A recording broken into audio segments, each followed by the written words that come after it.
I was thinking Gareth, and I'm thinking, oh no, it can't.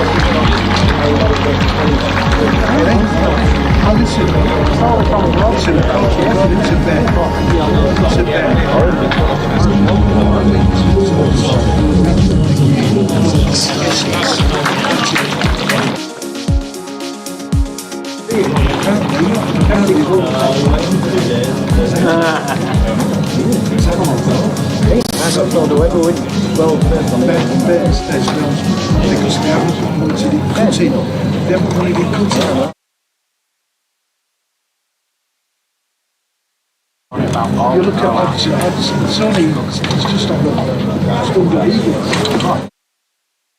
Tonight,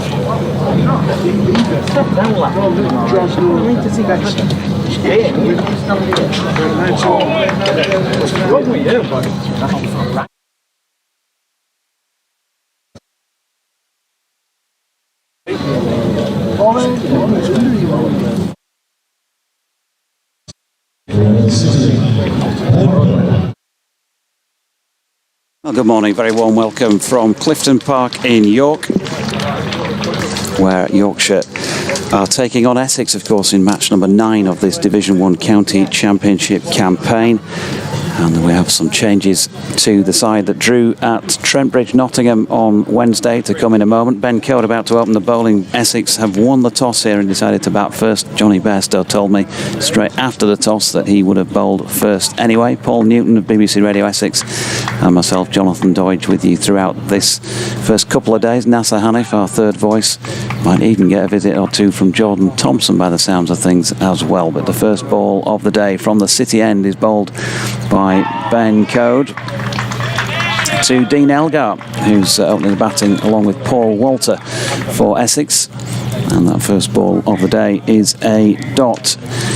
And so, Adam Lyth, Finlay Bean, Abdullah Shafiq, Johnny Bairstow, James Wharton, Matthew Revis, George Hill, Dom Bess, Will Sutherland, Ben Code. It's the Yorkshire lineup.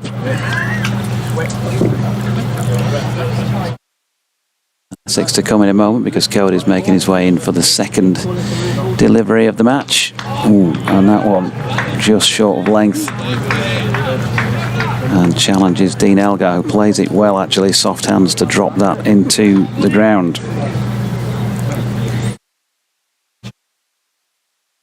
Jack White, I think, was the one player I've just missed out of the Yorkshire side there when reading it. Essex, Paul Walter, Dean Elgar, Tom Wesley captaining, Jordan Cox, Matt Critchley, Charlie Allison, Michael Pepper keeping wicket, Michael Jones, Simon Harmer, Shane Snater and Khalil Ahmed is the Essex 11.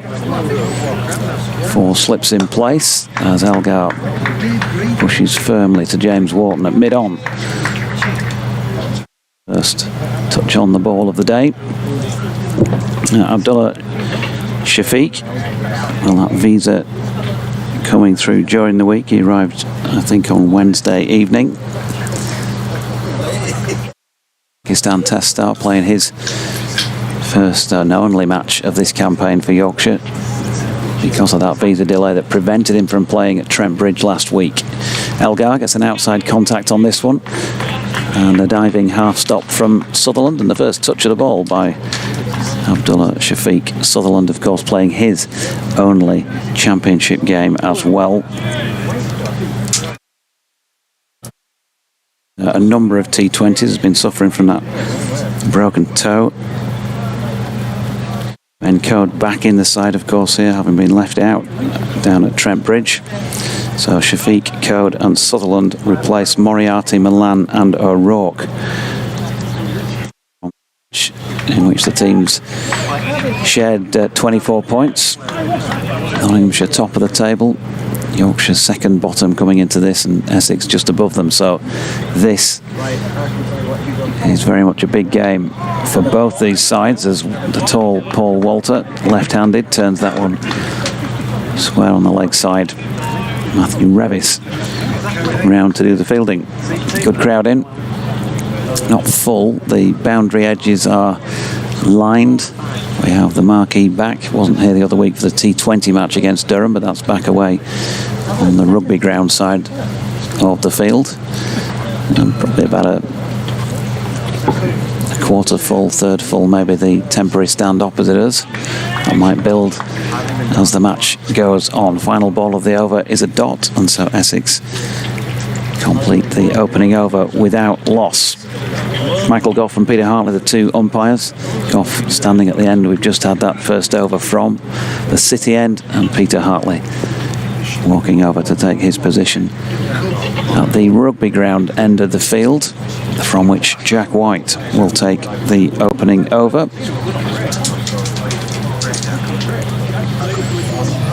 It's, well, no sun at this moment in time, but a fair bit of blue sky above. Warmish start to proceedings from this latest mini heat wave that the forecasters have been talking about. I think tomorrow is supposedly the hottest of the 4 days, but I would imagine it's going to be pretty warm once any of this cloud cover moves over. Pitch looks to be the next one up from the one that they played on in the T20 recently, but wouldn't be 100% on that front, as White's first delivery is turned to leg, and Matthew Revis does the fielding. Revis, of course, denied his opportunity to complete a ton last week.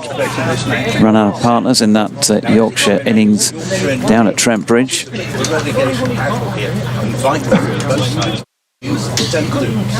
Four slips in place. Johnny Bairstow has the gloves as usual. George Hill at first, Adam Lyth at second, Finlay Bean at third, and Will Sutherland at fourth, as White's second delivery is turned square on the leg side, and that's going to be the first boundary of the match. Matthew Revis having to give up the chase a couple of yards short of the line. So 6 without loss into the second over.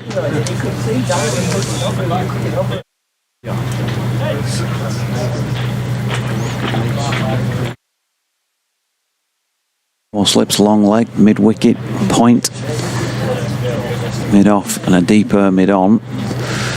And White coming round the wicket to Walter, who pushes to Don Bess at mid-off, and there's no run. And having done his first update of the match before the match has even started, alongside, I'm delighted to welcome my colleague from BBC Essex, Paul Newton. Good morning, Paul. Good morning, Jonathan. Always a pleasure. And we've got what was a sunny morning. It's rather clouded over in the last 20 minutes, but that will be to the relief of some, because it's fairly hot weather, although nothing like as hot as we're assured will be the case tomorrow. Here's White again. Walter solidly behind that. James Wharton does the fielding. Just one previous match on this ground in the Championship. That came way back in 2019 when Yorkshire lost to Warwickshire. And a match that went to the 4th day. Fairly late on. It was Will Rhodes, actually, Yorkshireman, who finished Yorkshire off. Jack Leaning from this end, the rugby ground end, for 20 odd in and over. Yeah, well, Rhodes, who had a couple of years with Essex. Again, and the shouldering arms this time is Paul Walter. Peter Hartley looks as though he's about to give his sweater back to the bowler, but Just kidding, because there are more to come in the over. To come. 6-4-1. We've also got Kate Holdsworth alongside as well with the scorebook for this match. A rare treat. And Jack White making his way in again, then passes umpire Hartley round the wicket once more. Walter gets a good contact on it, but two best. It's the end of over number 2 at 6 without loss. So, since last we met, well, of course, the sides played out that draw at Chelmsford where Yorkshire couldn't take that final Essex wicket in the last, whatever it was, 35-40 minutes on day 4. How have things been going since then, Paul? Not particularly well, probably from either county's point of view. Of course, we're using the Kookaburra ball for the game preceding this game and the 2 following games. Now, the Kookaburra ball, Australian, of course, has a smaller seam, doesn't tend to move as much. You notice if you look at the stats from the previous game, there are a heck of a lot of high-scoring draws. As here comes Ben Code, bowls, and that ball is played back down to mid-on. There's no run. Essex winning the toss and batting a 6 for no wicket. I think it's going to be difficult with Essex in 8th and Yorkshire 9th, Jonathan. Wins are not necessarily going to be easy to come by, nor is it easy to make up ground if you're down at the wrong end of the table, if nearly everybody is drawing. Yeah. It's a matter of picking up your batting and bowling bonus points in those situations and just trying to gradually do the job. Code bowls, and this is a leave outside off stump from Dean Elgar. Essex's overseas South African player, and he had a terrific season in his first year with Essex last year. It's been a real struggle for him this year. His wife gave birth to twins in the close season. He missed the first 3 games on paternity leave, didn't have the normal time to acclimatise, and has never quite picked up last season's form as yet, as he faces the next delivery coming around the wicket from Ben Code, and the ball's just played down to mid-on and there's no run. Yeah, Yorkshire know all about his qualities, though. If you let him get in, he's dogged. Class player. Yep. Yeah, absolutely. He's a man who can bat all day. Hasn't been doing it so far for Essex, who just had one of those seasons where nothing much has gone right for them.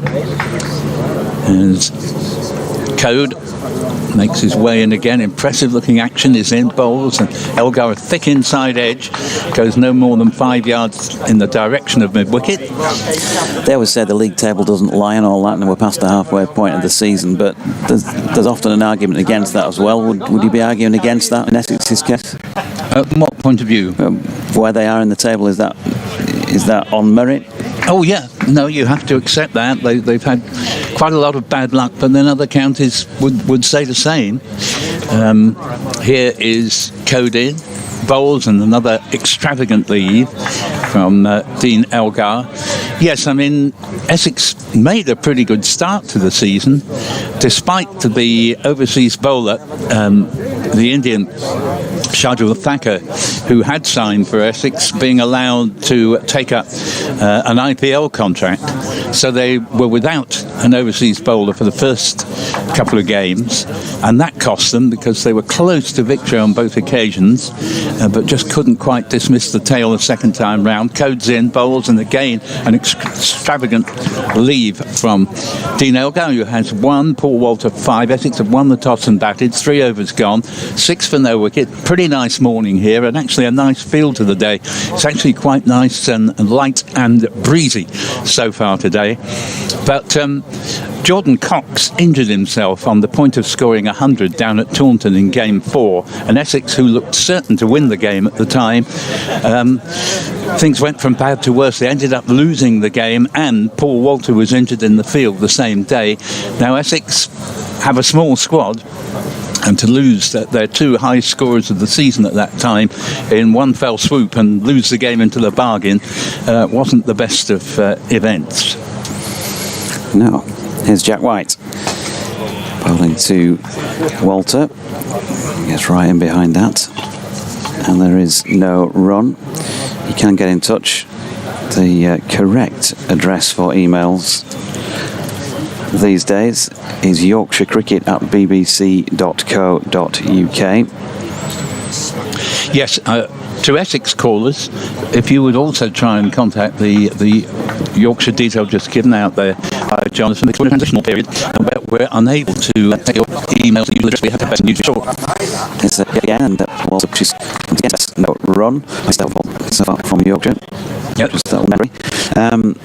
Transitional period. So it's not only sports teams that have those, then it's now broadcasting teams as well. I'm is it, afraid Paul? so. Yes, I think Is it part of a 5-year plan that Victoria Polly's got for the station, something like that? I rather doubt that actually, but we should soon. Maybe you've got the plan. We should soon have a replacement. Not for Victoria Polly, I hasten to add, but for the address for how many listeners to contact us. Dot ball there as White thudded one into Paul Walter's thigh pad. Mark Wood said Revis had plenty of time to score 100 last week, needed to be a bit more savvy.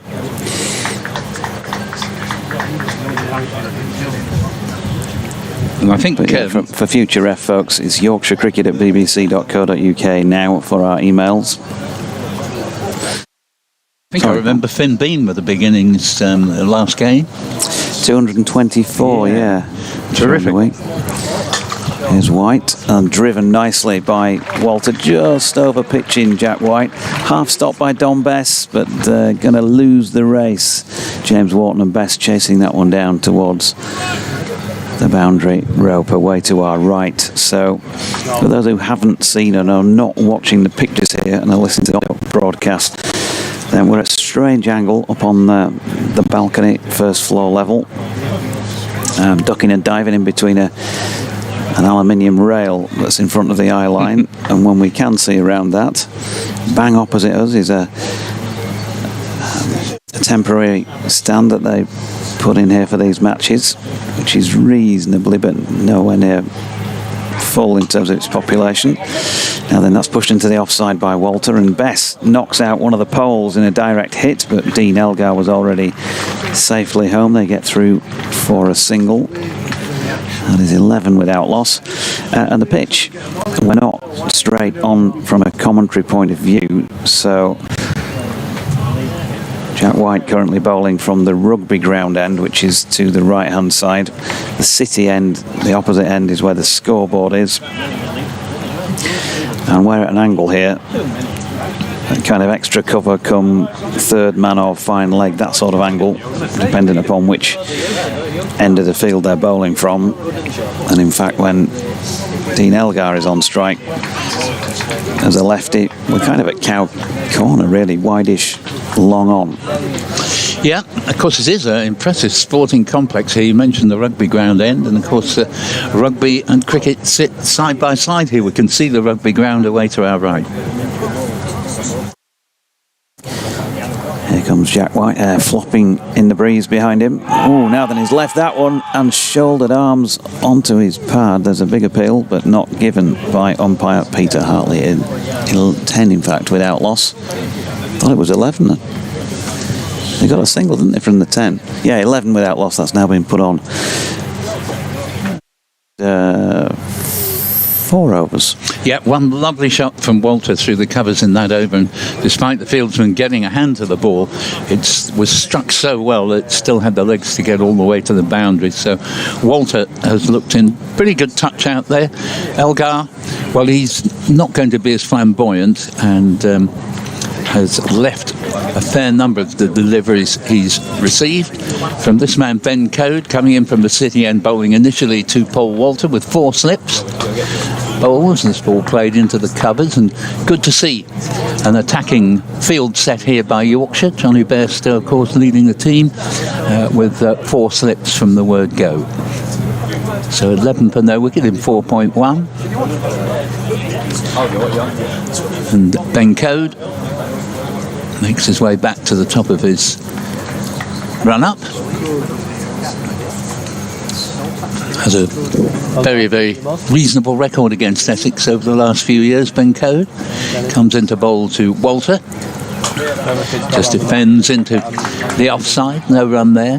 What seems an anomaly to me, Jonathan, on the one hand, the ECB declare that county cricket main purpose in life is to produce players good enough to play test cricket. The test team plays baseball, but all the rest of the setup, the kookaburra balls with the smaller seams, the 8 points for a draw, leads to more draws, and the opposite of baseball cricket is Walter is in bowls and ball played down to mid-off and there is no run.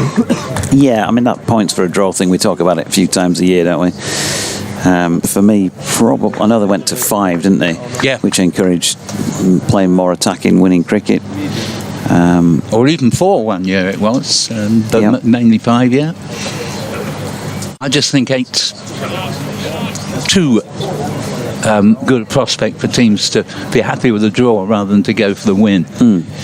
Here's the next ball, and it's played down to mid-on. They go for a quick single, and ball not picked up cleanly, so that takes the score to 12 for no wicket. And I kind of thought 6, you see. I just wanted to be different. Yeah, no, well, anything less than 8 for me would be more of an encouragement for teams to go for the win. Sometimes it's kind of about how you get the draw as well, isn't it? If it's a backs to the wall job and you've done really well to get out of a match you should have lost. As was the case at Chelmsford earlier this season, Essex v Yorkshire. Single here to Elgar, who that's just his second run actually. He goes up to 2. Walter has 11. It's 13 for no wicket in the 5th. Yeah, I mean, I don't know. You don't want to overcomplicate these things, but you know, league cricket. When I used to play Bradford League cricket, there was a winning draw and a losing draw, which I think is a healthy idea. And obviously, if you simply couldn't separate the sides, well then you do take the same number each. Code busies his way in from the city end, and here's a lead from 6'7" Paul Walter, certainly one of the 2 or 3 tallest players on the circuit. And after 5 overs, choosing to bat, Essex are 13 for no wicket, with 11 to Walter and 2 to Elgar. But I think not the least effect of having 8 points for the draw, Jonathan. It's not just you need to get those 8 points, it's the damage if you don't manage to get the 8 points. That is where you can very easily... I mean, Essex had a couple of virtually consecutive games where they took only 3 points. And that means you really do sink fast. Yeah, Jack White going to continue from the rugby ground end of the field. Yorkshire have been down with points hauls as low as that as well this season. Comes Jack, passed umpire Hartley, who'd be 3 or 4 metres back from the stumps, so making his decisions from more like 26 yards. That was dropped into the offside by Elgar. Scratches at the guard. Just updating you with what's going on elsewhere. Hampshire v Worcestershire. Worcester are 9 for 1 in the 5th over. Worcester bottom of the table, of course. Somerset at home to Nottinghamshire are 10 for 1. Jack White. It's dropped into the leg side by Elgar. There's no run. Good morning to Chris Grant, who has sent in probably just about the longest email ever sent in to any broadcaster in broadcasting history. None the worse for that. It's a considered email, and thanks, Chris. I'll come back to you on that when I've been able to fully digest it all. Surrey, lots going on this morning before the start of play. Surrey are 17 for no wicket at the Oval against Durham.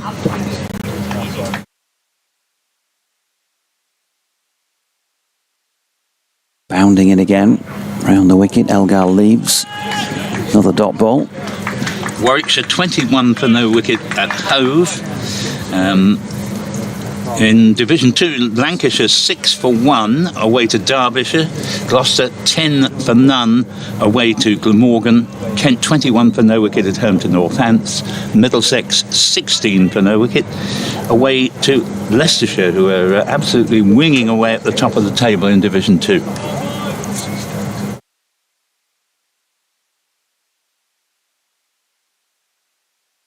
White then turns again into his third over here from the rugby ground end. Another one wide of off stump that Elgar chooses to leave. Codes figures so far: 3 overs, 1 maiden, none for 4. Jack White has gone for a couple of boundaries out of the 9 he's so far conceded, so 13 without loss. It's fairly sedate, actually, the atmosphere today around the ground. It's usually a little bit more upbeat than this at our previous York visits, but maybe 4 days for that to be on the rise. Of course, it is Sunday. Perhaps the religious people in the crowd here today. Easy like Sunday morning, as White is driven down the ground by Elgar. This is going to be chased down here by the rapid James Wharton, who brings it in just short of the boundary, almost straight, and they get back for 2.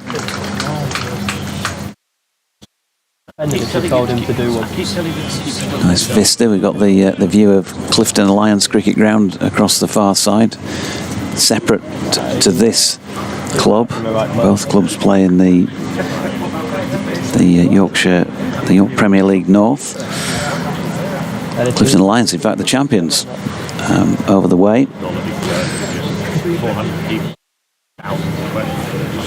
As White comes in again, and this one sees Elgar shoulder arms once more and complete that over, not out on 4, 11 to Paul Walter, and it's 15 without loss now after 6 complete overs. A reminder that Essex captain Tom Westley won the toss, decided to bat first. Johnny Bairstow immediately told me on a little video update that he would have bowled first anyway. Just to repeat those teams: Adam Lyth, Finlay Bean, Abdullah Shafiq in his one and only match on loan, not on loan, but one and only short stay match, I should say.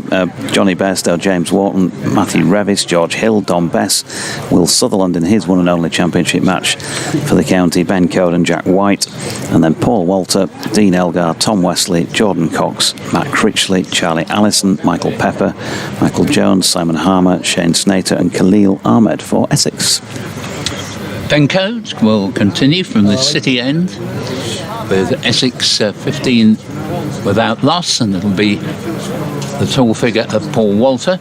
Just 2 slips and a gully now as there's a single, 16 for no wicket. Walter will move along to 12. He just tucks the ball off the hip, and they can easily get through for a single before Matt Revis can close on the ball. He'd be about 20 yards from the bat at mid-wicket, but he had to move a little bit squarer before he could come round the ball to pick it up. So well-judged single, you'd have to say so far, although we're not at a good angle to see, but it doesn't appear to have been a great deal to concern the batsman, as Elgar plays this a little jerkily out into the offside, but safely enough. And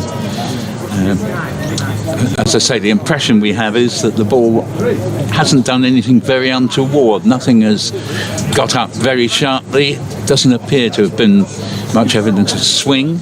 It's a fairly still morning, but there is a pleasant breeze nonetheless.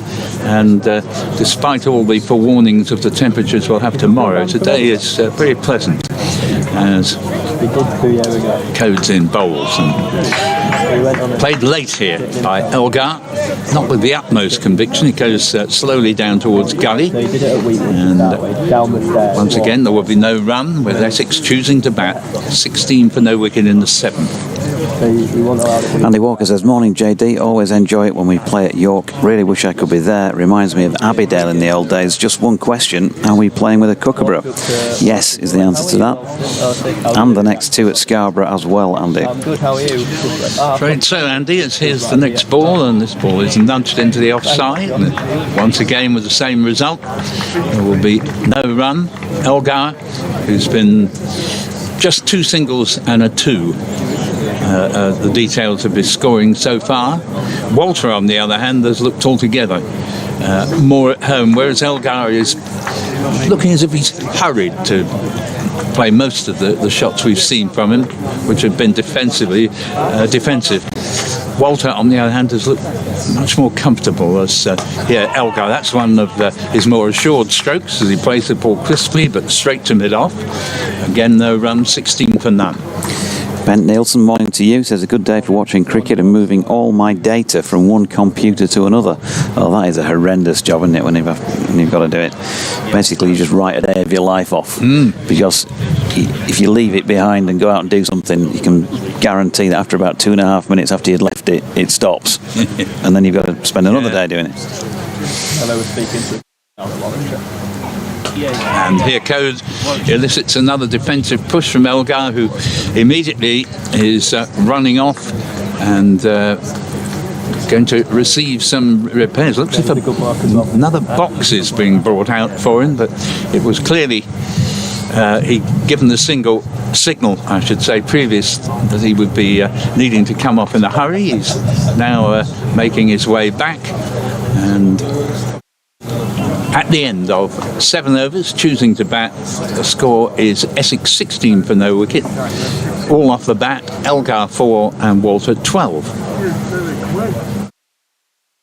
Jack White will continue. It's a bit of peripheral movement as people continue to make their way in the first hour of play. And the breeze just... not strong, but it's just getting a little breezier. It was very still when we arrived this morning, which is good because we've got a canopy over our heads that they had to put up when we were here for the T20 the other week because it was too windy.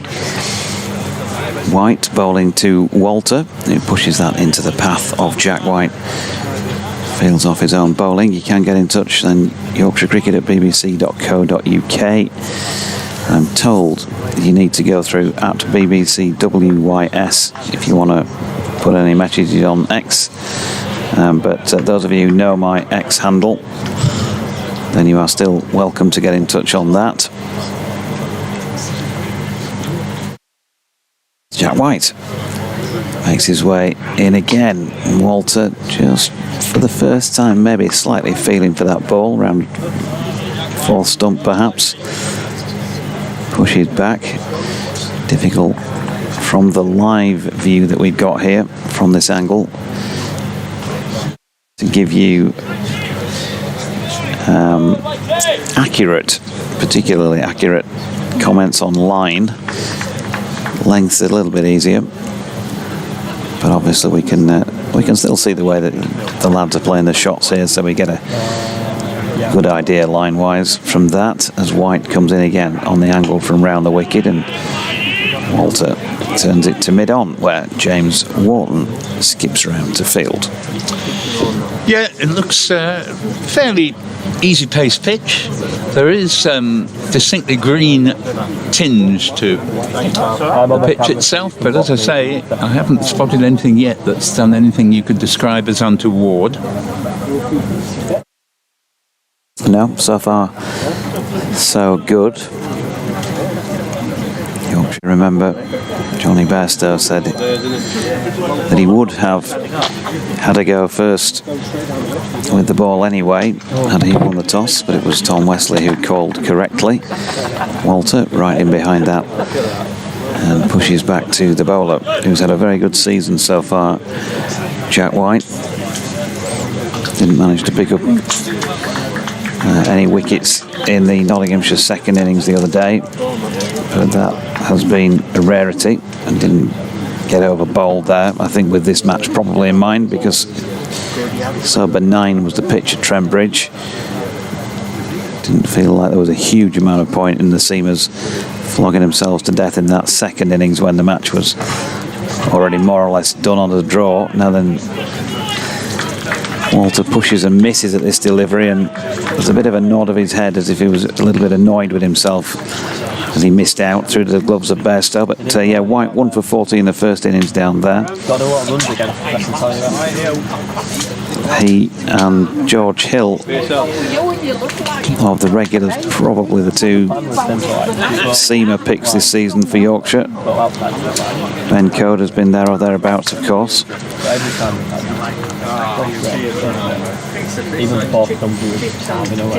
As White comes in again around the wicket, and that was struck firmly back to him. The final ball of the over, 16 without loss. And a maiden for Jack White, the first one I think of the day for him. That was good over as well, because Walter, who had looked very composed and confident hitherto, was a little bit troubled by 2 or 3 deliveries in that over. Actually didn't look quite as happy even to that last ball there. Made a bit of a bad sound, I thought, off the bat. So well done to Jack White, who impressed me. Only saw a brief passage of the play in the game at Chelmsford, but I thought he bowled well there. Picked up a couple of wickets, and I think that was the game where George Hill had a 6-wicket haul at Chelmsford, and that takes quite a bit of doing at Chelmsford at times. Start of a new over from Ben Code from the City end. Bowled, nudged into the offside by Dean Elgar. They've taken one. I think they're going to be able to come back for a second. Indeed, this is the case. Taking Essex to 18 for no wicket at the start of the 9th. Just a little nudge from Elgar. A bit of a trademark shot of his. He's good at just playing the ball into a gap. Tends to be mainly a defensively organised batsman, but on his day, certainly not the easiest to dislodge. As Codes in, bowls to him, and that's a good delivery. He gets up off only just short of a length. Elgar stares back. That probably is the first time there's been a suspicion of the ball doing something untoward, and Elgar sees fit to take half a dozen strides down the pitch and give it a bit of a prod. Yeah, first moment of concern at this end. It's just been that one in the previous over from Jack White to Paul Walter that had his measure. And next delivery, Edgar gets head right over the ball here, plays it back to the bowler, Ben Code. 18 for no wicket in the 9th over in this crunch match from both sides' point of view.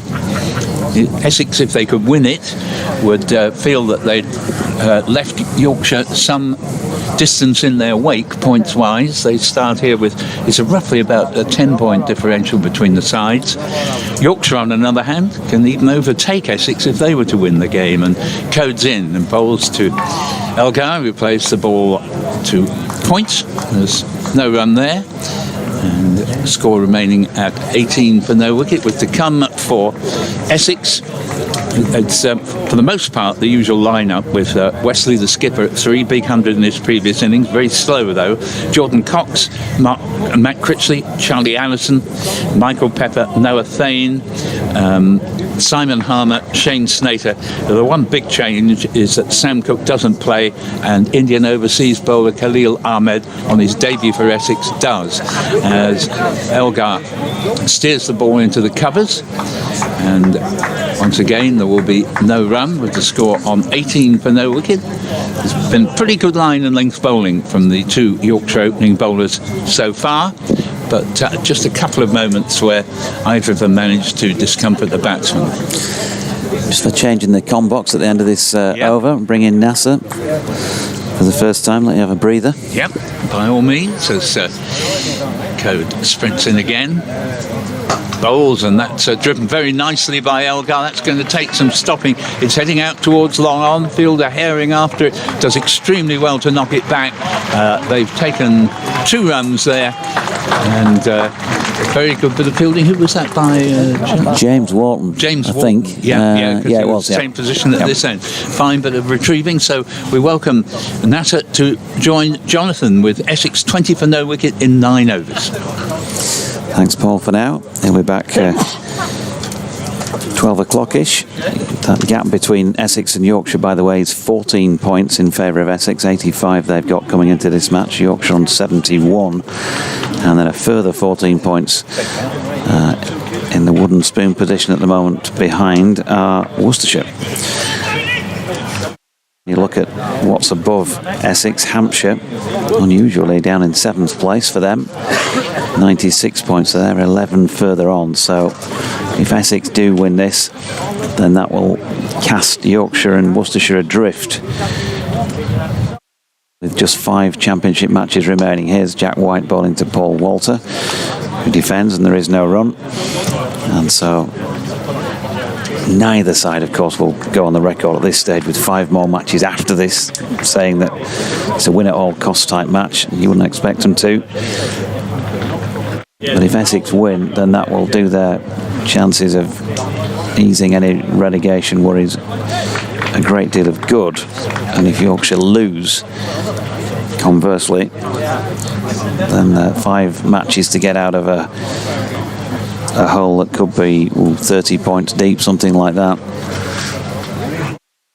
would be pretty difficult, as there's a stifled appeal to a ball that Walter's trying to flick away to leg and hits him on the thigh pad. No run. But if Yorkshire can win this, depending upon how many points they could take from it, then they might be able to get above Essex. And those few points, who knows, come the end of the season, how vital they might be. Good morning, Nasser Hanif. Good morning to you, Johnny. Lovely to be here in York. It's an absolutely gorgeous day. Found myself coming through a load of gunnels, getting myself into this ground, first time being here. Nice little walk from the station. Nice spot. And it's brand new over.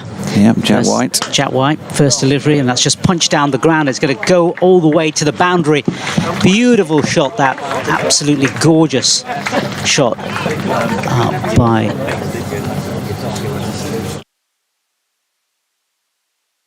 Walter. Yep, he's striking it pretty well so far, Paul Walter. A bit like little and large here, isn't it? It's 6'7" on the other side. Dean Elgar, diminutive South African batsman, as Walter comes up to face the next delivery. And this next delivery is again just it's flicked and it's through, and that's a wicket. First wicket of the morning, and it is Paul Walter who just actually dispatched a ball to the boundary off his last ball. He's out for 16 runs this morning. End of a brief innings from him, and a vital breakthrough for Yorkshire, as Paul sort of slowly walks back. And not a great shot. I guess after that last shot, he was trying to get a few more runs on the board, perhaps getting things moving. But off the edge, through to the wicketkeeper, and fairly straightforward wicket that. So Paul Walter caught at second slip by Adam Lythe there. Pounched it pretty well. It was one of those in-between height sort of chances, but got his hands around it. That was the main thing from the host's point of view. 16 off 28 deliveries, I think. Just get that ratified by the official scorer here for BBC Radio Leeds. 27 deliveries. 28, I think. I'm going to disagree with the scorer here and say it's 28 deliveries, and that's now been verified. So sack the scorer. 3 fours for Paul Walter, and the wicket falling, the 4th ball of the 10th over of the day, which brings to the crease Tom Wesley, Essex captain. Essex captain comes in to face the next delivery, so they'll be looking to him to steady the ship. 24 for the loss of, as we say, the early wicket there. And of course he's joining Dean Elgar on the other side, and it is in fact going to be Wesley with the number 21 on his back who's going to be facing up. His next delivery from Jack White. So good breakthrough this for Yorkshire. It is in fact going to be Jack White who's going to ready himself. 19 on the back for him. He's going to come in and bowl this first delivery to the captain of Essex, comes in, bowls, and this one is left alone through to the wicket-keeper, Johnny Bester, of course, keeping wicket, and captain of Yorkshire. So no further additions to the Essex score so far. Tom Wesley, one of the elder statesmen in the Essex side. Let's have a look at his card for this season. Yes. 15 knocks, NASA, 432 runs, the highest of 130, and averaging 33. As he comes in, faces the next delivery, in fact, is Jack White coming in to bowl to Wesley, and that one through to the slip cordon. No further additions at the end of the over. It's 24 for the loss of 1 wicket. A good over that for Yorkshire, and a good wicket for Jack White. Yep, another one on the board for Jack, who, as I say, is also having a cracking season with the ball. Let's have a look at his stats too. Ben Code is going to bowl the next over, continuing from the City end. No change to the field at the moment. Jack White tootles off down to long leg by the marquee. Now let's have a chat with one or two speckies. George Hill at first, Adam Lyth second, Finley Bean at third, and then Will Sullivan's moved himself a little bit wider, more like a gully than a fourth slip at the moment, as Code's first delivery is dropped into the leg side by Dean Elgar. Dot ball. He's rarely anything but nagging away Jack White. Those figures for him so far this season with the ball, and he's taken 22 wickets at 23.77. He's done pretty well in the T20s as well as he's played in, averaging 15 from 7 wickets. His Code's latest delivery just slid down the leg side there. So White averaging 23, nearly 24 with the ball. It was a good effort. We know the man who's got the ball in his hand at the moment, Ben Code, well, career average of around about 20, had just dipped below that. Unusual, very unusual to see him miss out last week. Anthony McGrath gave his reasons for that in the post-match interview. His Code round the wicket, and Elgar shoulders arms.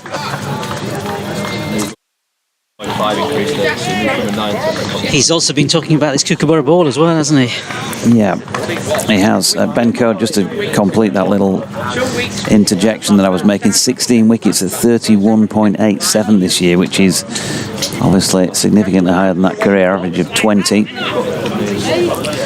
Not always had the best of luck with the ball. But yeah, you're right, Mags, like one or two other coaches I think that were quoted during the week after that first round of Kookaburra matches, NASA not fully understanding why the ball needs to be used at this level on 4 occasions during a season. Yeah, Paul mentioned it earlier as well. I used the word nonsensical, Anthony McGrath, didn't he? He did.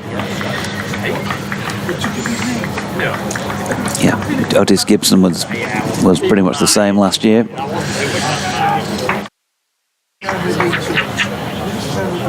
Code then around the wicket, and Elgar watches that well, slightly squared up, but the key with Dean Elgar, such a good watcher of the ball. As I was saying when Paul was on, what a classy player he's been.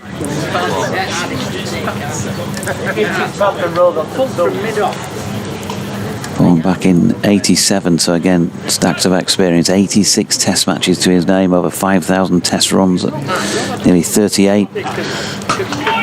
Very player to have in your ranks, and he's pushed that one between Don Bess, who's at mid-off, and the stumps, and picks up a run off Ben Code, who seems to be settling very nicely into a rhythm here. 24 for 1 then. That's the completion of 11 overs here at Clifton Park, York. And a reminder for those just joining us maybe a little bit later this morning, lying on a Sunday and haven't managed to turn the radio or the stream on. Essex captain Tom Wesley called correctly at the toss and decided he wanted his team to bat first. Looks like it's going to be Jack White to continue. Yeah, getting himself ready for this next over.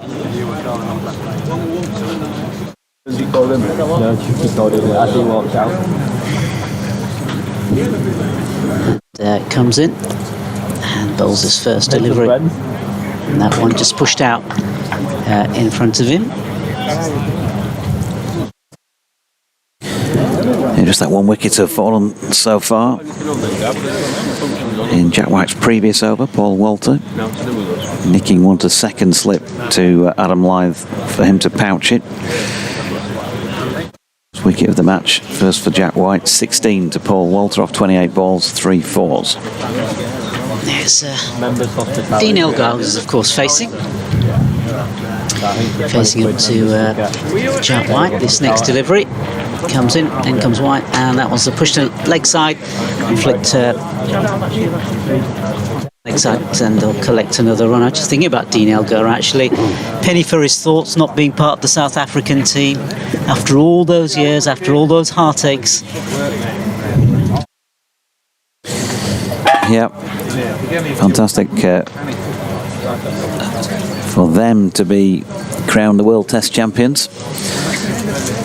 That choker's tag that's followed them around, hasn't it, since they came back into world cricket, really. Exactly.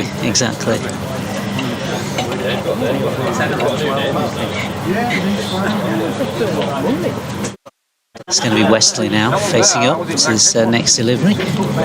This one, let's just push to the leg side. There's going to be no run there. So we've got a right-hand, left-hand combination in play now.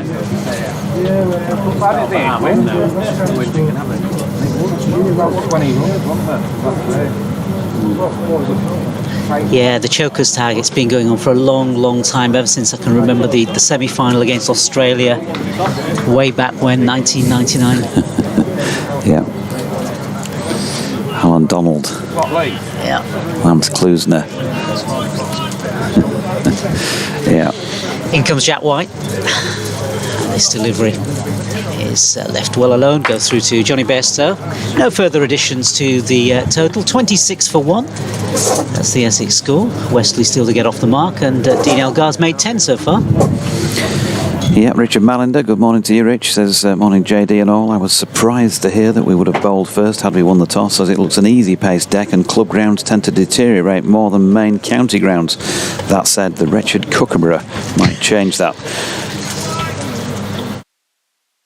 And he's recovering from hitting 80-odd and bagging 4 wickets yesterday and still ending up on the losing side. You got that a little bit out of kilter, Rich. In comes Jack White again. This next delivery is again punched and appeals from some of the fielders, but it looked as though it hit the glove, that one, and just dribbled out. 80-odd and 4 wickets, though. It's a pretty good return. It is a good return. I'm aching just thinking about that. I was watching the mighty Rothesay yesterday, and overseas player got 100 and a hat-trick, and I'm wondering if that's ever been achieved before in the Edel Wafdale League. Wow. Not sure, I haven't got a record book. Takes some doing. So well done to Soud, Danish international who's playing for Rawdon. Wow. As in comes Jack White, this next delivery is punched down the ground again. That's picked up by the field, in fact picked up by Jack White. End of the over, 26 for 1 is the score. And Wesley still to get off the mark, and on the other side, Dean Elgar's made 10. Yeah, so I don't think either side will be too disappointed with the start so far. Essex, it's not been one of those mornings where they've lost 2 or 3 quickies and they're already under the pump. They've lost the 1, and Yorkshire will have been happy to have picked up the 1 and not really let Essex get away. It's quite a fast scoring ground here. It's obviously not huge by comparison to county ground standards, and the ball does travel to the boundary. So if you don't get it right with the ball, you can find yourself racking up a few that you then got to find a way of chasing. First ball is left by Elgar. He's just going to go down again and make a good inspection of the pitch. Seems happy enough, didn't do too much with it, but just had a little peek. 26 for 1. Code coming in again, round the wicket once more to the left-hander who takes the bottom hand off as he plays that. It's clearly doing a little bit of something for Ben Code, because Dean Elgar's been on the way to being squared up a few times, looking at the way he's shaped up to play his shots. That's the first time I think we've seen him take his hand off it, but such a good player is Elgar that he's able still to take account of that deviation. Managed to play it, make it look relatively comfortable, but he's got a nick on this one, which is short of Finlay Bean. Yeah, he didn't go hard at the ball, but he did push at it, and it was a definite edge, and Finlay Bean's at third slip, so it had to be. Bounce is well short of the man who got that double ton last week. It's a bit of a scratchy innings from Elgar, isn't it? Sort of not quite.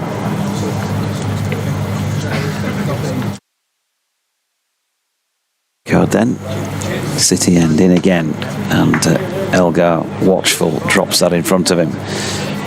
He's a grafter, isn't he? He is. That's kind of how he's made his name. Yeah. Proper grafter. This is what we love. One of those things we love about county cricket, isn't it? Watching players like this. It's not easy out there at the moment. He's having to be watchful. And if it does appear scratchy to you, Nasser, then I think it tells you something about the fact that Ben Code is there or thereabouts on the money, and he's having to work for his runs, and there's nothing wrong with that, is there really? No. As he shoulders arms to that one. Strikes me as a batsman, when he gets in, he'll be a man who likes to pull and likes to cut. Diminutive batsman. Very hard to budge once he gets properly in. And those 5,000 or so test runs in that, I guess. Code. Sun now back out here at York, and again Elgar just slightly squared by the feel of how he played that. We're not at a great angle, but we're down at sort of third man to where he was there, and drops that out into the offside final ball of the over. Another maiden from Ben Code, second by him, 26 for 1 after 13 here at Clifton Park in York. Yeah, so the Yorkshire bowlers certainly maintaining good control, early wicket, which is good for them, and it's going to be Jack White to continue.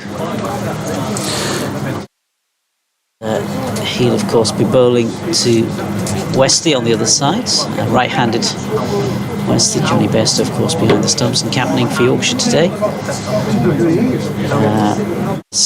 Jack White readies himself. The sun is definitely out now, conditions good. Yorkshire maintaining real good discipline in this early part of the game as Jack White comes in, and this first ball of a new over is flicked to the leg side by Wesley. There's no further addition to the score.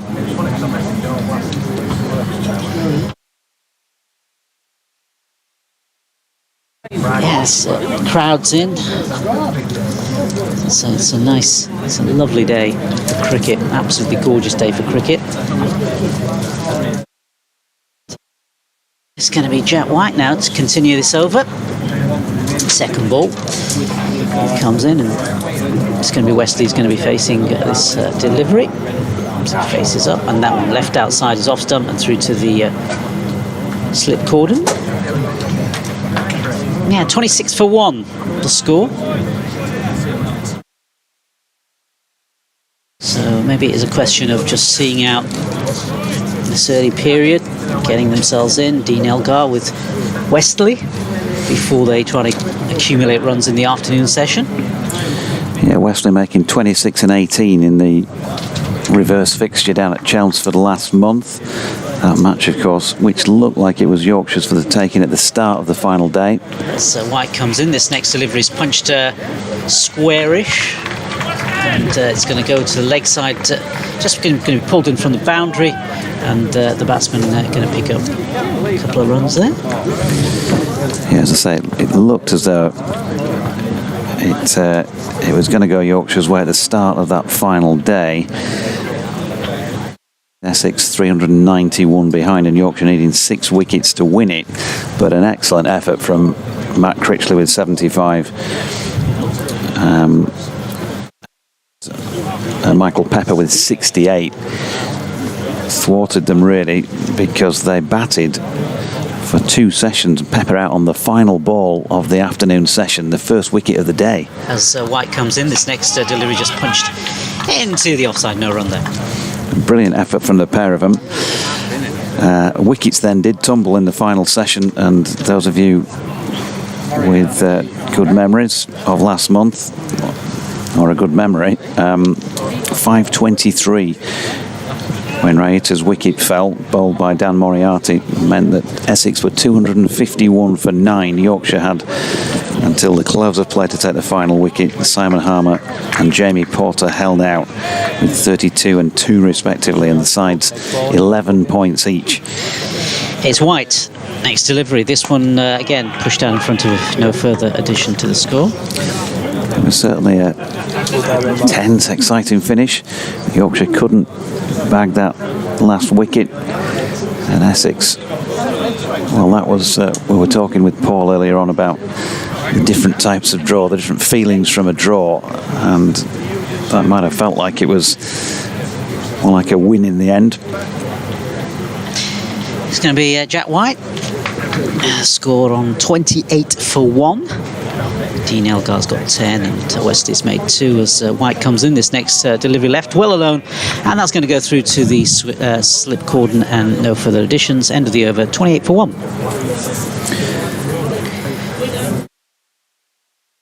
Yeah, there does seem to have been a lot of draws, hasn't there? I was looking through the various results, and apart from Worcestershire, who've pretty much been beaten by most teams, everybody else, it's been pretty horrendous. And these two now, really, one of them is going to try to make some ground on the teams above them, if they can get into that middle ground, get themselves into a safer position than they are now. Yeah, and I was talking about that earlier, and when you look at the remaining Yorkshire fixtures, that could be a tough job as Code continues. It's a lengthy spell for this opening pair, because they've gone through, well, they will have gone through an hour by the end of this over, I think. Ben Code to Elgar, who played it out square on the offside. Yorkshire, well, 2 Scarborough matches following this one, the next pair in mid-season. So Surrey first up is always going to be a tough game. Following on from that, the week after it, Sussex feels like a big game in particular. And then just the 3 left in September then, as Elgar plays that one to Mid-On and Wharton Fields. And those 3 in September, I think I'm right in saying, first up Somerset away, the following week then at Hove, another big game, and then finishing off at Headingley against Durham. So, not saying those games are not winnable, of course I'm not, but if they lose this, then there will be plenty of pressure, I guess, across those last 5 matches. Just at the outset here, an hour or so gone on day 1 at Clifton Park, and all to play for, 28 for 1 as Elgar pushes another one out into the offside. Abdullah Shafiq does the fielding. For those who don't know too much about Yorkshire's one-off player in this match, Abdullah Shafiq from Pakistan, of course, 25 years of age, 1,500 test runs, including a 200, 5 test centuries, and averages just shy of 39 in that format. He's also played 20-odd one-day internationals for Pakistan, including a century. Ooh, good delivery from Code this time. Elgar pushing forward at thin air, and I think genuinely beaten. He's played a few T20 internationals as well, and he's racked up just over 3,000 first-class runs at 45.59, including 11 first-class hundreds. So quality player, but just like anybody who comes into English conditions for a one-off match. It's going to be tough, isn't it? He's mainly known in the sort of longer format of the game whenever Pakistan have chosen him. Of course, he follows in the line of other players. Code in, and Elgar drops that into the leg side, no run. Of Pakistani heritage, you've got Shah Massoud, Yunus Khan, of course, coming. So he comes from that sort of, I guess, heritage in a way. But he has mainly played in the first class game. He has been tried in the shorter format. He hasn't been as effective in the shorter format when he's played for Pakistan. So really interesting to see how he gets on here. But he's only got a number of games in two. He's got just the one this game. one championship match, and then some T20s. He always says that I want you hit it to gully and you're not sure. Here's Code again. And Elgar over the top of that and defending. So 28 for 1 after 15 overs. We'll rotate things in the com box. So if you want to step in over here, I'll keep things going for a mo until Paul gets the headgear on. 10 runs to Dean Elgar so far, and just a couple to Tom Wesley. And I think absolutely, if you're Essex here, you just want to take as much time as you can and try and get yourself in on this pitch, as Jack White just leaves the field beneath our feet. And Jordan Thompson, who was running drinks earlier, he's out there as substitute fielder, not in the 11 here. And the first change of the day comes as George Hill is going to bowl from the rugby ground end of the field. And welcome back to Paul. Thank you very much, Jonathan. And we've got bright sunshine at the moment, still probably more cloud than blue sky overall. And 28 for 1 after a quietish first hour here at the Clifton Park ground. Looks very nice indeed as George Hill bounds in. Bowls, and that ball is edged away past the diving gully, and it's almost going to reach the boundary, but just knocked back. They've taken 2, and these 2 are not quick between the wickets, and 2 is all they got, where many a pair would have been looking for a fairly comfortable 3 there. So 30 for 1. From the word go, Tom Wesley, who sort of emerged around about 2008. Wonderful young player, and in his early days he was one of the most flamboyant and attractive players to watch in the country. He's rather more sedate nowadays, but even at that tender age he was never particularly quick.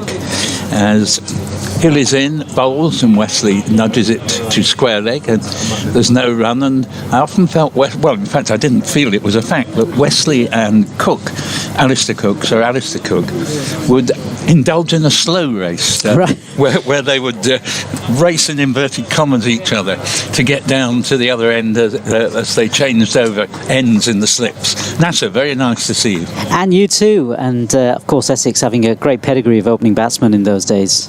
Very much so. Here's the next ball. That's very nicely worked away by Wesley out towards the square leg boundary. It won't quite have enough to reach the boundary, and once again they will settle for 2, where a quicker younger pair I think would probably have been expecting to get 3 there. 32 for 1, and my mind goes back to the ultimate 2 hairs between the wickets.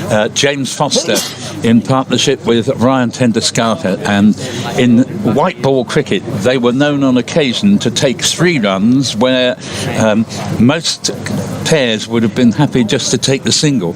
Here's the next ball. It's played into the gully area for no run. 32 for 1. Yeah, there have been moments for Yorkshire this morning, haven't there? A wicket aside. And it's interesting, the field setup as well. We've got that close-in fielder that Yorkshire have employed. A lot of teams do that, don't they? To put a bit of pressure on the batsman, put a bit of pressure on Dean Elgar, because he's straight in his eye line. It looks like Wharton who's in there. James Wharton is this next delivery. And here will be another single played out beyond square leg. They think about a second because it wasn't hit as far out to the boundary, and the fielder had a fair amount of ground to make from close in at square leg. But there's still only one, and it's 33 for one. But Wesley, just beginning to get going, has moved on to 3. Yeah, and we can't underestimate, can we, the importance of this game. We've alluded to it earlier, haven't we? Both teams definitely need to get in amongst the points and get themselves away from this danger zone.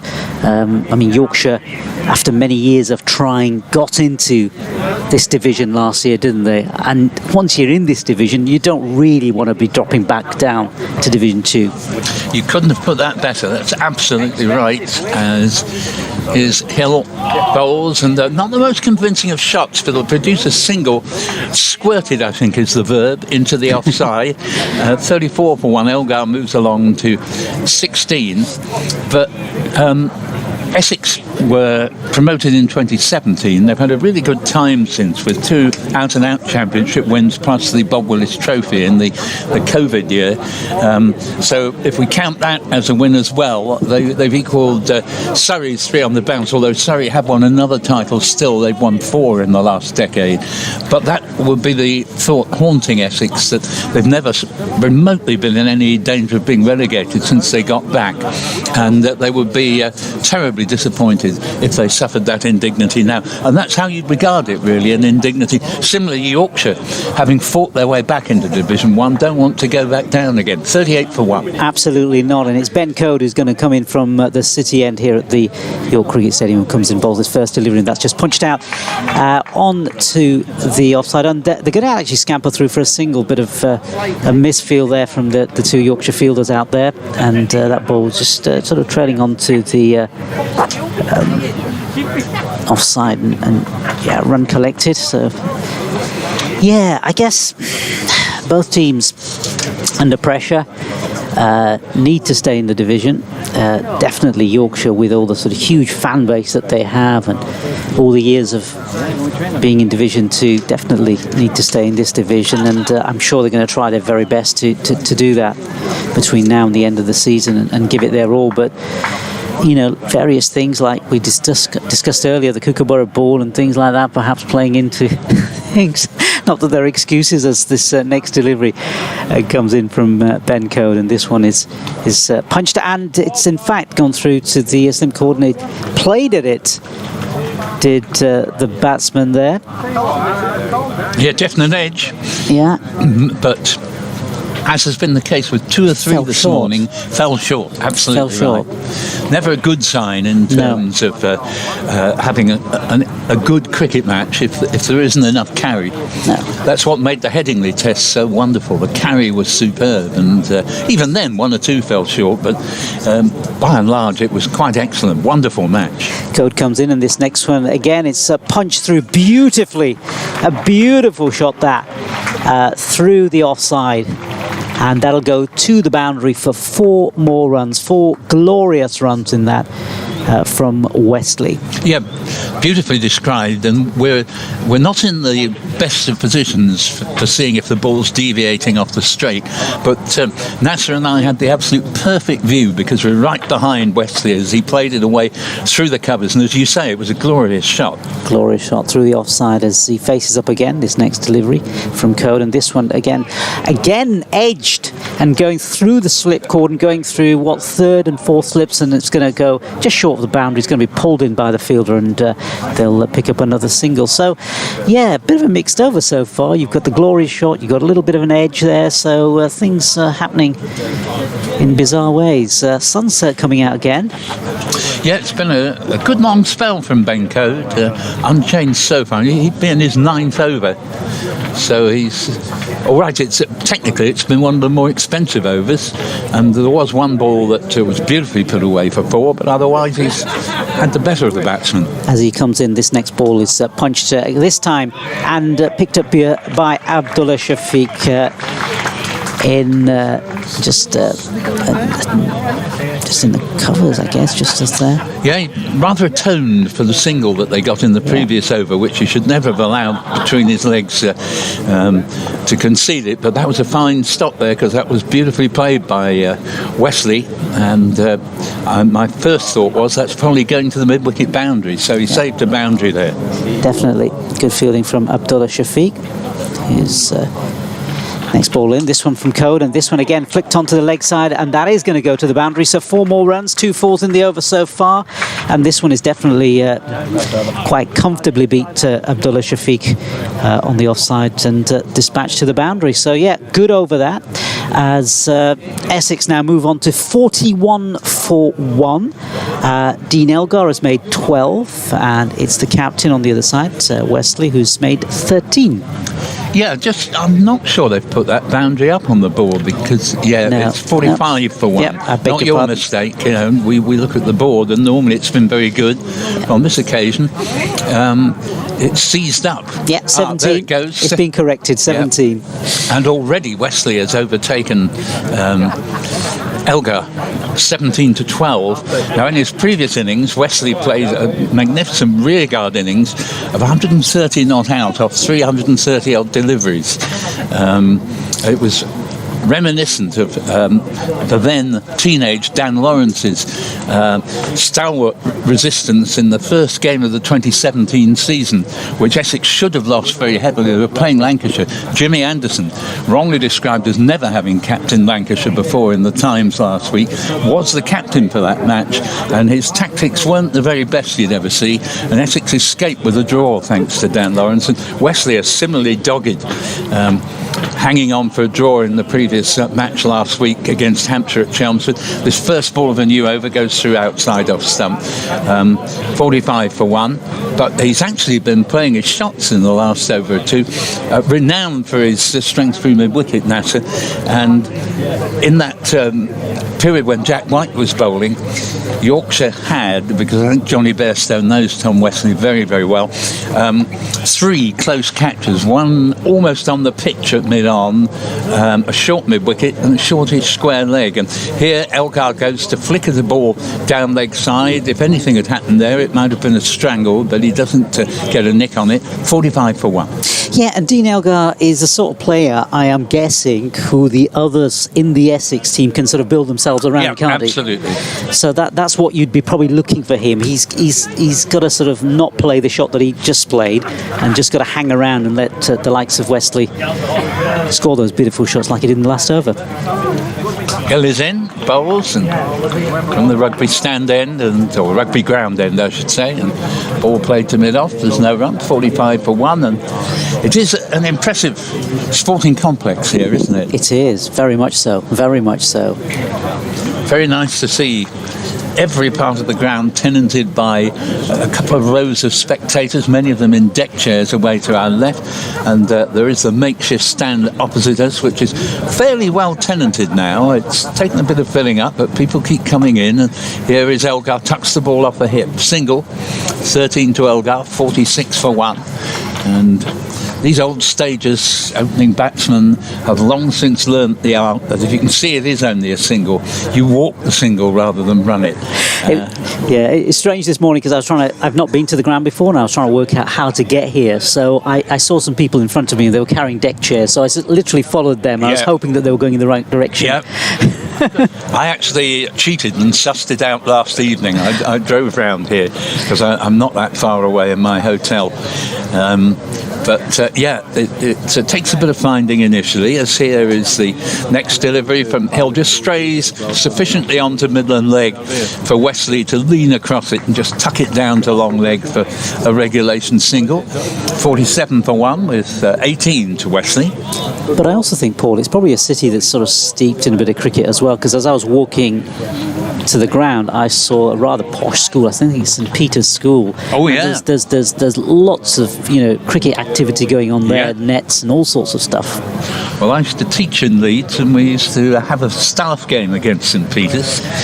Here's a lovely shot from Elgar, but straight to cover and no run to end the George Hill over. 47 for 1, couple of runs off it, single to each, who are Wesley on 18 and Elgar on 13.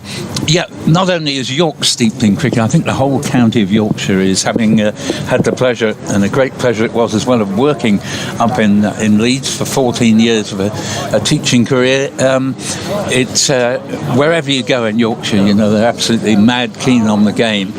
And it is in the heyday of Jeff Boycott, when he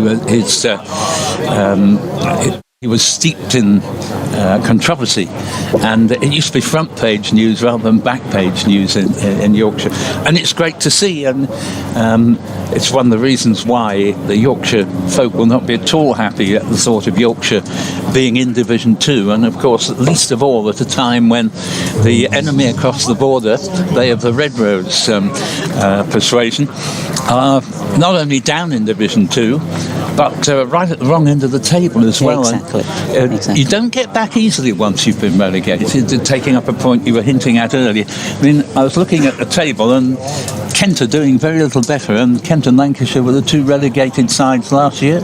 Yeah, absolutely. I think it's, given everything else that's happened in Yorkshire over the last few years, you know, it's absolutely vital, I think, for them to sort of stay in this Premier Division of cricket, as Dom Bess is taking to bowling from the city end. First ball of a brand new over for him, and he bowls his first delivery outside the off stump and through to Johnny Bairstow. No run there. Oohs and ahs from some of the close in fielders. So beautifully little change. Yeah, beautifully bowled. Had the beating of Wesley there.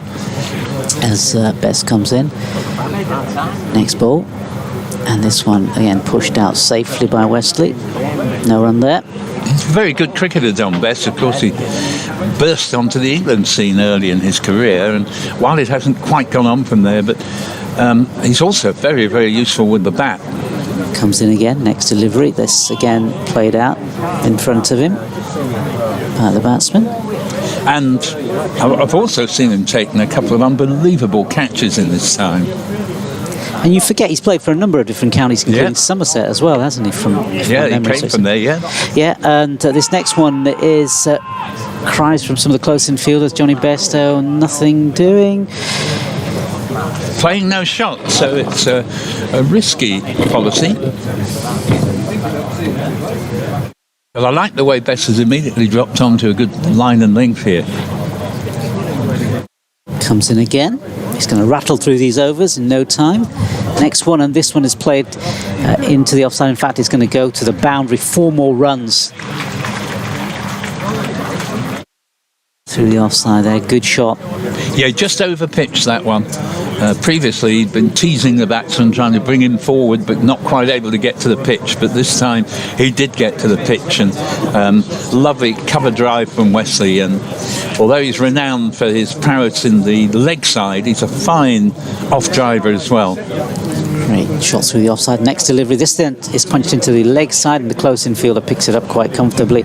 End of the over. I can give you the score. It's 51 for 1 Essex. Wesley has made 22, and it's Dean Elgar who's made 13. So, just the one success for Yorkshire after Essex won the toss and batted this morning. Paul Walter had started well, but he'd just begun to struggle a little bit before he edged a good delivery from Jack White to Adam Live at second slip. And so it was a case of left-handed is missing or left-handed fieldsman catching Walter out, and he went for 16, 24 for 1.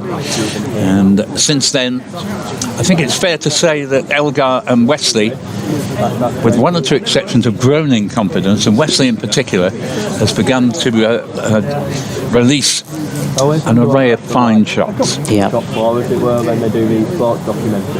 definitely. Maybe not.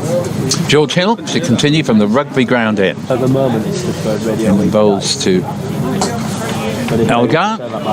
Steers this back down the pitch. No run. 51 for 1. Essex will certainly be happy with the way things are going so far. At the moment, accelerating quite nicely after a slow start, and I'm afraid on the whole, by the time they get to 50 or late, very often it's been a case of 3 or 4 down rather than just the one. And Conditions are good here. yeah, oh, they are. As next ball, appeal for LBW here. It seemed reasonably straight, but the batsman was well forward. May have pitched outside off, and score remaining 51 for 1. But a moral triumph there for moral victory, shall we say, at least for George Hill. So it's only Jack White this morning who's taken the wicket for Yorkshire. So they'll want to improve on that, certainly before the lunch interval if they can. I guess that's one of the reasons why Johnny Bairstow has turned to spin. Yeah, good move, I think, at this stage. Hill's in and bowls, and that's nicely driven, and that's gone back past the bowler. I think it's got the legs to get to the boundary. Fieldsman herring after it and can't quite get there to knock it back. 4 runs and 55 for 1, and probably Elgar's best shot of the morning. I think that takes him to 17. Oh, first boundary. Kate, who's with us scoring, delighted to have Kate alongside us, and indeed that was his first boundary. He's had a couple that were just reined in, but he hit that one rather well, nicely timed. Yeah, beautiful piece of timing there. So Hill again. Bowls to Elgar, 3 slips. Confidently turned to mid-on, and there will be no run there as White does the fielding. And that last shot, it had a really nice sound, didn't it? It did, didn't it? It Yeah. felt as though it came from the middle of the bat, unlike a few of the shots from earlier on where it's either hit the edge and it sort of fell short of the slip cordon or something. But that one definitely had a good feel. So maybe he's slowly getting into the swing of things here. Hill. Bowls to him. It's a good delivery. I think it left the batsman off the pitch, and no run there as it goes through to Bairstow. 55 for 1. I'll give you a quick update elsewhere. Worcestershire 76 for 2 at the Utilita. Somerset 58 for 3 at Taunton against Notts. Surrey 85 for no wicket against Durham. It's getting increasingly hard to see Surrey not landing a 4th title on the run. Warwickshire 80 for 1 at Hove. And into Division 2 as the next ball is played defensively to mid-on. Lancashire 49 for 4 at Derby. Derby are having a good season in 2nd place in Division 2, but Lancashire continue to struggle. Gloucester 62 for no wicket in Cardiff. Kent 74 for 1 at home to Northants, and Middlesex 76 for none at top of the table Leicester.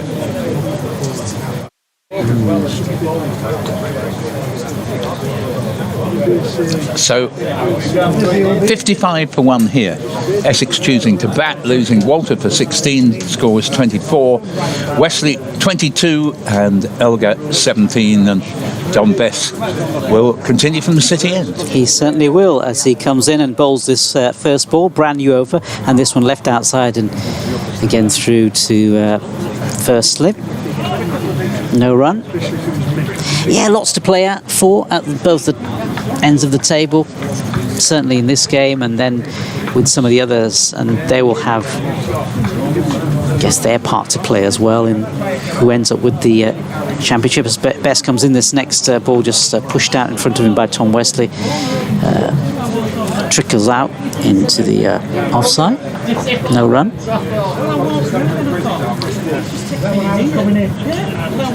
Best comes in, next delivery, this again into the leg side, close in fielder there, picks it up, no run. Surrey are the ultimate masters of seeing that the very least they ever get from a game is about 13 points.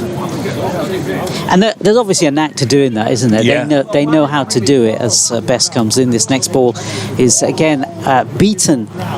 Batsman Wesley beaten, and it's trickles off the gloves this time of Johnny Bairstow, who pervades the ground behind him, punches his gloves together, gets himself ready, crouches. As Best comes in again. Next ball, this one played leg side, past the close in fielder, and they'll pick up at least one. In fact, it will only be one more run. a further addition to the score there. Yes, if you saw Surrey, you wouldn't immediately say, wow. But what they do is they build so well. They've got some really dogged batsmen at the top of the order, but they also bat right down. So you've never beaten them until you bowl them out twice, and very few sides are able to do that. And then, of course, they've got a very good bowling lineup, and they're pretty good at winning matches as well. As Best comes in, this next ball is again flicked onto the leg side this time, past the fielder on that side. It's going to race towards the boundary. It's going to be picked up by the field just inside the boundary rope. They'll pick up a couple of runs from there. And, runs being accumulated now. But I guess that's an important trait to have, isn't it, for the likes of Surrey? And I was also thinking about Surrey, the fact that they have, over the years, have had so many players who may not have always been in the England side, but have played at that level, so that when they come back and play for Surrey, they have that extra skill set. No, it's a brilliantly worked club. You have to hand it to them. It helps, of course, that they've got the by far the best resources of any county. They can afford to have a massive squad compared to teams like Yorkshire and Essex, but you have to say credit where it's due. It's a brilliantly run club. It's going to continue to be George Hill. They actually snuck a third run off the last ball of that over, and it must have been well away from any fielders for this particular pair to come back for three, but they were able to, and it was 3 to Elgar, who's moved on to 23 to Wesley, and Hill is in, around the wicket to the left-hander who shoulders arms. Bairstow does the rest, 59 for 1. I always get the impression Johnny Bairstow loves wicket-keeping. On the occasions he didn't wicket-keep for England, you could almost sense he was thinking as he... let me hasten to add, he's a very fine fieldsman in his own right without having the gloves. We could almost sense he would love to have been wearing them, and he looks to me like a man who's enjoying his work out there this morning. Here is Hill on his way again from the rugby ground end. Bowls. Ooh, and that's struck Elgar on the thigh pad. Probably stung a little bit there. It just goes down an awkward bounce. Eventually fielded in the slip, so there is no run there. There was no bat on it, and it's 59 for 1. Bairstow almost seemed to parry that, didn't he? He sort of fell to the ground and almost parried it. I guess with Bairstow, the thing is he's got this vast knowledge as well of playing cricket all around the world, hasn't he? So absolutely. He brings that to Yorkshire's sort of think tank, I suppose. Next delivery from Hill. Bowls, and that goes through outside off stump. Yeah, I mean, he's had a wonderful career, and he was at the very height of his powers when he had that terrible accident, unfortunately, at the end of a season. I think it was about 3 years ago now, and he's come back very bravely, and that in itself was quite a feat. But he's never quite regained the same form with the bat, because he was the ultimate Bazball cricketer. He was hitting the ball to kingdom come. Here is Hill in again, bowls, and it's nudged down to gully, and there's no run. It was off the face of the bat, though, that it wasn't an edge, and score remained 59 for 1. Yeah, from memory, he's scored some incredible innings, especially, I think, against India, if my memory serves me right. Centuries against India. Yes. And, of course, last year at Scarborough as well, I believe. I'm trying to remember. I'm sure he had a fantastic knock at Scarborough. I'll have to look that up just to double check. But... Hill is in again, bowls and single down to long leg from Elgar, who just tucks it off the hip. 60 for 1 in the 22nd over. But if he could ever just regain that extra edge that he used to have, I'm sure he'd be back in the selectors' thoughts. I would have thought so. But Yorkshire being well represented, certainly at the England level anyway, you could argue. Oh yeah, very much so. I mean, Joe Root, gosh, what a career he continues to have, and hopefully will for 3 or 4 more years at least yet. No great reason why not. He still looks to keep himself in prime condition. I think I saw Joe Root's first ever innings for Yorkshire in a Sunday game back in around about 2009, and on his debut, if I'm right in thinking it was his debut, playing Essex at Headingley in the Sunday game, he top scored with 64.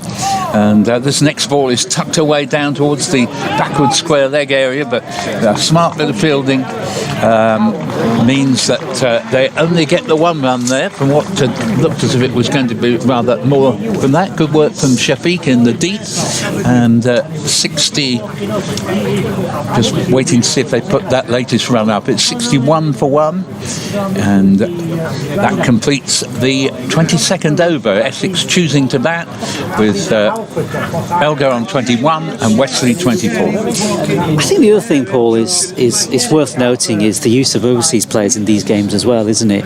Essex are going to use Khalil Ahmed in this game, yes, who's of course played for India, and Yorkshire are going to use Abdullah Shafiq, and what their role will be and how effective they can be in these games, because often it might just be that minor bit of detail that can sway it one way or the other. Absolutely. As Dom Best comes in, first ball, brand new over. This one is just punched out in front of him by Wesley, no run there. And by the same token, when Shahidul Thakur pulled out of his signing for Essex at the start of the season, the lack of an overseas bowler in those opening 2 or 3 games really cost Essex heavily. Best comes in, next one is flicked leg side, straight to the fielder there.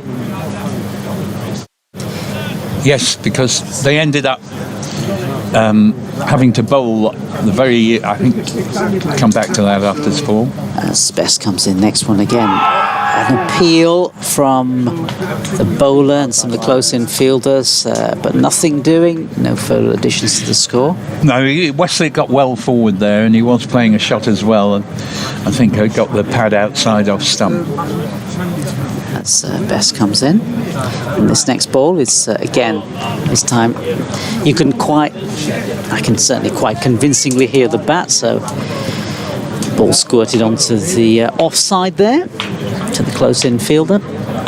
As Best comes in, ball in hand, in he comes. Next one, leg side flick, and Wharton, I think, is there. Just the ball hits him. It is indeed James Horton. James Horton with 23 on the back. Having a very good season, fine player. As in comes Don Bess again. Next one again. Oh, and that's beautifully played, sort of bisecting Wharton and Johnny Bairstow on the leg side, and they'll pick up another single there, taking the score on to 62. For the loss of 1 wicket so far. Dean Elgar has made 21, and it's Wesley on the other side who's made 25. And we're going to see Will Sutherland into the attack for the first time from the rugby ground end, replacing George Hill, who I would describe Hill's spell this morning. Some very good deliveries, but 1 or 2 wayward deliveries, not at his very best, I would suggest. No. And I guess from a Yorkshire perspective, that's been after that wicket of Jack White, they just wanted to get another, maybe if they could just go another 1 or 2, that would have certainly helped them.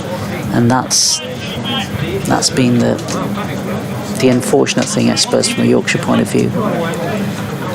But early days. So Will Sutherland into the attack as we lose the sun just for the moment. Very pleasant day nonetheless. Sutherland's in bowls and hurries the batsman a little bit here.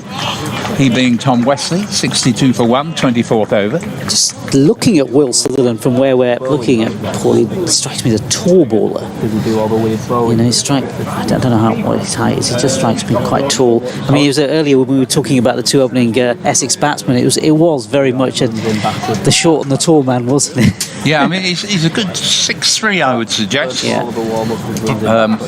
Blonde hair, comes in bowls, nice action. This ball is hit firmly to mid-on. Am I right in thinking he's Australian, Sutherland? That does sound right for some reason. Just check that We'll out. just check that out for you, but yeah. But he cuts a good figure, and he's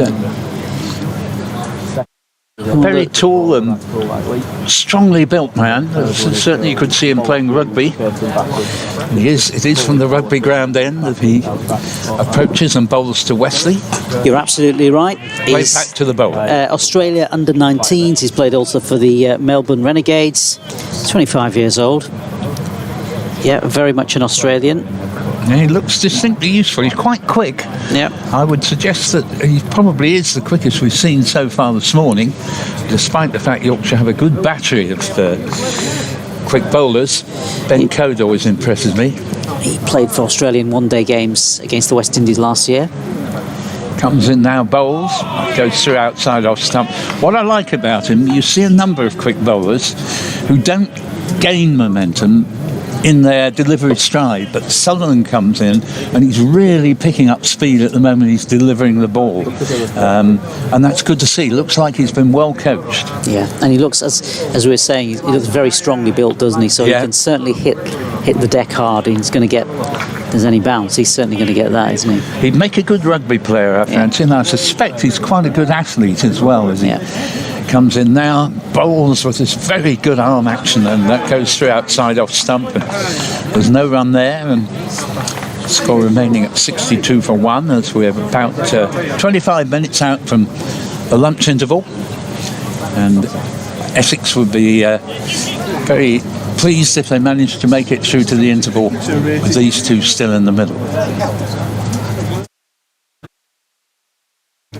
38 they've put on for the second wicket after Walter was caught by Lythe at slip off Jack White for 16. Here Sutherland strays down leg side, Wesley flicks at it. We'll be glad he didn't just get an edge to that, and taken by Johnny Bairstow. End of the 24th over, and choosing to bat, Essex are 62 for 1, and to come Jordan Cox, Matt Critchley, Charlie Allison, he's coming off the back of hundreds in each of the last two games. Charlie Allison, who's a youngster of about 20 years of age, clearly a very good prospect. Essex's best emerging batsman since Dan Lawrence. Michael Pepper, Noah Fain, Simon Harmer, Shane Snater and Halil Ahmed. Yeah, it's going to be Don Best to continue now from the city end. Comes in, first ball, punch to the leg side, picked up by the close infielder there, no run. Coming round the wicket, and I think this is the first time he's bowled at Dean Elgar. Right. Now this will be interesting as he comes in. In bowls this next one, that's punched into the offsides. Corrected by Kate. This is cheating, really, because normally we don't have a scorer alongside. But thank you, Kate. Yes, it's the third time. In he comes Best again. This one again. Dean Elgar coming well outside of his crease, sort of getting to the pitch of the ball and stopping the ball from deviating and sort of doing anything untoward. As Best comes in again, this next ball is leg side and straight to the fielder there. Again, looks like James. No, it's not. It's not James. Number 33. Oh, it's Finlay Bean. As Best comes in again, next ball. This one. Played it out in front of him again. So, series of almost maiden overs here from Don Bess.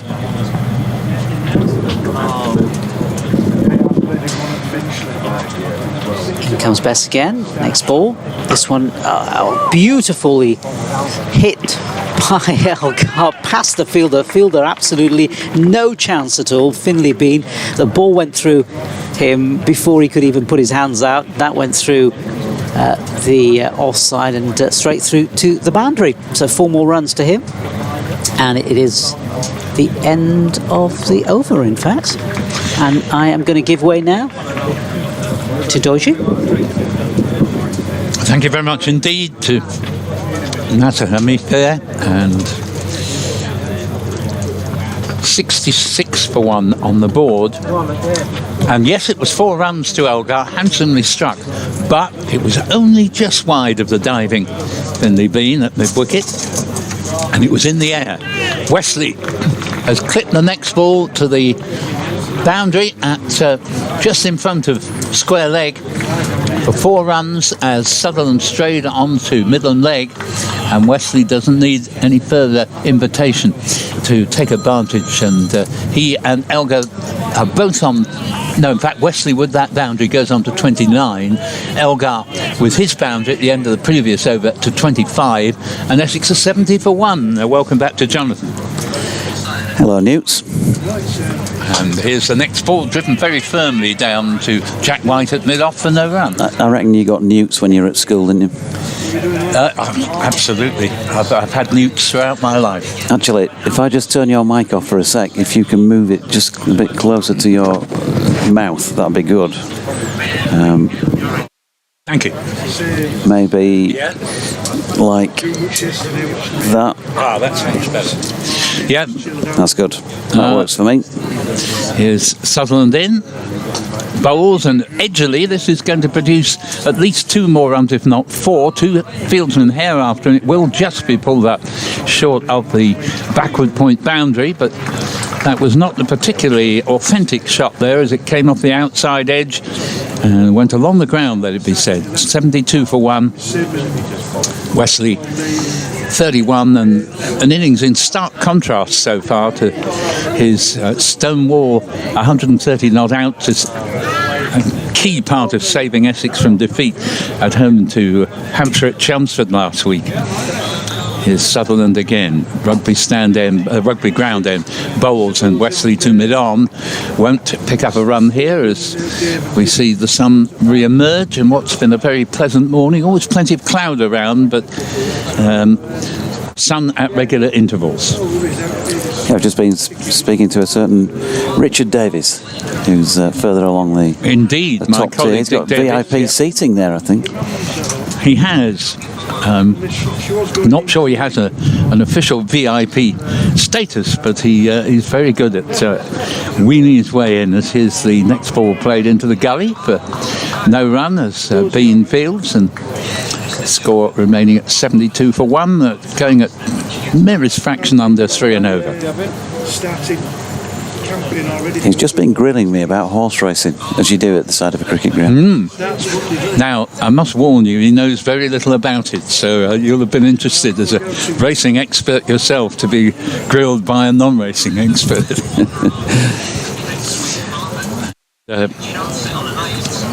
Here is the next delivery from Sutherland to Wesley. Wesley always is a nice shot through mid-wicket, and it won't quite go for 4, but they can come back for a second run. It's James Wharton Fields, and a good throw from deep mid-wicket. But Wesley, meanwhile, is up to 33, score for 74 for 1 in the 26th over. And it used to be a joke between Dick and myself that he'd been to the only course I hadn't been to, because he got a special VIP invitation, there we go again, to Chelmsford Racecourse, used to be called Great Lees, which I had never been to and fully intend never to go to again, I have to say, if I'm honest, because I'm not impressed with the way the course was built. But I've been to the others because I worked for 25 years in racing. I'm a former racing broadcaster, and Jonathan continues to be a racing professional. How can you never go again if you've never been in the first place? Here's Don Bess bowling round the wicket to Elgar, defence. Answer, because I have now been. Oh, right. Yeah, no, I mean, it's one of those courses where to see the finish you have to nip round behind the stand. Yeah. And meanwhile, if you've done that... Best to Elgar, turns it to the leg. Bean field, no run. Sorry, if you're trying to watch the rest of the race from ground level, there are all manner of obstacles in the middle of the course that prevent you seeing what's going on there. So it's all right if you manage to get up to the top floor of the grandstand. Elgar gets this towards the inside of the bat and turns it to Bean in the leg side, no run. I can now say I've done the lot.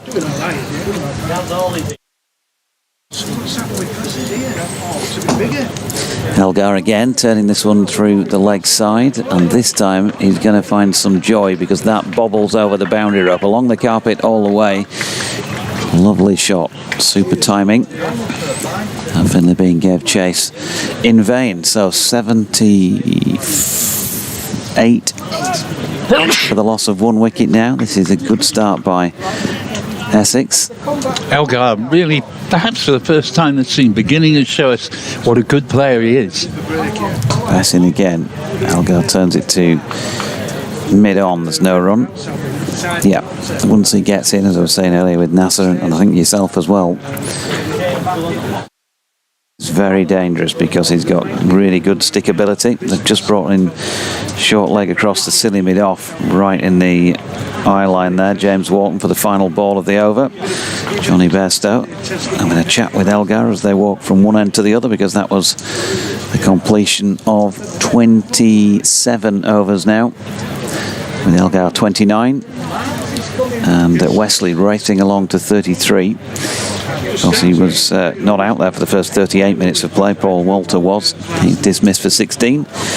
And the only wicket to have fallen so far, Peter Hartley is just having a wander down the pitch and has had a word with his colleague Michael Gough out there about the footmarks in the follow-through by Will Sutherland,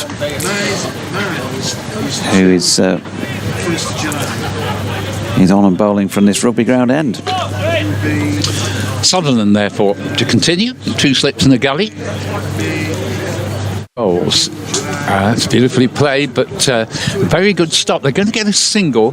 Would have been 4 for sure, but nice bit of fielding on the tumble there by Matt Revis, and keeps it down to the single. 79 for 1, clipped off the pads. And one thing Sutherland needs to learn pretty quickly: don't give Wesley the chance to play the ball into the onside. He's moved up to 34. Elgar has 29. 79 for 1.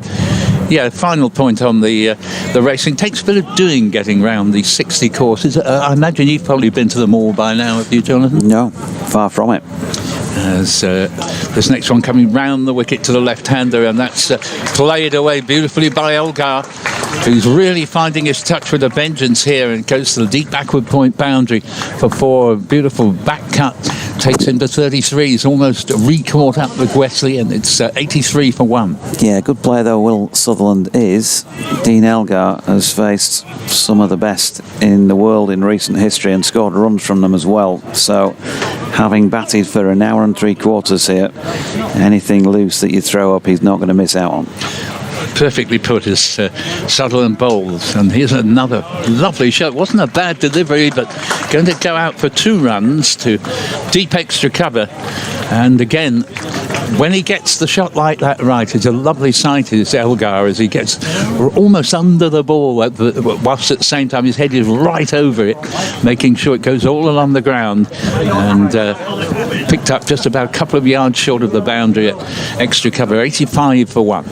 Didn't notice who's left the field for Yorkshire, but Harry Duke is on at mid-wicket. George Hill, by the sound of things, from Kate. Sutherland's in, bowls a leave outside off stump, but so well has Elgar accelerated in recent deliveries, now overtaken Wesley, 35 to 34, and I omitted to point out that when the pair had reached 74, that was the 50 partnership. They've actually now put on 61. Kate says George left the field at the end of his spell. Hopefully that is not for some treatment. Sutherland around the wicket to Elgar, leaves another one, and 85 for 1. Elgar probably taking the view that he's taken enough for 1 over, and that's very often a good view to take, I think, when you're batting. It's a long game, and if you've helped yourself to a couple in an over, I've seen many a batsman perish trying to go to the well once too often. So George Hill's been off for 5 overs. Yep, which is a lengthy break if you're just nipping off for a comfort break. Bowls, that goes through outside off stump. So the over ends with 3 leaves, and after 28 overs, Essex winning a toss have gone on to 85 for 1. Walter, the only man out, for 16, wicket for Jack White. But since then, Wesley and Elgar have really grown in confidence. 34 to Wesley, 35 to Elgar.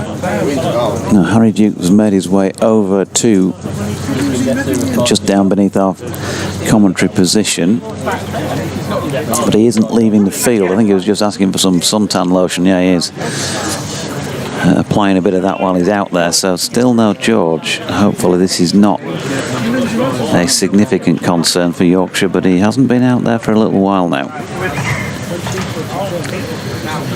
Here's Don Bess bowling to Tom Wesley, who plays forcefully into the leg side, where Matthew Revis does the field and then rings his right hand, actually. So maybe didn't catch that one quite right. 85 for 1. Bess over the wicket to the right-hander, who again goes offside of the ball. And this time turns it to Sutherland, who's at short straight mid-wicket. Matthew Revis just does a couple of little warm-up deliveries, as if they might be turning to him possibly. That one wide of off stump and is left by Wesley. Not forgetting Sutherland, of course, had the toe injury. He's only been able to play in this one of the two mid-season championship matches before they go back to T20 cricket. Hasn't bowled a lot lately, so the way that the modern game goes, you can kind of imagine that he might not be bowling oodles of overs here. As Wesley turns one down to fine leg, and Harry Duke does the fielding. I went to watch the second team for a few hours at Wheatwood the other day. Dukey was buzzing around behind the stumps, keeping wicket for the twos against Northants. Wesley on to 35. Elgar's on the same score and leaves this delivery wide of his off stump by Don Bess. So 10 minutes or so before the lunch break. I think Essex will be the happier of the two sides now, having lost just that one wicket so far, but they wouldn't want to lose another one or two in these final 10 minutes, or else that might check that mental feel of things. Elgar plays one out into the deep on the leg side, then Jack White fields, they get through for a single. Lunch just 10 minutes away, but there's going to be a change of gloves and some drinks brought on by the Essex boys here. 87 for 1 after 29. Yep, doubtless little bits of advice. Go out with the apparent change of gear and the drink there. But I wouldn't have thought Wesley and Elgar need a lot of advice. I'm going to say, yeah. what they haven't learnt between them about this game by now, they probably never will. And two young lads as well going on, speaking to the two old, the two veterans out there. Can you imagine? Two young lads going on going, the message is just stay there till lunch. Yes. Oh, really? Oh, sorry, we hadn't thought about that actually. No. So it's we are going to see a change of bowling. Will Sutherland proved a little bit expensive. Matt Revis is preparing to bowl from the rugby ground end. Sutherland's figures: 3 overs, 1 maiden, 0 for 15. And first ball from Revis is right on the mark. Elgar treats it with the respect it commanded. Plays it sedately to Harry Duke at mid-on. And 87 for 1 on the board. 29 overs, exactly 3 and over. Scoring rate has accelerated after a rather sedate first hour, only 28 on the board after an hour. And here Elgar has pivoted on this and hoiked it away to the mid-wicket boundary for 4, 91 for 1, and he moves along to 40. He's had much more of the strike than Wesley in recent overs, and he's really begun to find his touch. 40 to him. Yeah, nicely played. Uppish, but he knew where the field was set. It was nowhere near where the ball went. Revis again. Bowls. This time Elgar shoulders arms. 91 for 1. Essex, England great. Graham Gooch sitting down to our left, pitch side. Paul Grayson, of course, formerly of both clubs, on the ground as well today. Good to see the pair of them. Yeah, absolutely. My all-time cricketing hero, Graham Gooch. Magnificent player. And in comes Revis, bowls. And the ball, not entirely what Elgar was intending. I think it struck in the midships there. And Yeah, I think it was inside edge onto midships, I think, by the looks of it, because there was a definite bat sound. Yeah. He's all right, though. And yes, I think Gooch still holds the record across all formats of being the most prolific run scorer of all time. Something like a career record of 67,000 runs. That obviously is putting the limited over stuff as well as first class, as Elgar, still looking a little bit discomforted, plays the ball to Harry Duke at mid-wicket, substituting for George Hill, and Duke has now been sent out to the mid-wicket boundary. So, waiting for Revis to come in again. Bowls. Oh, that's again. It's going to go for 4. Wasn't at all what Elgar intended, as it rather tucked him up, went off the edge, and a vacant area in the slips. I think it pretty much went to ground straight away, so I don't think it would have been a chance anyway, but it's gone all the way to the boundary for 4, and as regular cricket listeners, you will know that the ball seldom hits the boundary more certainly than an edge if it isn't apprehended in the slips. And 95 for 1, second boundary in the over. It was quite a good over actually from Revis. It doesn't give the full story of the couple of deliveries with which he most certainly wrong-footed Elgar, who has 44 to Wesley's 35. Wesley was very little of the recent strike. 95 for 1 after 30. Here's Best to Wesley, who's working this one to leg for Revis to field. No run. Matthew Revis with the ball this season has taken just the 3 wickets at 81.66. So that little start won't do that average much in the way of good, as Wesley pushes into the onside and Sutherland fields. And I think the first of those 2 boundaries deserved it. The second, he was unlucky. Duke just been moved up from in front of us on the boundary edge to in front of us, about a further 40 yards in. Another dot served up by Best to Wesley. There'll be time for this over plus 1 more, I think, before the lunch break. And in comes Bess again. Oh, now then, Wesley late on that. And the ball bounces down and makes contact with his leg. Yeah, inside edge into pad, but for the pad there, I think that would have played on. Bess in again. Oh, now then he goes across Wesley to try and whip that away through the leg side, but misses out again. Looking back at that match at Chelmsford last month, I mentioned Tom Wesley's scores there.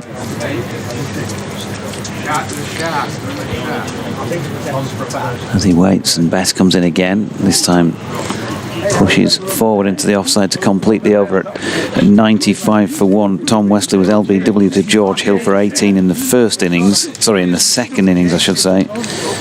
And he preceded that by being caught behind by Johnny Bairstow off Bencode for 26. So it was seam on both occasions to Chelmsford he succumbed to rather than spin. But it did get into a little bit of a pickle there on a couple of occasions against Don Bess. Yeah, right, he did. Good over that from Bess. Maiden. Haven't been many of those recently. But Wesley has rather lost strike of late, and you can see that with the batsman who appears to be going well.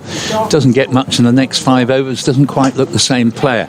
After that, as the fieldsman was going to have a shy there, Bean, but doesn't pick the ball up cleanly, but it was just Jack White, not Finlay Bean, fielding at mid-arm, but they were going to complete the single anyway. And Elgar moves on to 45, 96 for 1 in what may well turn out to be the last over before lunch, because we started a fraction before 11, I thought, so I think this will be lunch at the end of the over. Often happens, doesn't it? Yeah. Next delivery, Wesley up on tiptoe, plays it back to Revis, no run. That's my worry. If I get rid of it now, we go over from like a chance. Nice sunshine at the moment, and lovely to see the crowd right the way round the ground, bringing the boundary ropes with a stand opposite us, a makeshift stand. It's also quite well tenanted now.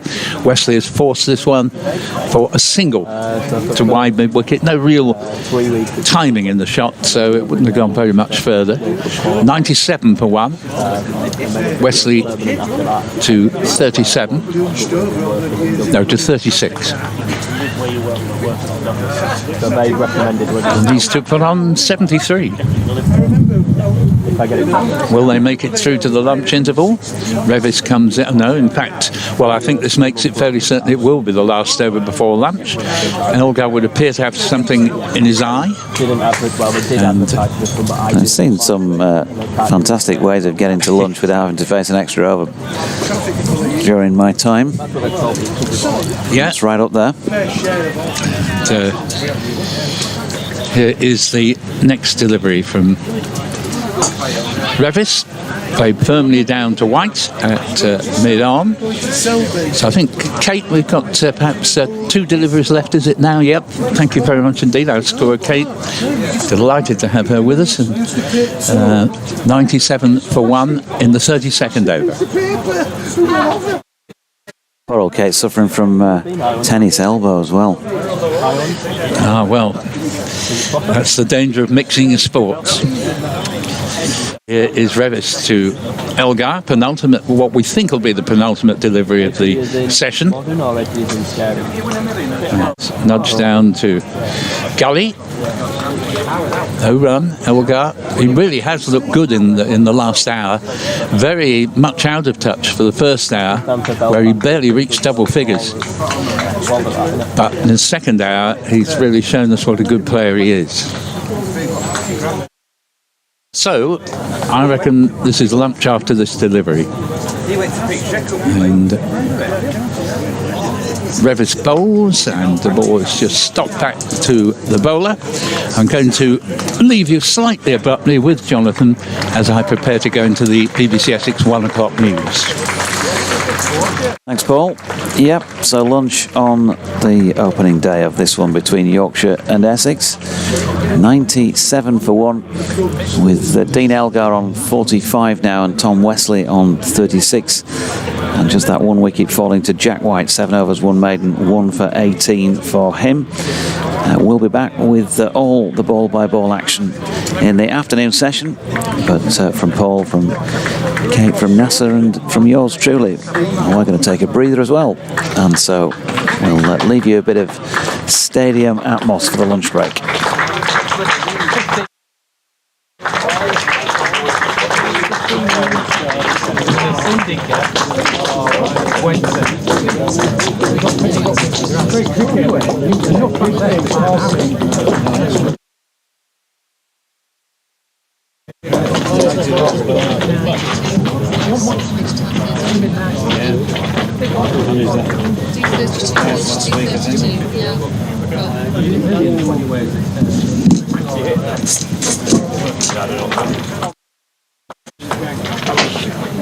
John, do you know what you're doing?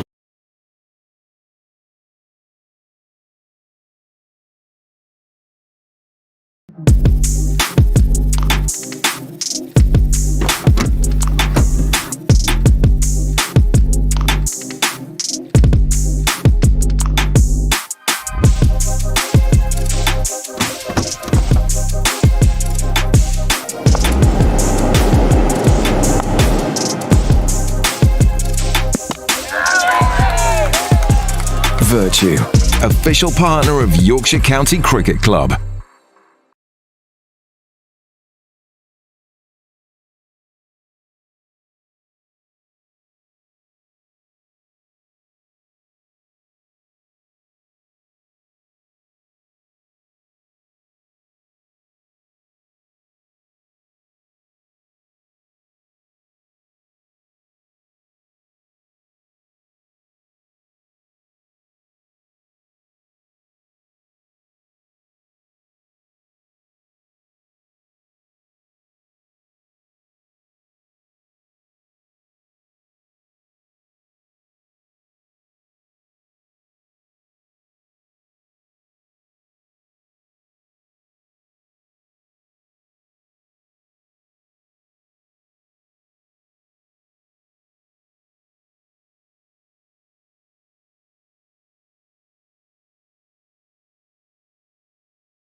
I'll have to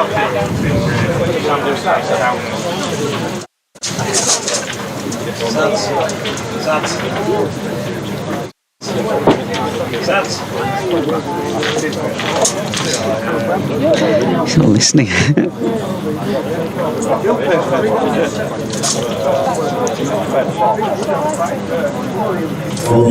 Welcome back from Clifton Park in York for part 2 of day 1, with Essex having won the toss 97-1. Nasser Hanif and myself, Jonathan Dodge, for this first half hour. Paul Newton of BBC Essex alongside, and munching on her lunch, our intrepid scorer, Kate Holsworth. Ben Code is going to bowl the first over of the afternoon session then from the city end of the ground. They reckon about a couple of thousand in here today. Felt like there was more to me. Certainly very well populated around the boundary edges, if not so much in the temporary stand opposite us. First ball of the session is wide of off stump and Wesley leaves. Pleased to say, first and foremost, from Yorkshire's perspective, that George Hill is back out there on the field, having missed the last good half dozen overs or so before the lunch break. I didn't see him out on the field doing anything in particular at lunch, but I did see him coming off with Ed the physio, as if they'd been doing a bit of work together, so maybe there was a little niggle. Should hopefully be able to find out a little bit later on in the day, but he is at mid-on at this moment in time and not at first slip, which is being taken up by Adam Lyther's code bowls to Wesley, who went to lunch on 36. Dean Elgar, the non-striking end, is on 45, and the sun is shining. I've just had to do a bit of slip, slap, slop. Oh, have you? NASA. Yeah, that's a good Lunchtime. idea. Yeah, bit of the older. Well, I was going to mention a brand, but I'm not going to because other brands are available. But I didn't even mention it. So there you go. Indeed. But yeah, it is that sort of weather, isn't it? Gorgeous. Yeah, here's the code in, and that's turned to leg by Wesley, half stopped by Bess, and the job completed by James Wharton, who's been lightning in the field so far today. Nice return throw to the gloves of Johnny Bairstow. Coming to your point about bowling, you'd not really want to be a bowler down and having to get the others to bowl a bit more in these conditions, would you? Not in any match really, would you? Obviously, ideally, but certainly with a Kookaburra ball. Yeah. You wouldn't want to be a seamer, well, any bowler down. So 97 for 1. No runs yet scored in this first over post-lunch, but this, no, wasn't the first one of them. Looked like he'd driven it straight, but there you go from our angle. Not easy to tell. And George Hill moved into the line of sight and mid-on and fielded. Bit of katsu chicken curry there for lunch. You eat your greens, NASA? I did eat my greens. Yeah, good. Very good boy. important. Very important to eat your greens, isn't it? Very important. Kate just said to me before we finished the lunch break, I'll go get a little bit of broccoli. She's got about half the supermarket vegetable stall on her plate, as that's pushed back to mid-on by Wesley, and there's no run. Next you. Okay, Jordan Thompson is making himself available. Certainly will text him, get him back on. Yeah, the good thing about broccoli is you've got to have it just nicely buttered, I think. Not overcooked and boiled to the absolute maximum. As Cody bowls and Wesley pushes forward and misses out. And that's the end of the over. 97 for 1. Well, Tomo's up here before I'll text you to get you back on commentary a bit later. George, was there an issue? Okay. Yep, George confirmed. Okay. By Yorkshire doctor Jordan Thompson there. Oh, that's good to know. Not sure I'd wanted to write my prescription now. That's good to know. That's good to know. At least. So it's Jack White. And it's going to be Jack White bowling from the rugby stand end. 7 overs, 1 maiden, 1 for 18 so far in the perfect pink pen of Kate Holdsworth. The only wicket taker as well so far. Just practicing his run-up, 97 for 1. Yeah, he was having a chat with a couple of speckies down outside the changing room at lunchtime and signing a bit of this and that, which is always good to see. That's what's great about these outground matches in particular. I accept that they also do go out and do the signings at particularly T20 games at the test grounds, but a chance for the crowd to get a little bit closer to the players on occasions like this. Jack White, in he comes, first ball in the over, and this is pushed out into the offside for no run. It's funny, just before lunch, because I was looking at the scoreboard and it was sort of meandering along, and the next moment I noticed it was a 90 set, it was 90s in the 90s, so they certainly accumulated last half hour or so. They got the skates on a bit, didn't they, Essex? Yeah, also good to see 32 overs got through in that morning session. As Jack White comes in, this next ball, and this one is just played out in front of him. A little hop, skip and a jump from the batsman. No further additions to the total. Watched it well during that morning session. Dean Elgar had to be watchful, particularly with Ben Code from the City end of the ground. Wants to get his team off to a good start here, obviously. We've been talking about potential relegation. earlier today, because that's what we're faced with right at this moment in time, but everything adding up to a change in the format next year. Jack White in again. This next one is pushed down the ground and it hits the fielder. In fact, hits Jack White, just brushes off him, and there's going to be nothing untoward there. We were chatting about this just before the lunch actually interval, in terms of, you know, the effort that Yorkshire have put into getting to this stage and getting into the division. The last thing they'd want to do is get back into Division 2 again. Yeah, and it's not looking that way, is it? Because if they do change the format, then it's kind of relatively close to being rubber stamped, I think. Then it looks as though there would be no relegation. In comes Jack White again, next ball, and that's play and a miss from Dean Elgar this time. You never like to put these things in place before they are, because decisions have been known to change, but yeah, that's the latest up to the minute forecast, if you like. Yeah, there'll be a sense of relief if that does become true. Certainly a sense of relief amongst all the Yorkshire supporters. I'm sure they'll be relieved about less Championship cricket, though. Then comes Jack White.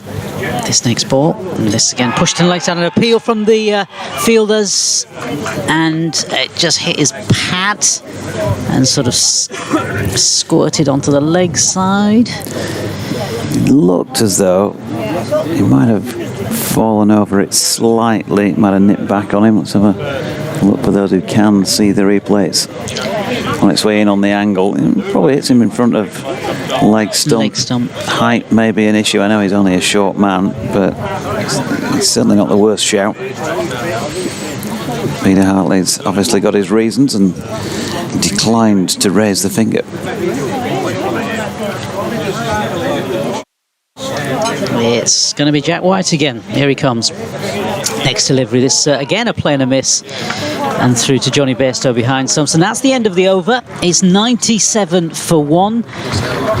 Dean Elgar 45, 5 short of a half century, of course, and then Wesley on 36. Interestingly, I am sure this morning I got the sense that Wesley was ahead of Elgar, and then I think Elgar surpassed him, didn't he? I think he was slightly ahead, wasn't he, for an over or two. Everyone else has. Back-to-back maidens, says Kate, to start the afternoon here.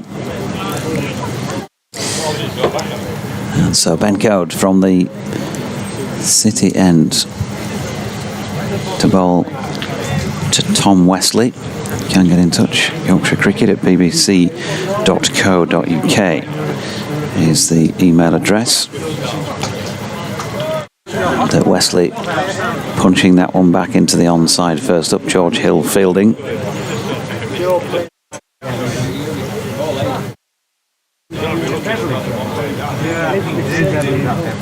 No addition to the score.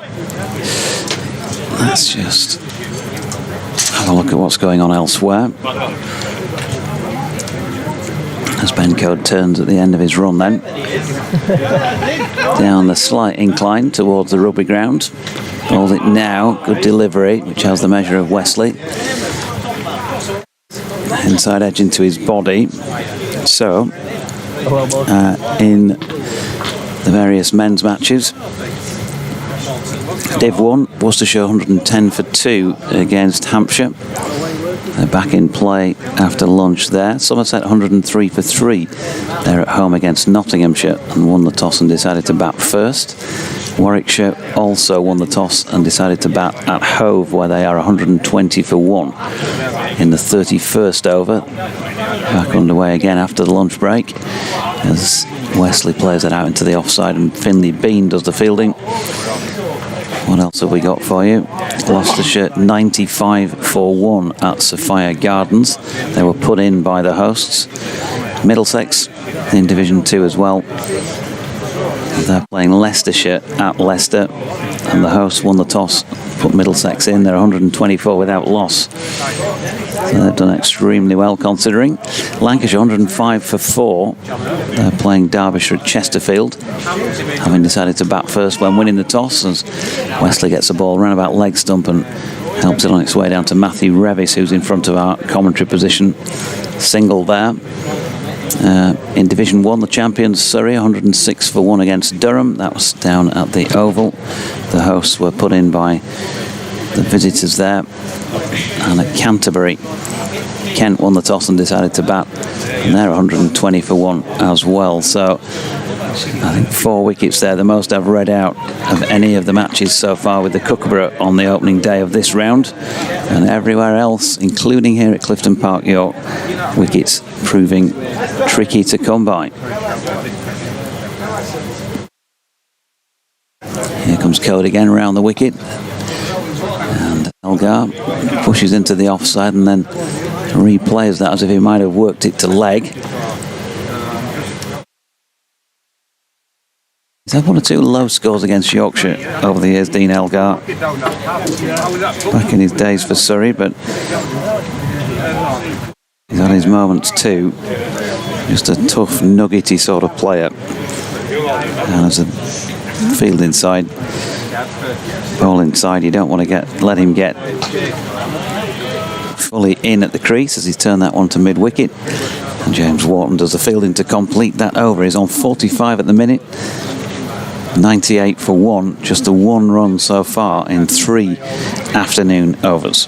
Dean Elgar, sort of batsman, I'm thinking he can hang around there whilst the others sort of play around him. You know, early on in this innings, before the lunch interval, he had a few sort of airy-fairy moments, if I can put it that way. A few plays and misses, a few edges and that sort of thing. But then, since then, he's certainly been accumulating the runs. Helping Essex's cause, and Yorkshire now in need of wickets in this afternoon session.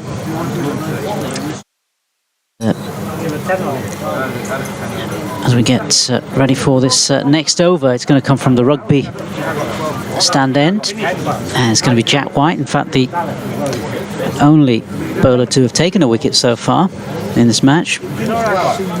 Jack White, 8 overs, 1 for 18 so far as he comes in. First ball, brand new over, comes in, ball's first delivery, and this is pushed into the offside, and it's past the fielders, then it's going to race away to the boundary, and that's 4 more runs there for Elgar. Yeah, just a little bit too much width from Jack White, and he's paid the price. And the 100 up, 102 for 1. Just going back to Dean Elgar, 9 previous innings against Yorkshire have yielded 234 runs. I said he's had his moments. He's had a 71 and 2 half centuries against the Yorkies for his various teams, but he's actually only averaging 26 in matches against Yorkshire, Dean Elgar, so he's coming in at above the rate so far in this one. Yeah, 102 for the loss of 1 wicket as Jack White comes in again, bowls this next ball, and this again punched again, and it's going to be 4 more runs.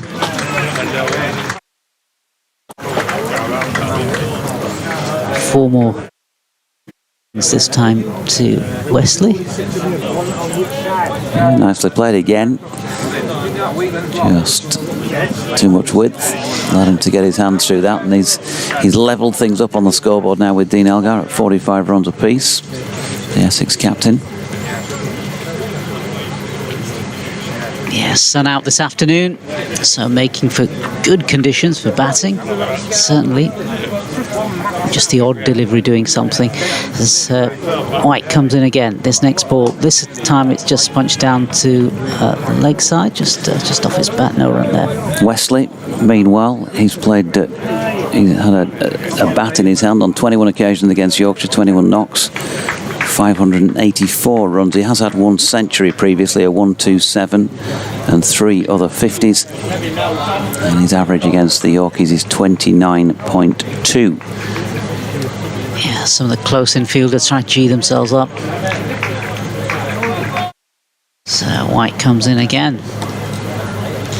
And he bowls this next delivery, and this time it's pushed to leg side. No run there. Two close infielders on the lakeside.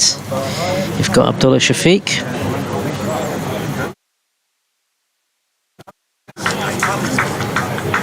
Who's next to Finlay Bean, who's doing a lot of the clapping that you can hear. As White comes in for this next delivery, and he comes from the rugby stand end.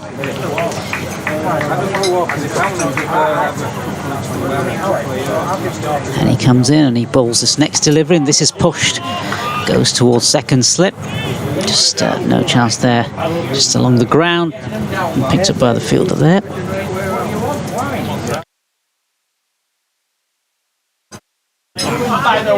It certainly is a beautiful afternoon. A lot of deck chairs out there, a lot of people coming from the train station this morning as I was making my journey from Leeds. Deck chairs in hand, all rolled up, all ready for the game. As Jack White is going to continue his over. Here he is. And this next one again, just pushed out in front of him by Wesley, and there's no run there. It's the end of the over, and it's 106 for one, both batsmen on 45. Yeah, going pretty well, getting themselves in, easing themselves in back after the lunch break. And just taking advantage really of what has been a reasonable day, to be fair, with the ball. But taking advantage of any width they're offered out there.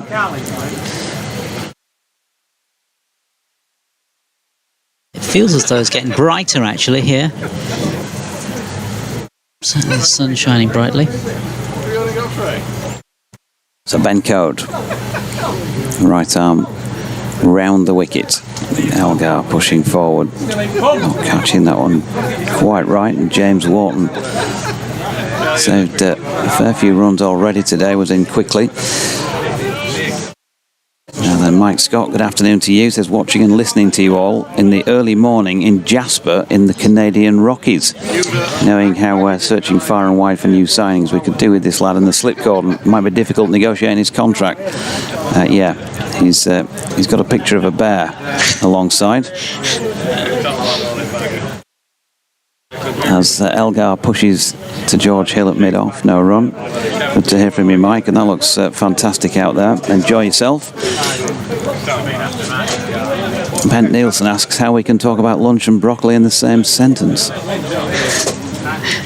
The US president got himself elected just to be able to avoid broccoli.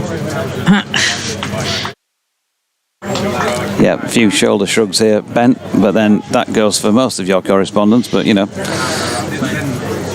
We thank you for it in its own way, as Code's in, and Elgar squared up slightly again, but he's so good at negotiating that delivery. So many times that you see these dismissals in cricket where a player is squared up and gets the edge.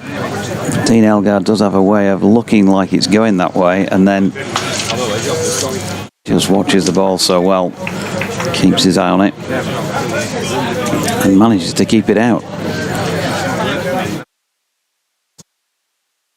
Gordon again. Beautiful sunny afternoon here at Clifton Park. A little bit of outside edge about that delivery down to Will Sutherland, sporting the number 50 shirt at Gully. Sutherland, well, wasn't his morning, was it? 3 overs for 15. He'll have better days. Hasn't bowled very much in his stint with Yorkshire because of that toe injury. And Yorkshire's figures so far, Ben Code into his 12th over here, very much the most so far on the day. Elgar pushing him firmly to mid-on this time, and there's no run, but yeah, Code's gone for 22 so far, 1 for 26. Jack White the sole wicket taker from his 9 overs. George Hill 4 overs for 14. And if you are just joining us 20 minutes or so after lunch, George was off for a while before lunch, but he is okay and back out there. Fitness to bowl, not sure. I guess we'll find out as the afternoon unfolds as to whether he's going to be bowling anymore. Don Bess, 7 overs, 1 maiden, none for 19. as Elgar drives firmly, but Hill, stepping to his right, is down to field. End of the over. Sutherland 3 overs for 15, as I mentioned, and Matthew Revis 2 overs for 10. So that's the end of the 37th over. 106 for 1, with both these batters on 45 runs apiece. Yeah, good progress this from an Essex point of view. And Yorkshire will definitely need to see if they can maybe open one end here. Just get one of these wickets this afternoon.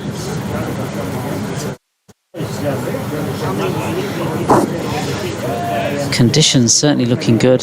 Certainly feeling warmer. It's going to be Jack White to continue, and here he comes. First ball, new over, and he comes. This one pushed leg side. There's going to be no run there.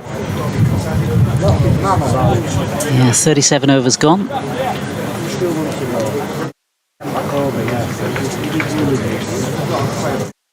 Johnny Bairstow having a conversation with fellow members of the slip cordon. Needs to get their thinking caps on. Definitely need a breakthrough this afternoon if they can. As here comes Jack White again. And this next one is again just pushed out in front of it by the batsman, and there's no further run there. Obviously, we've seen a little bit of spin so far, and I'd expect to see a fair bit more of that as the day and certainly the match unfolds. Just a brief chat with one of the officials across lunchtime, who was also saying that they felt like it would turn.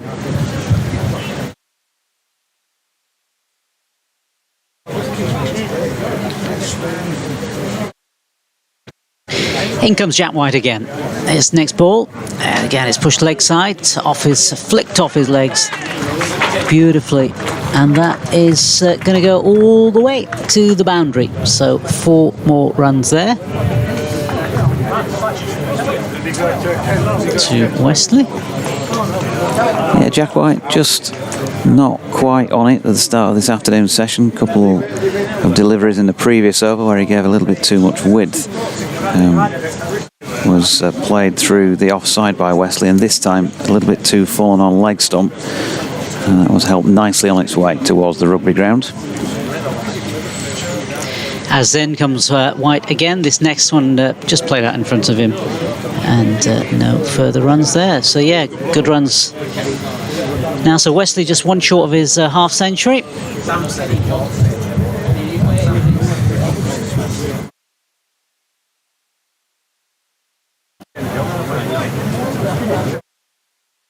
Kate's got one of these recreational scorer linear score sheets with her, which is not one I used to score on. Actually, back in the day, it was one of those.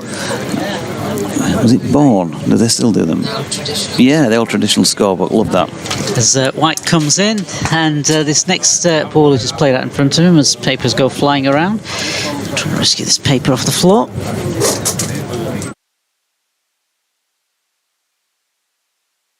I think you need an arm extension there, Nasser, to get down for that. Struggling. I'll get it after this next delivery, I think. My arms are just simply not long enough to get to the paper that's just fallen off the floor because of a slight wind. But anyway, back to the cricket. Jack White comes in. Next ball is just pushed out in front of him by Wesley again. There's going to be no run. It's going to be the end of the over. 110 for 1. Wesley has made 49, and Dean Elgar, the South African batsman, he's on the other side. Both of them comfortably batting this afternoon in this beautiful sunshine. Lots of white deck chairs to my right. People coming back after a spot of lunch. On the left to where we're looking, it's quite busy. I'll let you go get your sheet of paper.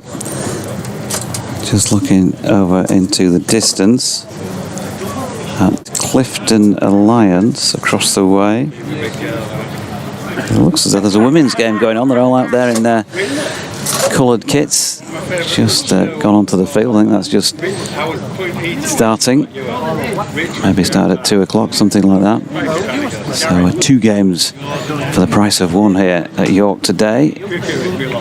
As that's driven first up from Code by Elgar to Bess, who's moved into the covers. Just scanning with the bins over on the popular side. The blue seating still evident over there, but there's a few more moved in since this morning. Sun hat's definitely the order of the day.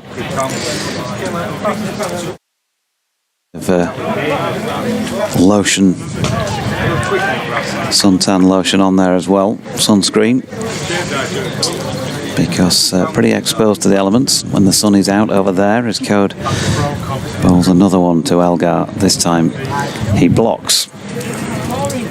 So Yorkshire, as Nata was saying, need to get among the wickets here, and I think really there's always complaints about these kookaburra balls in terms of how quickly they go soft, and therefore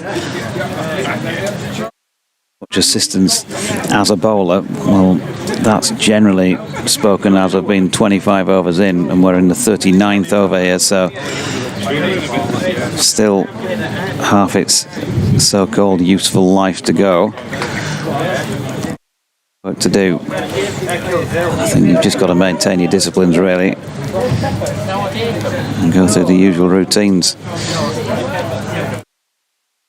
Try a bit of something different. They've had a few slightly different fields as Elgar turns one wide of Jack White at mid-on, and he's chasing it towards the temporary stand on the far side, but the ball disappears over the rope beyond his outstretched arm. 4 more to Elgar, and again parity on the scoreboard between these two batters, 49 apiece now.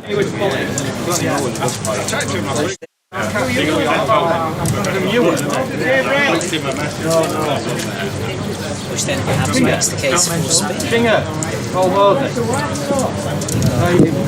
Which perhaps then makes the case for spin, I guess. Early on in the game. Yep. More from Don Bess, you would have thought, at some point today, as Elgar will be the first to win the race to 50 between these two by turning one square on the leg side and taking the score to 114 for 1, 50 exactly to Elgar. 110 balls and 6 fours. 107 balls and 6 fours. Thanks to Kate. Oh, sorry, 110 balls and 7 fours. We got there eventually. Dean Elgar passing 50 in first-class cricket then for the 75th time to go with 52. Yes, 52 first-class tons. And Tom Wesley, well, he's trying to do the same to this next delivery, but he can't convert that into the run that would have taken him to 50. Really well since he got out there as early as the 10th over, the Essex skipper. And has faced a fair fewer deliveries than his international partner out there in the middle. Wesley waits, wide attacking stance, wafting his bat behind him, turns this one through mid-wicket, and that will also take him beyond the half century, because the 2 he scores take him to 51. 117 for 1 come the end of that over. A 63rd first class 50 for Tom Wesley to go with 30 hundreds. This one took him 90 deliveries and included 7 fours. You got 2 good set batsmen in now. A lot of hard work for Yorkshire. Yep, drinks break out there at the moment. Yorkshire will want to reaffirm what they want to do here. There's a bit of discussion going on in a few small groups, 1 or 2 players staying in their positions. Johnny Bairstow quaffing whatever it is that Ed the physio's taken out there, along with Harry Duke. And both batters as well taking the opportunity to have a well-earned swig at this stage, because they're setting a good platform here for Essex. 117 for one now. And as we've been saying, Yorkshire in need of wickets, and we're in need of a change in the com box. So while Nasser changes chairs and Paul moves in, I can tell you that there is the first change of the afternoon, and George Hill is back on at the rugby ground end. 4 overs for 14 earlier. If anybody can nibble this cookery around, then on the strength of what we've seen from George so far this season, he can.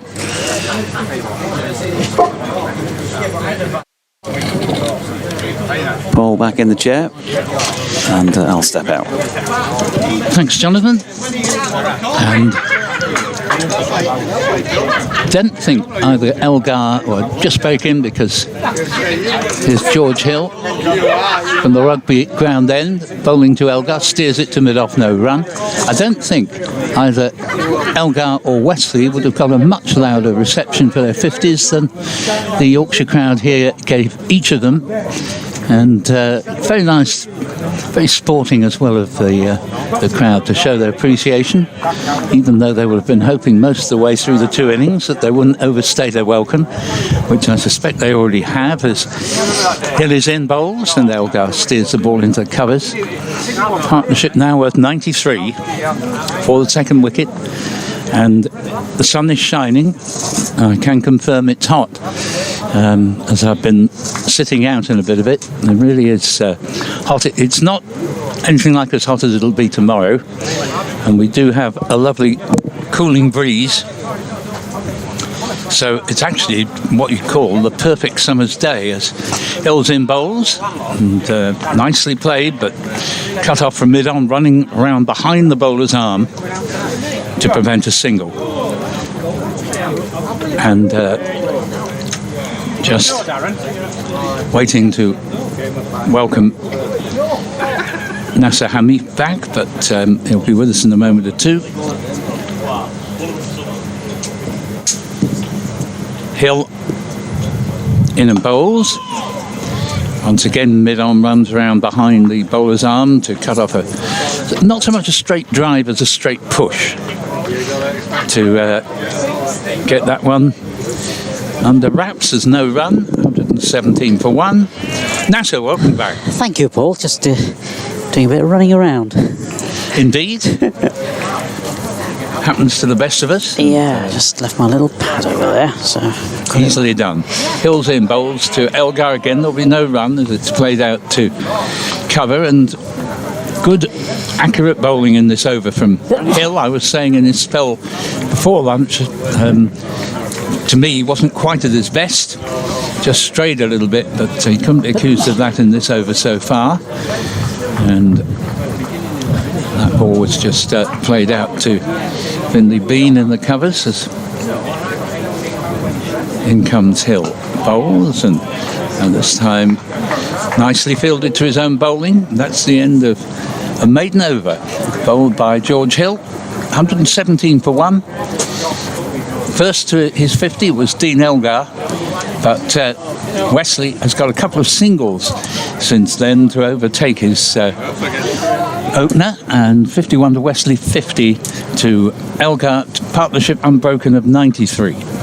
yeah, Essex very, very happy, I'm sure, with the state of affairs so far in this match. Just the loss of the 1 wicket to Jack White earlier in the day, and Yorkshire now, a lot of questions for what they do next here.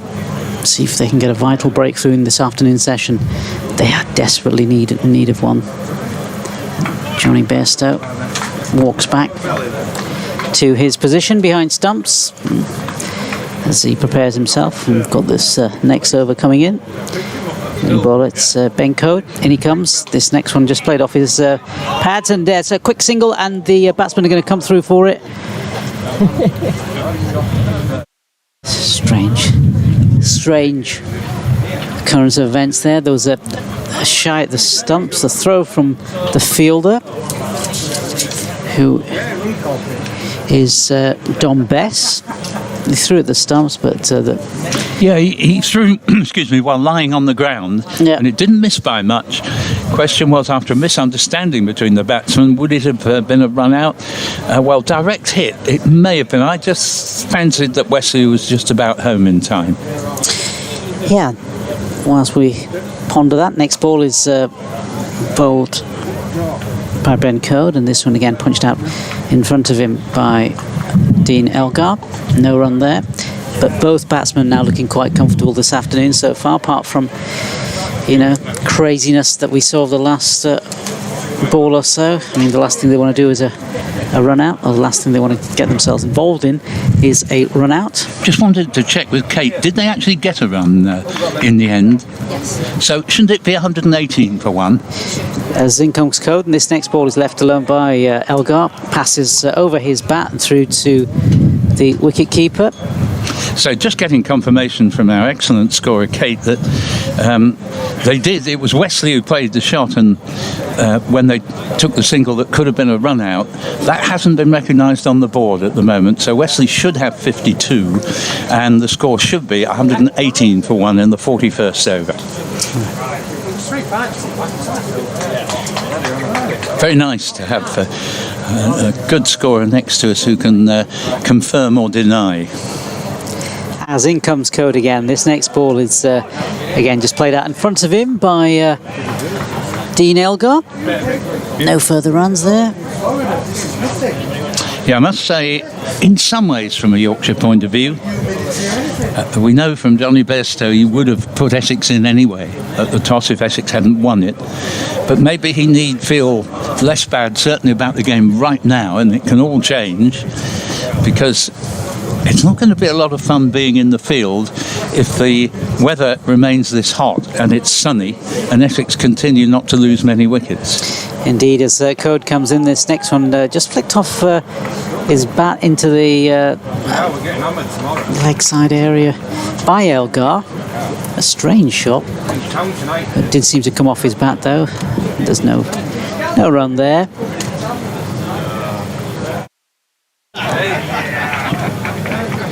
Yeah, Yorkshire in need of wickets. Yeah, they certainly are. Code comes in. Next ball played out into the offsides by Elgar, and there's going to be no run there. It is in fact the end of the over. It's 118 for one. Elgar and Wesley, the two batsmen who are in at the moment, on 50 and 52 respectively. Just looking at scores from elsewhere today, full programme. Hampshire against Worcestershire at the Utilita. Worcester lost an early wicket. They've recovered well, bottom of the table though they be, 150 for two. Hampshire themselves, the next team up from Essex and Yorkshire, not entirely removed from a possible threat of relegation, as George Hill continues from the rugby ground end, single down to fine leg by Wesley, takes into 53, 119 for one. And elsewhere, Somerset home to Notts in a top of the table clash. Somerset 124 for three against the current narrow leaders. Surrey, who look to all the world as if they may well land the fourth consecutive title. Come back to that, but here's Hill. Bowls to Elgar. Hits it straight to mid-on. Jack White, there's no run. Surrey are 136 for two at the Oval against Durham. Warwickshire going well at Hove, 155 for one. And the board has now made up that run they missed out earlier. It is correctly 119 for one at the moment. 53 Wesley, 50 to Elgar.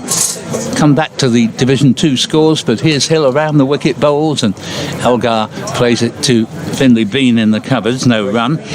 Lancashire having a monumental struggle, even though they're only just relegated to Division 2, showing how hard it can be and what a mistake it is to think you'll come straight back, recently sacked their coach. They're at Derby, and they are 132 for 6. It's almost the only game today which has been in favour of the bowlers. Is Hill around the wicket to the left-hander. Ooh, that discomforts Elgar, tucks him up a bit. He sort of fends the ball off to square leg, and there is no run. He remains on exactly 50, 119 for 1 in the 42nd. Gloucestershire at Cardiff are 118 for 2. Very similar to the score here in terms of runs. Canterbury against Northampton are 149 for 2. And Leicester, top of the table, can't get a wicket. Here's Hill in, bowls. Elgar down to mid-off for no run. Good accurate bowling from George Hill. Middlesex are 145 for no wicket in the 42nd over at the runaway league leaders Leicestershire. So, as I say, there's only one game you could really say has gone in favour of the bowlers today, and it is the game at Derby against struggling Lancashire. Hill's in. Bowls, and this ball squirted away. It doesn't come out of the middle of Elgar's bat, but it finds a nice gap square with the wicket on the offside for 2 runs. 121 for 1. Elgar, his first run since reaching his 52. That ball appeared to have gone sort of uppishly, I thought, unless it's me. But anyway, no harm done from an Essex point of view. From a Yorkshire point of view, the bowlers tidy without being really effective. And some of them, in fact, Sutherland and Reeves, quite expensive. The others, tidy. But Jack White, the only wicket taker so far, and good move again. Yorkshire really needs to sort of change things here. Yes, I thought Don Best bowled well. Yeah. And was a good move by Johnny Bairstow to bring him on around about 20 past 12. But as you say, although the bowling for the most part has been quite tidy, it has lacked penetration.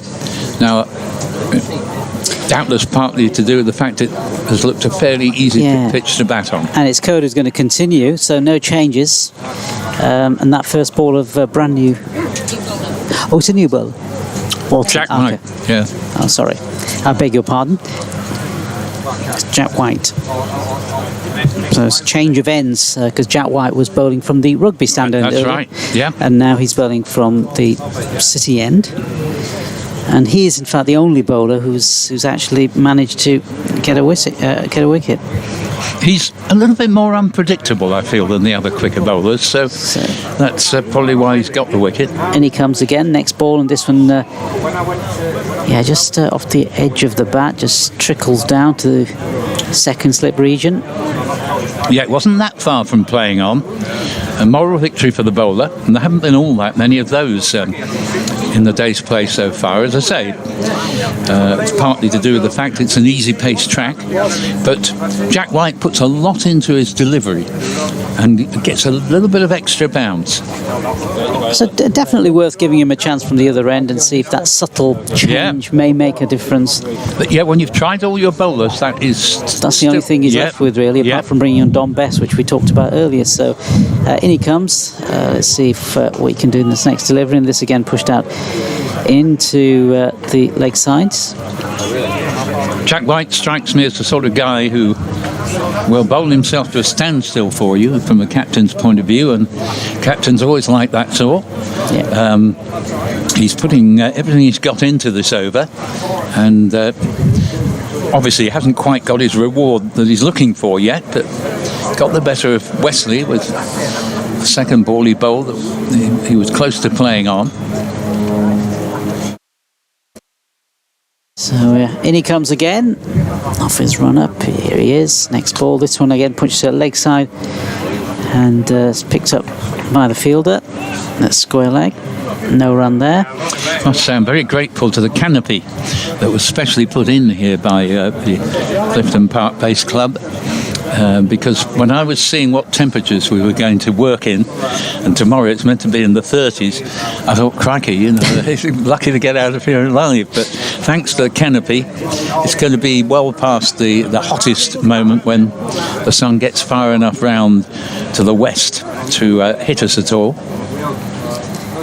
Next ball, I beg your pardon, from Jack White. It's just over the stumps through to the wicket cordon. I think a measure of how the ball really hasn't moved much in the course of the day. Ben Coates, a bowler I've always thought was pretty good, and at Scarborough last year it was in a one-day game. He was moving the ball all over the place, and wickets initially, while the ball was new, were disappearing quite quickly. Today it simply wasn't moving around like that at all. As in comes Jack White again. This next delivery is punched leg side, squarish, no run there, straight to the fielder. I think the rotation of bowlers is going to be particularly important as well this afternoon, isn't it? If you're not going to get any wickets, or wickets are going to be really hard to come by, then to keep their energy levels high, that's going to be key. No, absolutely. And similarly, at some point you would expect tomorrow, perhaps not today, but that's not to say things could change and wickets might suddenly start tumbling. But assuming it's tomorrow before Essex are in the field, the same problems will confront Tom Wesley. We'll have to use his bowlers advisedly. He's got neither Cook nor Porter in this game, and of course he has got Halil Ahmed for the first time. He'll be very welcome. Here's George Hill around the wicket. Lovely shot from Elgar, but for no run as the bowler gets a hand down on it. Lovely straight drive and just deflects it to cover, and there's no run. 121 for 1 in the 44th. Yorkshire really trying everything they've got here to keep runs down, and hopefully if you do succeed in that, there haven't been that many since lunch. It was getting a bit alarming from a Yorkshire point of view, the rate of scoring going up to lunch, but they've rallied well since without being able to take another wicket yet, as Hill's in bowls. Another nice straight drive from Elgar, another fine bit of fielding to his own bowling by George Hill. 121 for 1. So it was, I think, about 97, wasn't it, at lunch? Yep. So just 24 added, and we've had 50 minutes since. That's a testament to the bowlers and how accurate they've been, because both these batsmen are seeing it pretty well by now. Both have passed their 50s, but haven't got far past. No. I mean, Yorkshire have tried 6 bowlers so far in this innings. As Hill's in again, bowls, nudged into the offside, no run. One great advantage Essex do have is that Simon Harmer, even on a pitch that's unlikely to offer him much turn, you can put him on 12 overs into the innings and leave him there for the rest of the day, and he'll bowl you 40-odd overs. And he may not have got many, if any, wickets, but he's probably only gone at 2 and over. And that enables a captain to rotate his quicker bowlers more quickly, but to give them significantly more rests. Yeah. As this ball is played to mid-on, there's no run, 121 for 1. Yeah, this session now, in terms of mind games, it's about controlling the game to some extent. If you're not going to get the wickets, at least, keep those runs down to a bare minimum where possible. And of course, in doing so, batsmen who want to score runs get frustrated, and can sort of choose the wrong ball to have a heave-ho at, and then you've broken the partnership as this next ball is played into the offside. And yes, I mean, I remember saying pretty much as soon as I came back on air, half an hour after lunch, that these two have put on 93. Well, they still haven't put on 100. No. They've put on 97 now. So well done to the Yorkshire bowlers for how tightly they've bowled, because these two are good enough players in good enough touch to take advantage of any loose stuff. Yeah. Here's Hill in, bowls, and the ball's nudged out into the offside. There's no run. Problem for Johnny Bairstow at the end of that over, 44 gone, 121 for 1, is that the backup bowlers for Yorkshire did prove rather expensive, and you can't keep the likes of, well, Coates bowled 2 long spells already today, pretty tightly. You can't keep the likes of George Hill and Jack White on forever before they will need a rest. 6 maidens first, 12 overs. Oh, thank you very much, Kate, our scorer. 6 maidens have been bowled from the 12 bowled since lunch. Exactly right, 32 overs it was, I remember, at lunchtime, which is exactly the number that should be bowled per session. It's just building up pressure, and that's what Yorkshire would want to do this afternoon. Build up that pressure, induce a false shot, and then it could become a very different game for the new batsman who comes in. Well, Don Best doesn't give much away, so he can keep the pressure on when the quicker bowlers need a rest. But at the moment, he's out of the attack because the man who is bowling is the only wicket taker. Jack White, first ball, brand new over, no run. A tribute to how straight the bowling has been, without straying onto Midland leg, which opens a lot of avenues up for both these batsmen, both strong off the pads. A tribute to how straight they've been is the number of times a bowler has fielded to his own bowling in the last 20 minutes. Yeah. So they've kept it really, really tight, which is good. And they just want a reward for all their endeavours. As White comes in, and he bowls again. This next one is flicked off towards leg side, off his pads by Wesley. That's on 53. Got Dean Elgar on the other side, he's made 52. Now that went to square leg.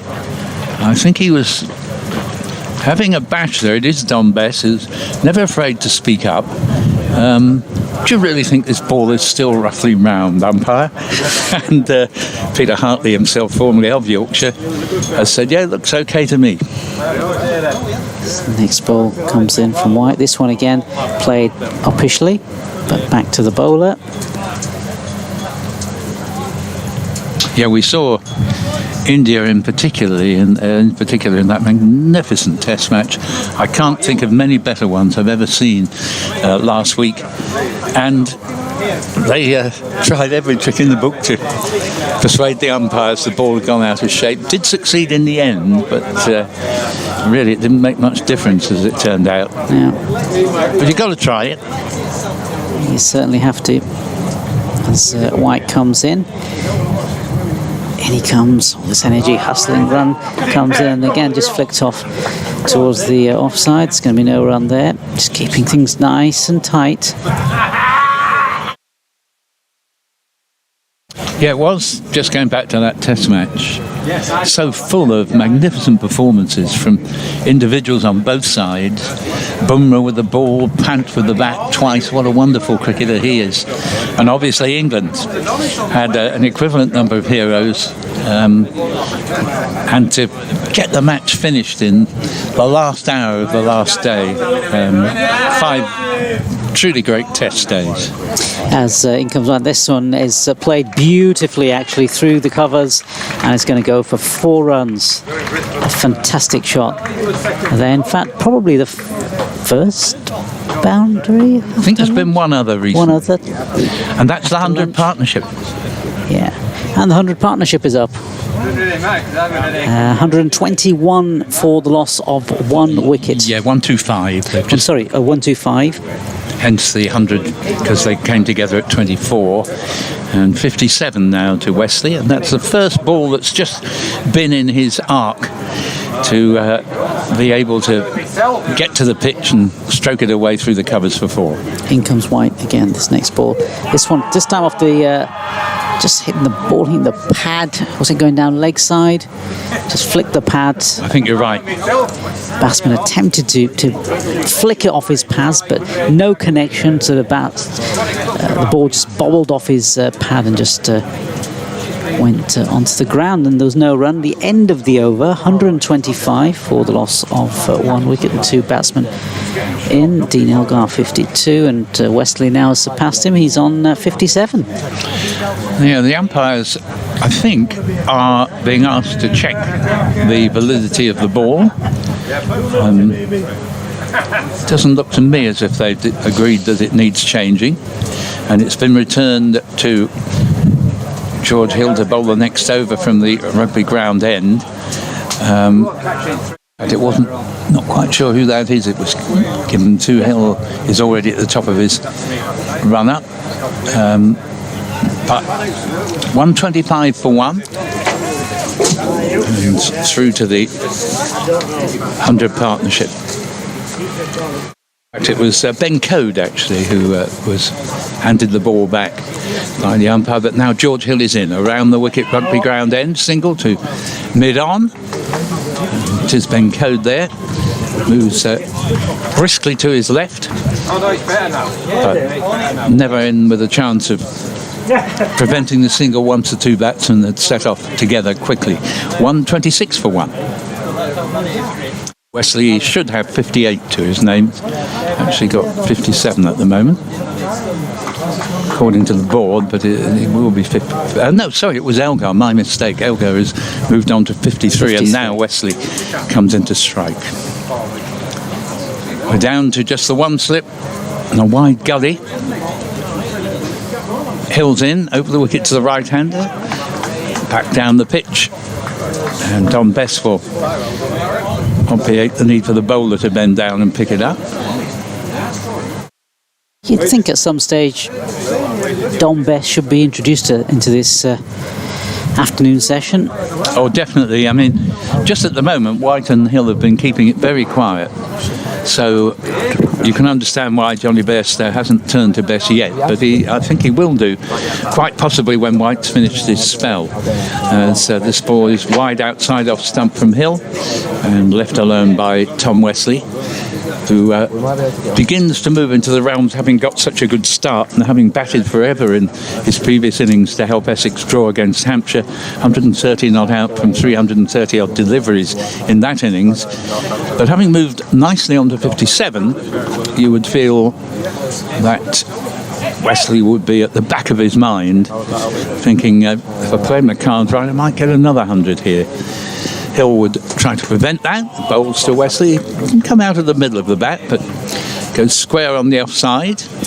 And that 100 partnership there, Elgar 44 off 102 balls and Wesley 57 off 103 balls. So yeah, those two coming together quite evenly shared. Exactly. Yeah, exactly. There was a period going up to lunch where Elgar had nearly all the strike, but overall it's been even Stevens. Wesley slightly the quicker scorer of the pair. Hill, Wesley flicks it into the onside, and that ball played up to Bean. And now I'm not sure what the board's trying to show at the moment. It's kind of got stuck between numbers. So I think that's still 126 for 1. Kate confirms, yes. This is scoreboard's gone yes, completely. It's not quite the system we're used to, the method of scoring on that board just at the moment. It's, here the next ball goes down to mid-off, and there is no run, and that completes George Hill's over. He has a fairly economical run-up and gets through an over quite quickly. Yeah, and at this stage I'm going to give way to Doidge. So, that end needs to go apart as well. Jonathan, as I know him, Doidge, as some would have it, is beginning to resume the microphone to my left. It's an absolute pleasure to be sitting up on the balcony with a canopy above us to protect us from the sun. And when you go to an outground and you haven't been there before or didn't know anything about it, you fear, with these horrible sounding temperatures in the 30s tomorrow, horrible to my ear anyway, you fear that you may be in full view of the sun all day. But the facilities here are excellent. Many thanks, by the way, to the club here and to Yorkshire County Cricket Club for a quite excellent lunch. Much appreciated. And very nice it was too, as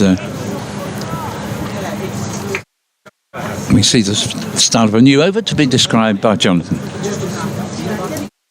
There's Jack White round the wicket to Dean Elgar, tucks up the front knee and pulls for 4. disappearing over the rope towards the rugby ground side of the field. And already just been for a wander round. Well, I got about 100 yards before I was apprehended, and then couldn't continue on my lap. So 100 yards and back. I'm out of breath as well, Paul. But no, the gist of everybody wanted to say to me that, well, this is going to be a draw, isn't it? Straight away. And it's cricket, isn't it? So you can't say that on day one at this stage. Although there are some sort of ominous signs, like just the one wicket so far. And the ball not carrying when it's edged would be a key indicator. But yeah, I was wanting to do a lap of the ground and have the same experience. Pity, because it's a lovely ground, but perhaps not the easiest to allow spectators to do a full circuit. No, I mean, I know your fan club is considerable. Oh, no, so I didn't know I can understand that you'd been stopped on the way around, Paul. 134-1 following that boundary, 57 apiece. It's been a little bit of cat and mouse in that respect between the two batters involved in this partnership, as Elgar leaves this one wide of off stump. I think what I'd have got from the Essex contingent in the crowd, and there's quite a few, would have been, blimey, we're not used to luxuries like 130 for one. Because Essex really have been struggling with the bat, and there have been numerous occasions this season where they've been 4 or 5 down by this stage and barely got a batting bonus point, and they'll be annoyed with themselves if they don't pick up, shall we say, 3 here, minimum, having got such a good foundation. Then pushes off, makes his way in past umpire Michael Goff and bowls again, and Elgar over the top of that, quite late on it, and it bobbles its way to Adam Lythe, who's situated at first slip. That's another slight indication of this being pretty easy pace pitch, in that when batsmen have been late on deliveries, they've been able to guide it wide of the stumps. Now, if you get the ball coming on that bit quicker, very often it just takes a very thin edge and goes into them. Yeah, slowish pitch, not a huge amount of bounce, and a Kookaburra ball as White bowls to Elgar, who turns that one to James Wharton at straight mid wicket. No run, just been having a chat with James's parents, who are sitting down to our right, just over the boundary edge in front of the clubhouse. They seem in good order. But when I said, well, you never know, it might, you know, it's not a test ground. Every right if it deteriorates a bit on the last day, and they both said, bearing in mind James is obviously a number 3 batter, and what you're saying to us could be a tough old last day with the bat. Who knows where we'll be come Wednesday, as this delivery is wide of off stump and Elgar leaves. I think by the sound of things, James Wharton's namesake Henry, former top pro boxer, of course, from this area, apparently going to be here on Tuesday. As is Bumble in the com box with us on Tuesday. I think you've gone by then, haven't you, Paul? Yep, give him my regards. He won't know who the heck I am, but then nor does anyone else. But yeah, no, it'd be lovely to have Bumble along, and yeah, Henry Wharton. I'm sure a lot of people in the crowd will be pleased to see him. So it's going to be Will Sutherland, and Johnny Bairstow will be hoping he can keep a stricter line and length than he did in his opening spell. He's got a nice action and is distinctly pacey, but he did, having made a decent start, did then bowl a couple of rather wayward overs. And Yorkshire now, having fought so hard to keep the runs down since lunch, don't want to lose that edge as Sutherland's in, begins well enough. Ball played back to the bowler by Wesley, 130 for 1. Good to see George Hill able to get through those 4 overs, having had that little scare before lunch. From just 4 runs conceded in those 4, according to our scorer. Yeah, fine young bowler, George, and Only 33 runs have come in 13.1 overs since lunch. Sutherland in, a lead outside off stump, 130 for 1. On a day like this, when you've taken just the one wicket as Yorkshire, there's obviously not vast amounts of positive comments going on, but Kate's just pointed out that so far they are to concede any extras. And no extra match so far out of 130 runs. That's very unusual. Good discipline. Sutherland just checks his field and feels happy to abide by it and come in over the wicket from the rugby ground end. Bowls, and this ball's whipped off the pads by Wesley straight to the man by the square leg umpire. Still 130 for 1. Pair of Hunts is on the board, 57 each. Dean Elgar, Tom Wesley, and it's one of the rare occasions this season where Essex have looked fairly serene at the crease. So far, Sutherland's in. Bowls and lovely straight drive, but very well stopped just out of my sight. We have a screen next to us which is very welcome, showing us replays, but I was unable to see who did field that, but it was a beautifully struck straight drive from Wesley. I think the answer to that is Peter Hartley. Did the fielding. The Yorkshire 12th man. Yep, couldn't get out of the way of it. It was that, hit that straight. Oh well. Hold on, Pete. All contributions gratefully accepted. Sutherland on his way again. Accelerates and delivers, but too far wide of off stump to trouble Wesley. 30 for 1 remains the score. Jordan Cox, next man in, has had another season. The same thing happened to him last year. Last year he went to the Oval, fielded on day 1, appendicitis in the night, never seen again for another couple of months while he had his appendix removed. This season, in striving to reach his 100 at Taunton, he tore a side muscle. Didn't see him for another 6 weeks or so. Still trying to get back into his rhythm, really, since he returned. Here's Sutherland in, bowls, and Wesley leaves. Another over goes by, one that was not expensive, but rather wayward in that Wesley was able to leave 3 of the deliveries. And it's 130 for 1 in 48 overs. Yep, so still ticking along very nicely here. Essex. Exactly halfway through the day. Jordan Thompson's going to be joining me on commentary at about 3:10. Interesting to see what the Yorkshire camp make of things. George Hill switching then to the City end of the ground, having bowled 4 overs for 4 in his most recent spell, and he's going to start this particular spell against Dean Elgar, who's pushing forward into the offside to this delivery. Don Bess does the fielding. Haven't seen Bess again since that spell earlier in the day when he came up with 4 overs for 14. No, 3 overs. Yes, I was right first time. 4 overs for 14. Trying to make head and tail of the kaleidoscope of colours on Kate's sheet. It's one of those where I think only she really knows what she's doing. As that's full and whipped away through the leg side by Elgar. And out in the distance, a sliding stop prevents the boundary, but they get through for 3. Yes, good retrieving there.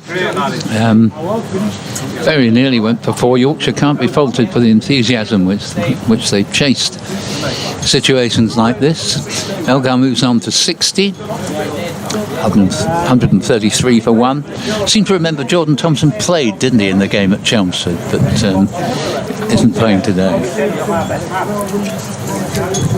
Maybe I'm wrong. I'll confirm. Thought I did remember him playing in that game. He came and commentated for a bit, didn't he? Yeah. Which probably meant he was playing. First ball of this George Hill over draws a yelp from, I think it was Adam Lythe. Who else? No run. Let me go back to the team sheet of that match. Quite a brisk breeze blowing, actually. It's there's our canopy wobbling up and down above us. He didn't play at Essex, actually. He was, Oh, right, sorry, my he was mistake. left out of that one.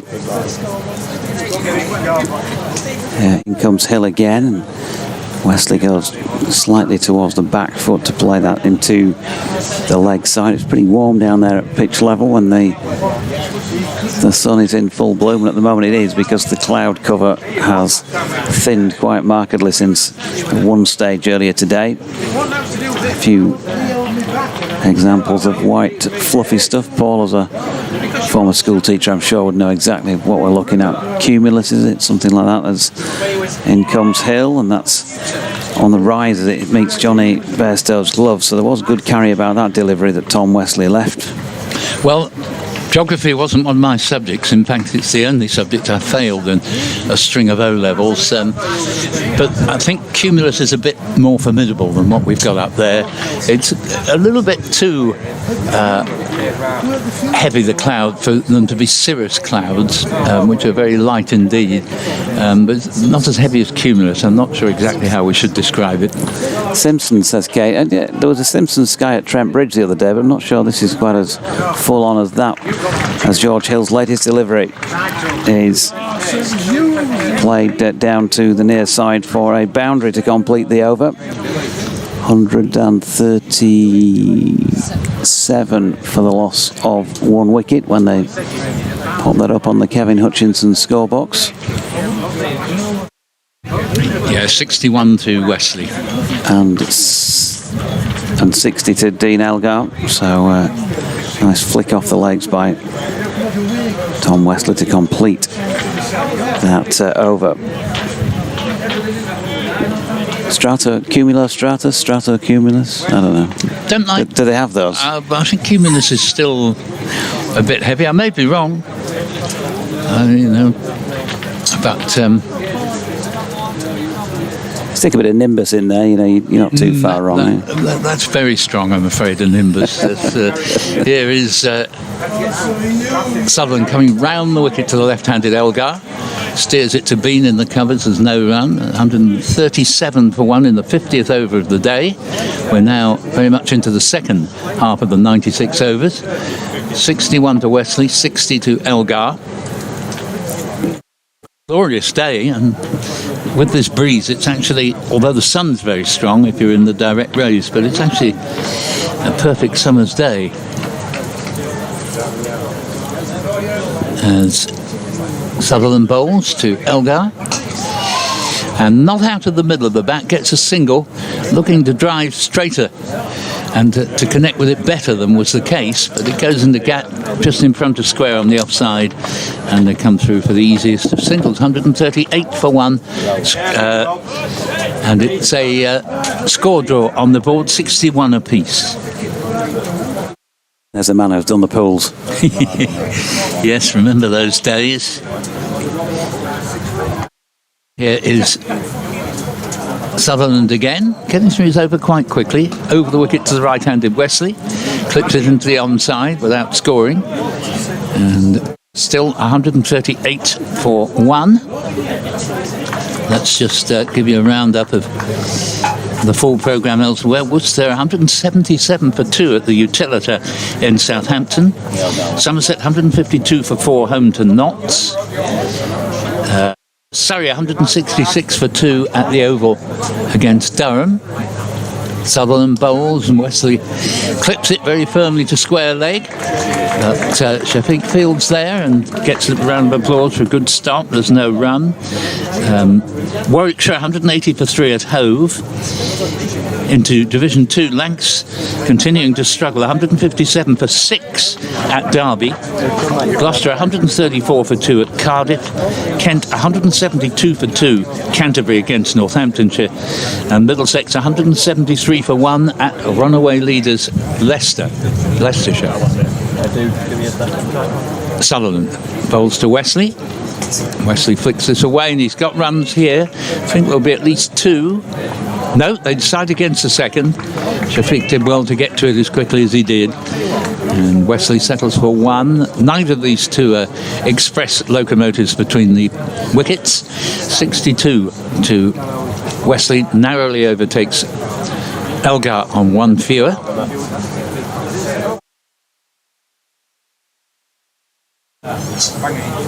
Elgar has a look round at the leg side field and faces Sutherland coming round the wicket. Bowls. Wesley stretches out to a ball well wide of off stump. Does well to even reach it, really, and plays it to Shafiq, who's now to the left-hander fielding a backward point. And there is no run, so the over ends with the score 130. In fact, it's 139 for one. 62 to Wesley, 61 to Elgar. And I can't help feeling it won't be very much longer before we see Don Bess given another fling. Yep, he's just polishing the ball though for the benefit of George Hill, who's going to continue at the City end. Hi Paul, says the Grumbler. Oh yes, good afternoon Grumbler. Looks lovely at York today. Huge game. One question I heard on a podcast that Sam Cook could return for the second innings if not selected by England. Is this right? It's a silly rule in my opinion, but we need him. Can't remember the last time we had neither Cook nor Porter in the attack. Unfortunate for such a pivotal fixture. I've not heard that. I've never heard of anything like it. As George Hill is in, and in behind that is Wesley, and there is no run. Yeah, I can't enlighten you there, Grumbler. I'm always last with the news, as you know, and it may be. I mean, I've always said all rumours are true. It may be that there will be such an arrangement. I do rather jib at that way of doing things. You know, it doesn't quite seem right that someone who hasn't started the game can sort of join it halfway. But you're right, Essex would love to have him back. Yep, another dot ball there. Wesley still content to just wait for his opportunities. Yeah, that's a good description of the whole Wesley innings. He's not gone after the ball particularly, but he's been very good at punishing the bad delivery. That's dropped out square on the offside by Wesley, and there is no run. Our next emailer asks, is Andy Day, who's Michael Jones at number 8 in the Essex order, please? Well, funnily enough, that was down on score sheets earlier today. Noah Thane is listed on one of the score sheets, that of ESPN Crick Info. Yeah, I've got him down as number 8 on mine. Michael Jones. Oh, sorry, Noah Thane. Okay. Yeah, I've got Noah Thane, yeah. Interesting. Jones was originally listed. Yeah, that would be Mackenzie Jones, hyphenated, I think, who's a quickish bowler, but it doesn't look to me as if he's in the side. Of course, we haven't seen Essex in the field yet, so we can't confirm 100%, but he's certainly down on my list as number 8 will be Noah Thane, a young 20-year-old. Yeah, we saw Noah at Chelmsford. Michael Jones was down on this list earlier this morning, so Mackenzie Jones was not either way listed, as that is turned to the leg side by Wesley, who'll pick up a single out to Don Bess. Always great to have the team sheet spot on at the start of the match, isn't it? Essential. But it does help the likes of you and I. Hence, essential. If those who do those sorts of things get that information accurate. As 3 o'clock strikes, mid-afternoon, 140 for 1, just the 1 wicket in the day. Yorkshire, of course, struggled on the final day to take wickets until that final session in the match at Chelmsford, as Elgar in behind that plays to mid-on. And there is no run. Let's see what else we've got in. We can get through another email or two. Chris Grant says, hello gents, Will Sutherland signed to play for Essex 2 or 3 years ago, but a pre-season injury meant he couldn't fulfil his contract. His sister plays for the Australian women. Great to hear from you, Chris, as always. Yeah, what were you saying about the bowlers having consecutive struggles in the field? One of the reasons why I am against using the Kookaburra ball and against having a lot of points for a draw, it has very much gone in Essex's favour. Here's Sutherland beginning a new over, whipped off the pads by Wesley straight to Bean at the wicket, no run, 140 for 1. Is that a lot of the counties don't have a lot of options on their staff. You know, they're hard up. Essex are one. Porter and Cook have been able to thrive in recent years by being able to bowl short spells, largely due to Simon Harmer's presence. But what I have noticed, as Sutherland comes in and bowls, and this ball is worked away to deep mid-wicket for a single by Wesley, moves on to 64, 141 for 1. What I have noticed is that when bowlers end up bowling on the sort of pitches that we were rife in the previous round of fixtures a week ago, pretty much every fixture but one ended up in a very predictable draw from a long way out. That means the bowlers are having to do a heck of a share of the work, and it's not easy to recover from it when fixtures come as close together as they often do. As here is Sutherland bowling. Ooh, and that's a good delivery. Hurried Elgar there. Goes through without taking the edge to Bairstow. Didn't look like it bounced as he expected either. No. It died on him slightly. One of those straight, you'd be in the game. Yes, that has been Sutherland's sort of minus point, in that too few of his deliveries are actually going to hit the stumps as he comes in bowls. And Elgar again is discomforted here. But, I think may have taken him on the glove as it rolls down to slip, and we're not really in the ideal position to see because we're partly masked by the batsman from where to the left-hander. We're sort of at mid-wicket, 141 for 1. Yeah, Steve says it seems like Yorkshire are facing another 4-day net courtesy of Kookaburra. Here. As this ball is played into the covers, there's no run. And the other view I take, Jonathan, if England goes to Australia, for me, you expect to use the ball that they use in Australia. But I think to take 4 of 14 matches and oblige the English county game to use the Australian ball, I don't go along with that at all. Sutherland to Elgar. Elgar hits it very nicely, but straight to Revis at mid-wicket. And there's no run. Another Sutherland over is completed. A decent over, actually. A couple troubled the batsman there. 141 for 1, 64 Wesley, 61 Elgar. Yeah, Jazz Finder, good afternoon to you up in Menston, says loving the coverage, which is nice to hear. The game less so. McGrath talked after the Notts game about the inadequacy of the Kookaburra, and I totally agree.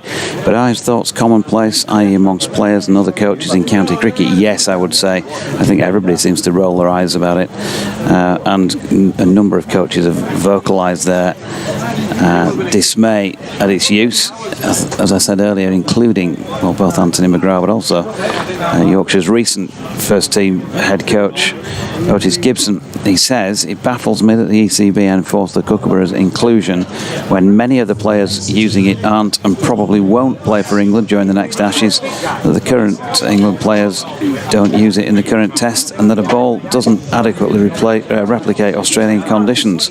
What are your thoughts?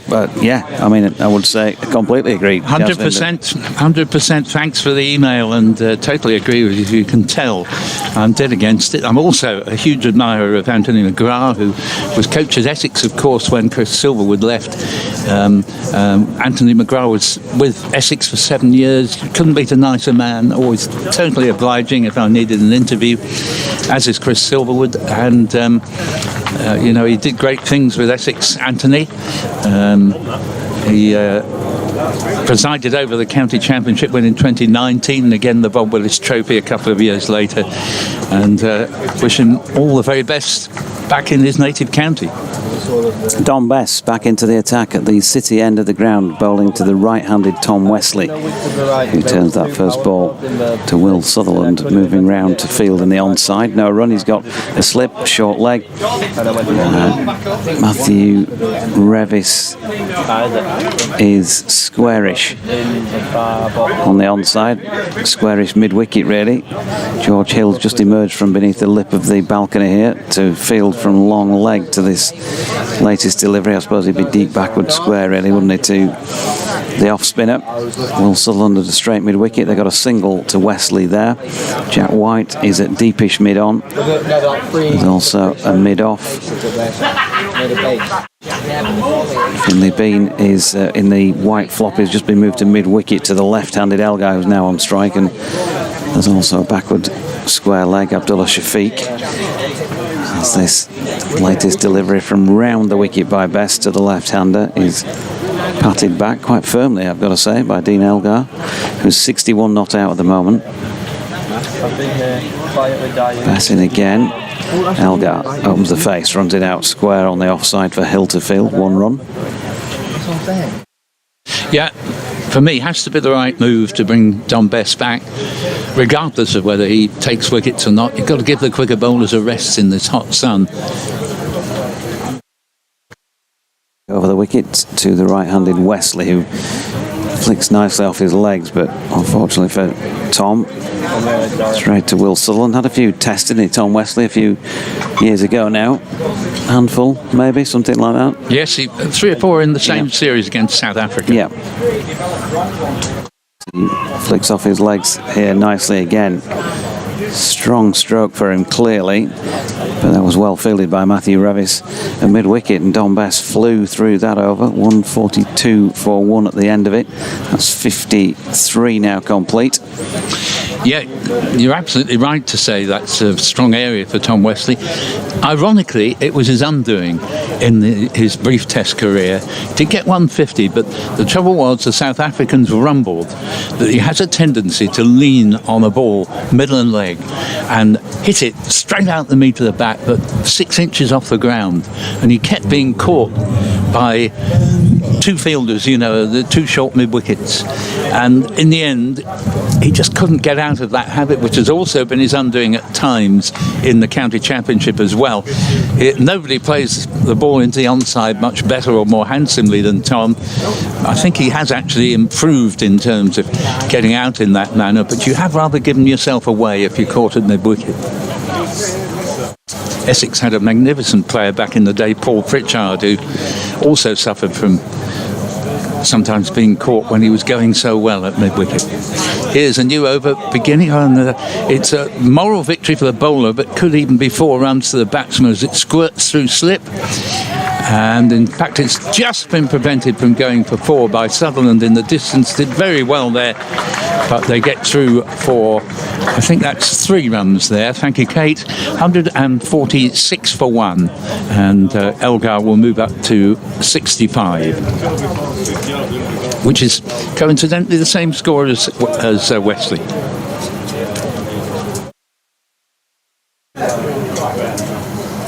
Very pleasant hum around the ground here from a very good crowd. I would suggest we've got at least 2,000 or 3,000 in. There's no part of the boundary that's not tenanted by groups of spectators. Lovely to see cricket on an outground, it really is. I regret the fact Essex no longer have one, as this ball's played to mid-wicket. There's no run. Many of my own favourite games, as someone said, and I've been following Essex for 60 years, and I was going to say more. It's slightly less than 60 years, but that's quite a whack. And many of my favourite games I've ever seen came at what became the last 3 outgrounds Essex used at Valentine's Park, Ilford, South Church Park, Southend, and the Castle Park in Colchester. Lovely that Yorkshire still have Scarborough now here at York, as here is the next delivery, played into the offside code, the bowler, by the way, and he's come on to replace Will Sutherland at the rugby ground end, 146 for 1. Just striving out there, Yorkshire, to try and get in and among, but after 53 overs with this ball, it is an unenviable task, I think, out there. Code again, bowls to Wesley. Wesley back to the bowler, and that keeps the score at 146 for 1. The theory was that this was going to be a result pitch. Well, it might still be, but it's certainly not certainly not shaped up that way in the first half of the first day. Yes, it's like the person who says to you, "Did you get a result?" And you say, "Yes, we lost." So here is code in, bowls. Wesley whips off the pads, but doesn't really time it, and Finlay Bean can very quickly bend to his right under the sun hat and prevent a run. We couldn't really, I think, bar the very occasional slip, criticise the Yorkshire fielding. It's been keen, it's usually been good, been some fine stops, but there just hasn't really been any chance of a catch, for instance. Nothing's been missed. The only chance given was taken by Adam Lythe. Second slip, get rid of Walter for 16. Here's a nice shot. Think this is going to win the race to the boundary? No, the fielder would just, I think, dive and prevent that happening. They're back for 2. That's good work out there by Jack White. And he also of the sun hat. That completes the over from Ben Code with the score 148 for 1, as that ball was clipped away to deep mid wicket.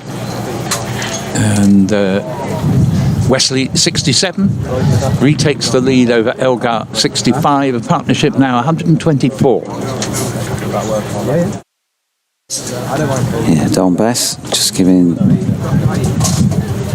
I was going to say cherry, but I'd certainly be reluctant to call it that, really, after 148 runs and 53 overs use. But the ball, the pill, as they call it these days. Not a term I actually like very much. No, I'm not sure about that. It's not one that you'll hear me using commonplace. 148 for 1 then. Bess round the wicket, and Elgar strokes that one away nicely towards Revis, coming in from the near side boundary, out towards the secret garden there behind the big wall. Point of order, a pill's a thing you swallow. You've got an enormous mouth if you can swallow a cricket ball. But a cricket ball for me is an object of reverence. Pill sounds vulgar. Wesley turns this latest delivery to the feet of James Wharton.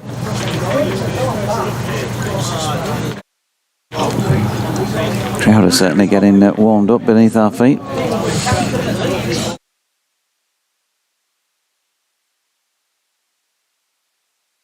Kate's getting a tan next to me. Legs are just poking out into the sun now beneath this table on which we've got our broadcasting kit as Wesley turns one into the leg side. I must admit, it is nice having this canopy over us for the first time.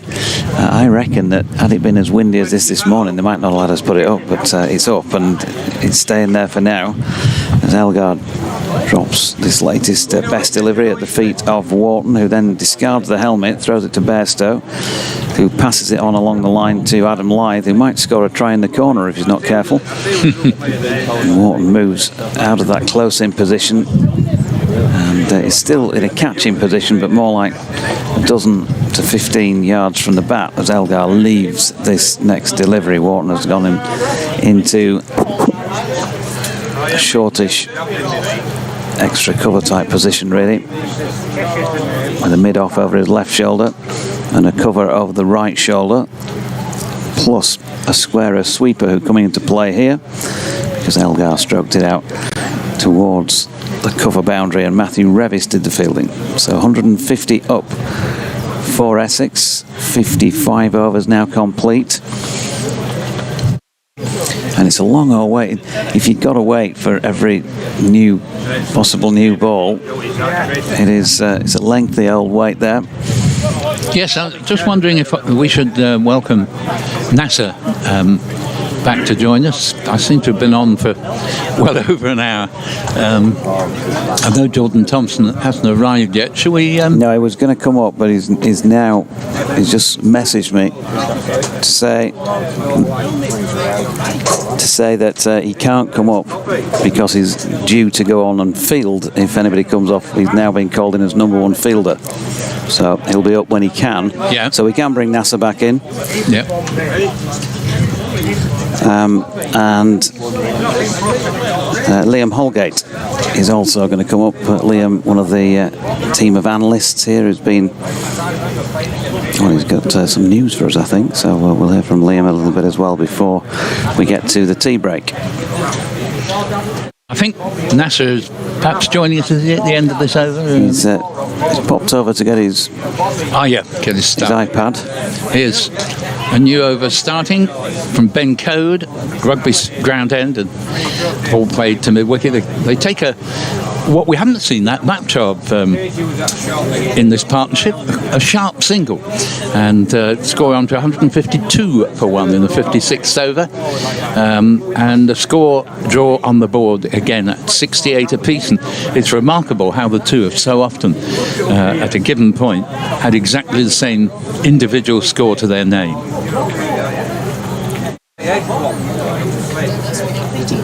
Wesley just wanted to. Yeah, it's a sort of stat that a good scorer would have for you, wouldn't it? Indeed, Codes in bowls, and it's played back to the bowler, and the score 152. I beg your pardon, 152 for one. And you'd think a good scorer would have not only when there were the same score on the board, but how many balls and minutes that lasted for. Yes, as I used to say to some of my These pupils. are vital bits of information. As I used to say to some of my pupils, you can put the spoon away for the moment. So there is Code on his way. Bowl to Tom Wesley, the right-hander. Wesley, study of defence, back to the bowler, and I think we can take it that Wesley's previous innings was unbroken after about 6.5 hours. He's probably not in too much danger of having a rush of blood. He's so far shown no sign of having one in the considerable number of balls that he's faced already, one into the hundreds.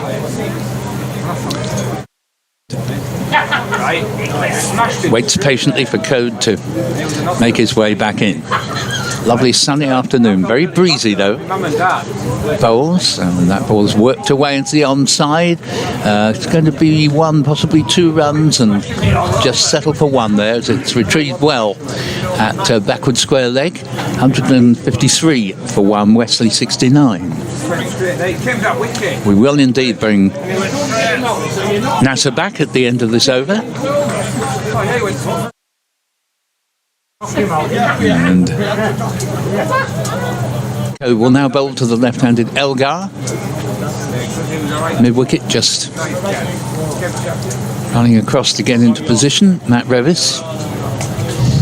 Elgar contents himself with nudging it out to the ever-enthusiastic Finley Bean in the covers. There's no run. That is the end of the over. I shall nip away and get a much-needed drink. Yep, NASA back in for a little bit, and we've got Liam Holgate as well coming up before tea for a word from the Yorkshire side of things. Thanks to Paul Newton for now, as further drinks being taken out. It's that sort of a day where it seems to be an almost endless supply of liquid from one angle or another. So 153 for 168 to Elgar, 69 to Wesley. Elgar's best against Yorkshire, 76. Wesley, as I mentioned, had got a ton and a fair bit more. I think it was 127, but we'll check on that if he gets to that stage, as their previous bests. So Bess going to bowl to Tom Wesley then. Short leg back in place here. for the right-hander, who pushes forward to that first delivery. And Sutherland is out there to field.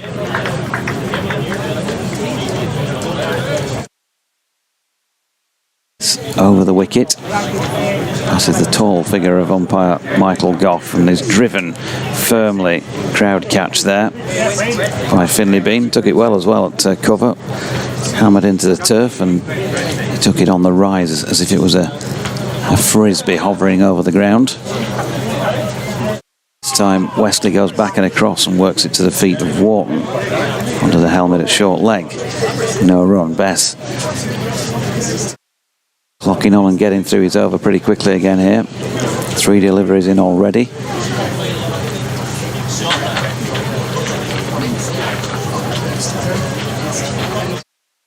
He comes again, fired in a little quicker this time, and Wesley just drags that slightly towards Finlay Bean in the covers. Doesn't look to be playing it that way. Ice cream van, pretty popular over the far side of the ground. Looks like one of the other food vans as well has got a fairly sizable queue as Bess comes in again and Wesley drives, and this time Finlay Bean does make a rare fumble in the field, couldn't get his hand fully down to that. They got through for 1. Ben Code was round to do the cleaning up, so Wesley on to 70. 154 for 1. Last ball of the over, I think. Getting the thumbs up from the now orange capped Kate Holsworth as Elgar plays back to Bess. Final ball of the over. 57 now complete. 154 for 1, and Nasser is back alongside. Yeah, afternoon. The runs are just flowing this afternoon, aren't they? There's no stopping the Essex batsmen. Yeah, 57 added since lunch. Mind you, I've been playing for an hour and a half nearly, so. Yeah, they didn't get them quickly in the first half hour or so, but then since then they seem to be building a quite healthy platform here for them to go on and do something much more destructive. That wind seems to have picked up. Yeah, it certainly has this afternoon. Very pleasant under here. Warm, but a bit of a breeze. But I bet it's pretty hot out there. Harry Duke's just taking a drink on for somebody and he's making his way off. And Matthew Revis is coming on from the rugby ground end to take you through this one then, Nasser. Yeah, absolutely. Matthew Revis, first ball, new over. Comes in, bowls this one outside the off stump, left well alone by the batsman. Goes through to the wicket keeper. There's no run there. Yeah, 154 now for the loss of just that solitary wicket. Yorkshire could love to see a few more in that wickets tally this afternoon.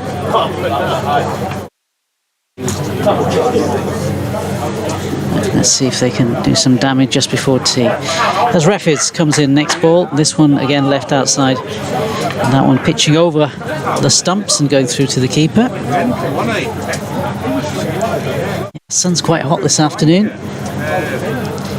I brought some new glasses, but I dare not wear them this afternoon because they're bifocal, and I've never had bifocal in my life before, and I didn't want to risk them because you have to do some peculiar things with bifocals, don't you? I think you have to look in certain directions. Anyway, usually in front's good. Yeah, yeah, but you have to peer downwards as well, don't you? I think.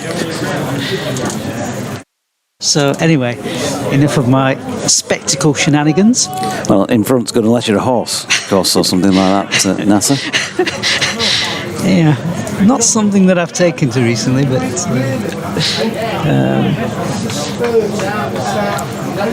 let's follow the cricket as Rivers comes in. His next delivery, and that's has he got an edge?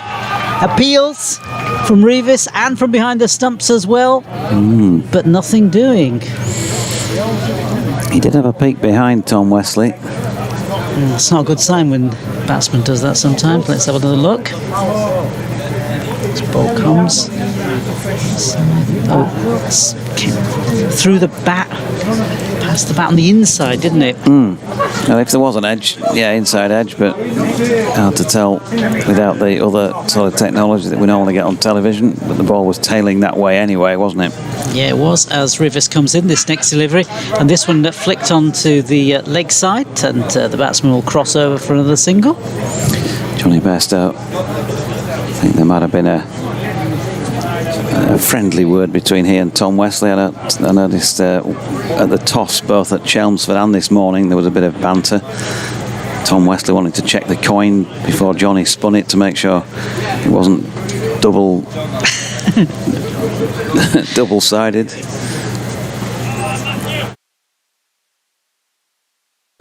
Cricketers and banter. As in comes Revis for next delivery. This one pushed out just out in front of him. Elgar. And there's no run there.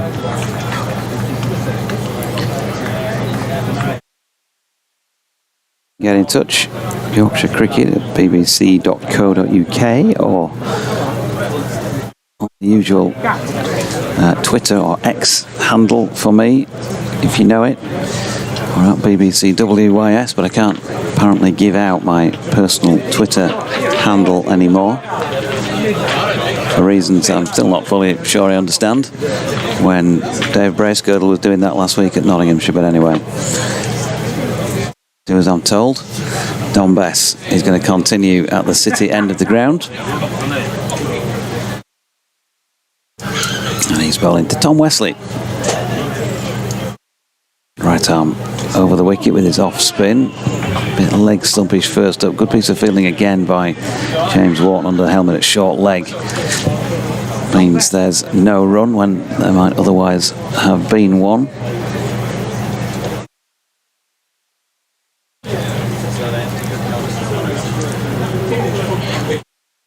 Wesley waits, then goes back foot and just dabs this one towards Adam Lyth. First slip. Interesting really that George Hill goes first when he's not bowling and the seamers are on, but when it's down to just one slip, Adam Lyth goes into that position. Wesley strides into this and strikes positively. Bit of aggression, but no further than mid-off on this occasion. Ben Code doing the fielding. Just the one run. 72 now to Wesley.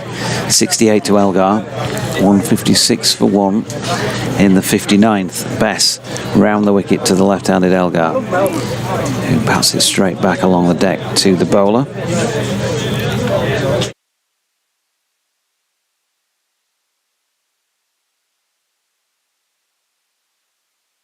That breeze now as Elgar plays this next delivery into the leg side, and Revis with a tumbling stop to his right.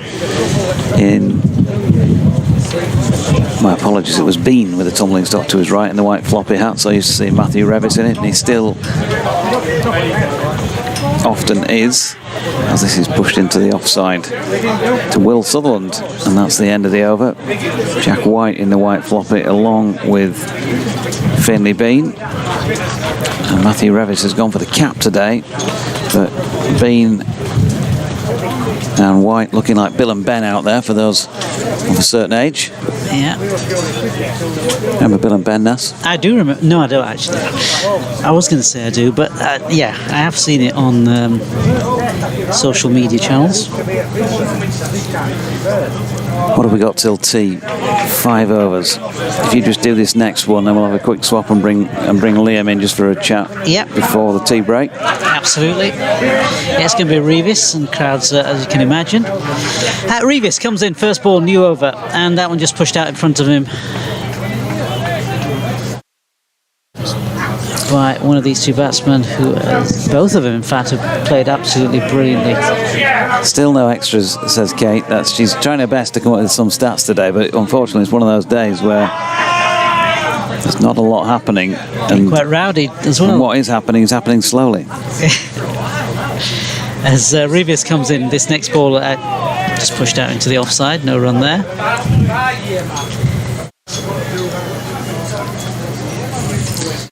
Get rid of a bit of crowd noise. Yeah.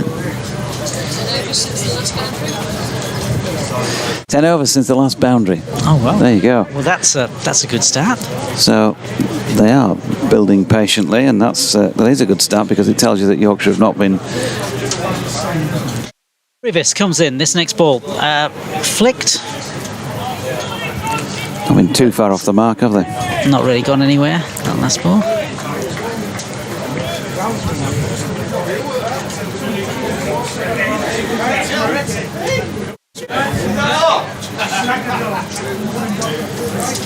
Rivas going back to his mark.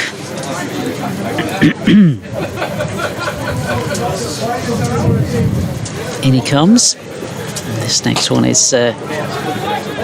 square cut, straight to the fielder. Looks like 19, Jack White.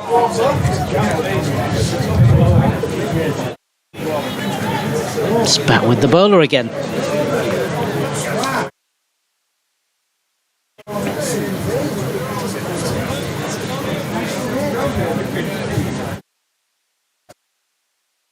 So here comes Jack White in this one again. Straight over the stumps, through to the keeper, no run.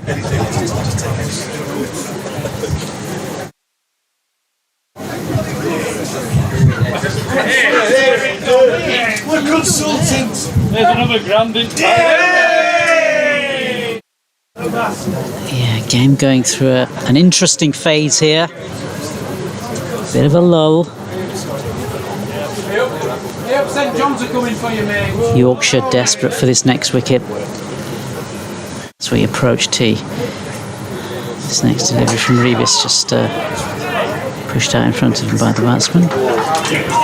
And that looks like the end of the over. It's 156 for 1. Yep, thanks Nasser for now. We'll bring in Liam. So 17 runs off the last 10 overs. It's been fairly sedate stuff in all senses really today. Been a huge amount of atmosphere by comparison to a lot of the matches here, and certainly not been many wickets. Not been that many scoring shots of late either. Don Bess is going to continue with the last 4 overs to go before the tea break. Liam Holgate is alongside me. Oh well. Good afternoon. How are we? All right. But could do with this sort of starting to develop a little bit. Yeah, A little bit more urgency. First ball's a dot there. you're not looking at a result so far. Not looking. The early impressions are that it's going to go that way, but as we know with cricket, especially this far out, you're not going to nail that on just yet, as that one was lobbed really towards in the general direction of Will Sutherland in the offside. Push squarish by Elgar. Picked up a single from it. So Liam Holgate, analyst. I'll let you think about your next bit, because Don Bess will get through this over pretty quickly, but you can first fill us in on what's going on with your analytical cricketing life, as this is stroked away by Wesley, square on the offside, and picks up a single, taking his score to 73, 158 for 1.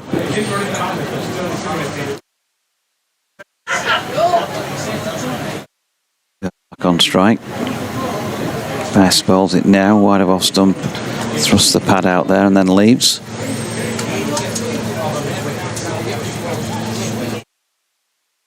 So, ladies and gents, Liam's been away. He's been over in Pakistan for a while. He's been back for a few weeks now.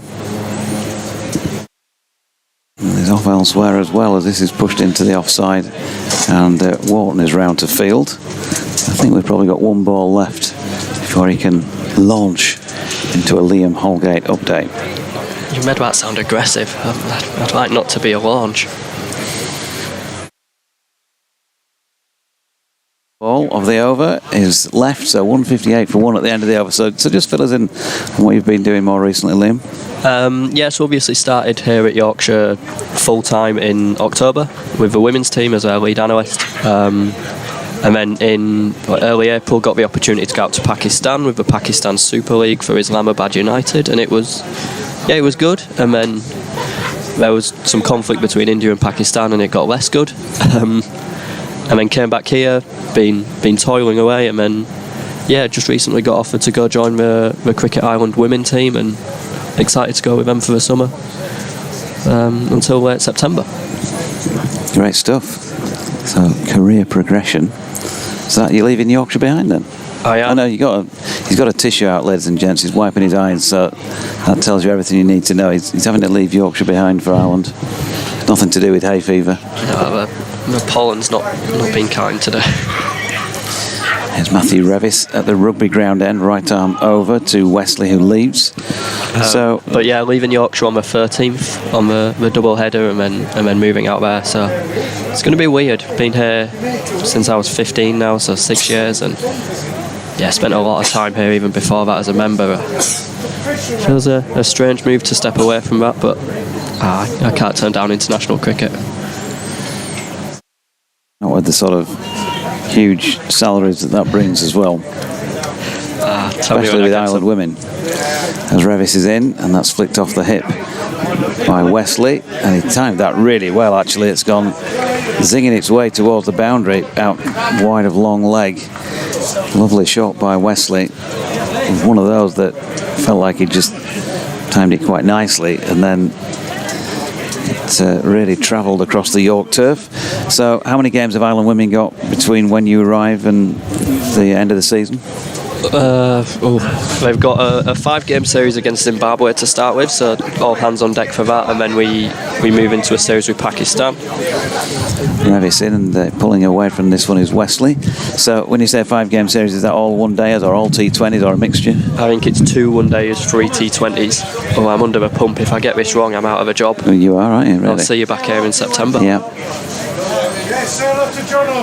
And then we have the exciting one, which is the T20 qualifiers, late August over in Holland, and hopefully then we can find our way into a World Cup and hopefully try and make a name for Irish cricket women.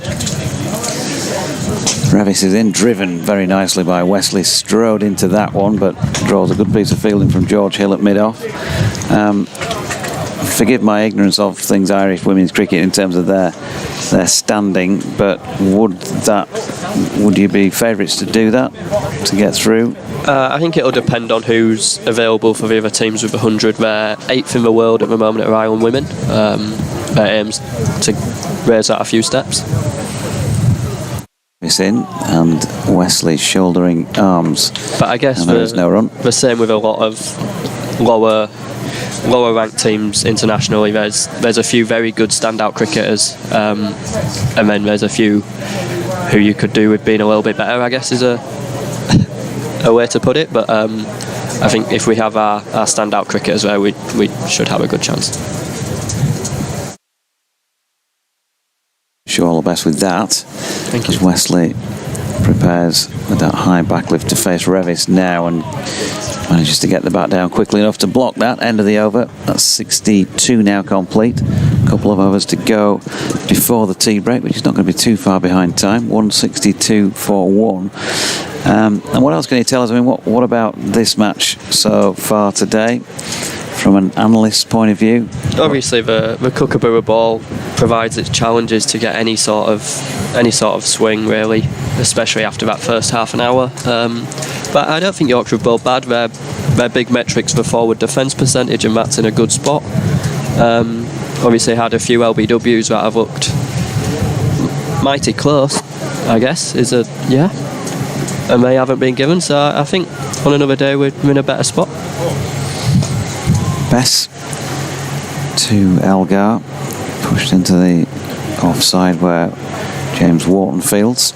He's gone back to that position about 15 metres or so away from the bat. Short extra cover, Bess round the wicket, and this time short of length. Elgar misses out really. He probably should have done better with that. Stepped away and dragged it really to Will Sutherland.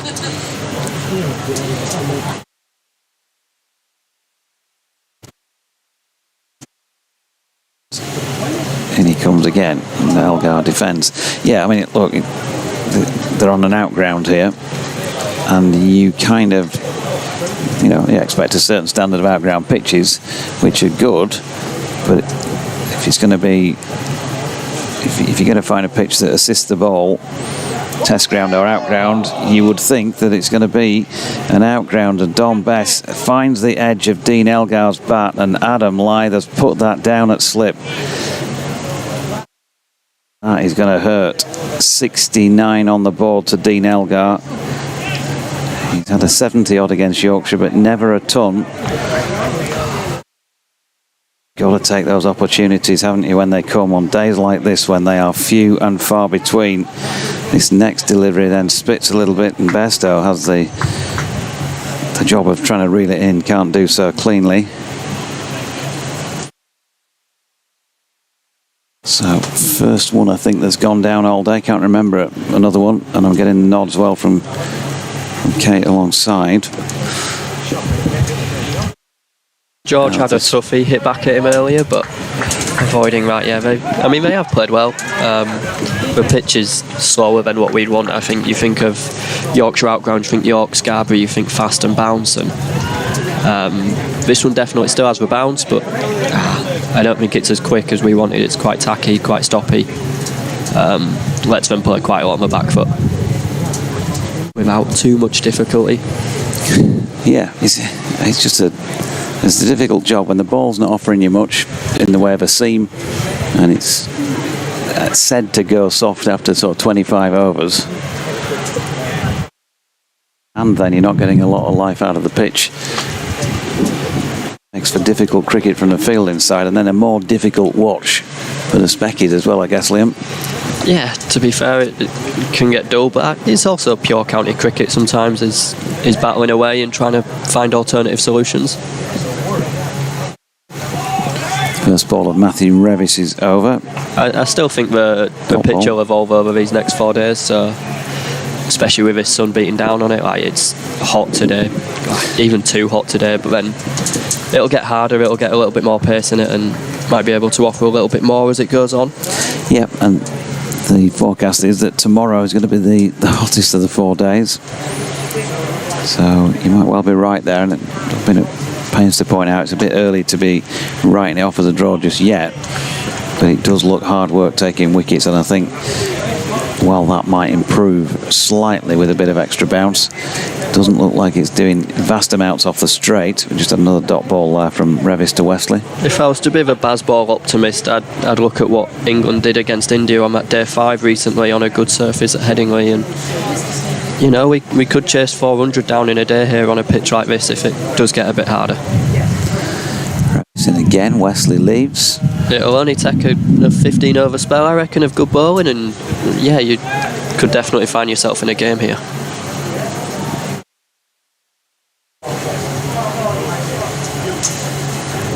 Closing in on tee.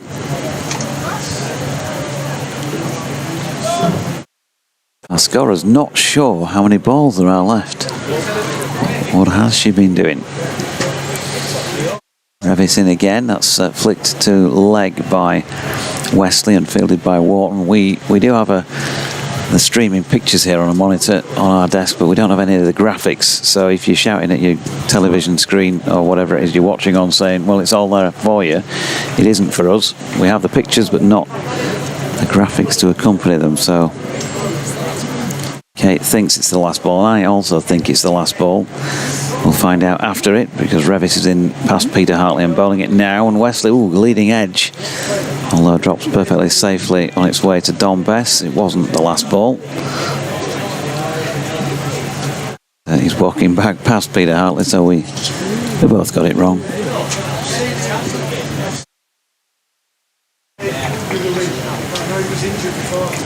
You're not supposed to giggle about this, Kate Holsworth.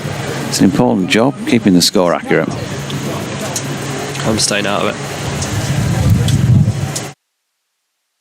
Revis in again, and solidly behind it this time, Wesley.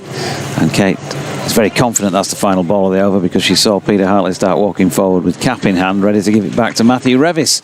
And so that is tea on day 1 at 3:45, so just behind the appointed time. They've got through their overs pretty quickly. That's at least one positive, and that's partly, I think, Liam, because they've kept the scoring rate down. 164 for 1 is certainly you'd want to be Essex at this point, but you've not kind of cut loose either. So from those crumbs of comfort that the Yorkshire will want to try and take out of this in the dressing room at tea, they've not actually bowled badly. No, we bowled very well. I think the first 23 overs in this session went for 54, if I'm correct, and it's only a touch over 2 and over. And so we get Johnny going here, we get Livy going here, we can comfortably go at 4s and do what they've done in half a time. And you know, even if you can't be lethal, sometimes you can minimise how good the other team can be, and going at 2s is quite comfortable, I reckon. Yeah, okay, well, while the players take a break, we will as well. Thanks for your time for the moment, and you're welcome to come back and join us at some point during the next few days if you're around. Day 4, potentially. We'll hope to see you then. Thanks to Liam Holgate, and thanks to the lads and lasses up here on the balcony.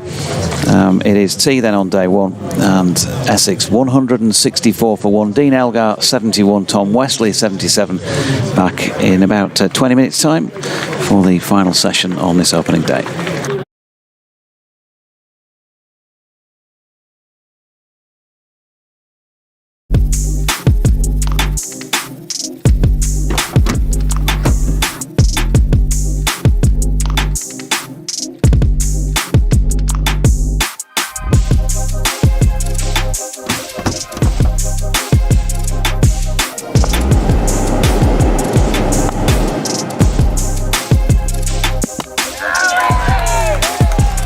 Vertu, official partner of Yorkshire County Cricket Club.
Yeah,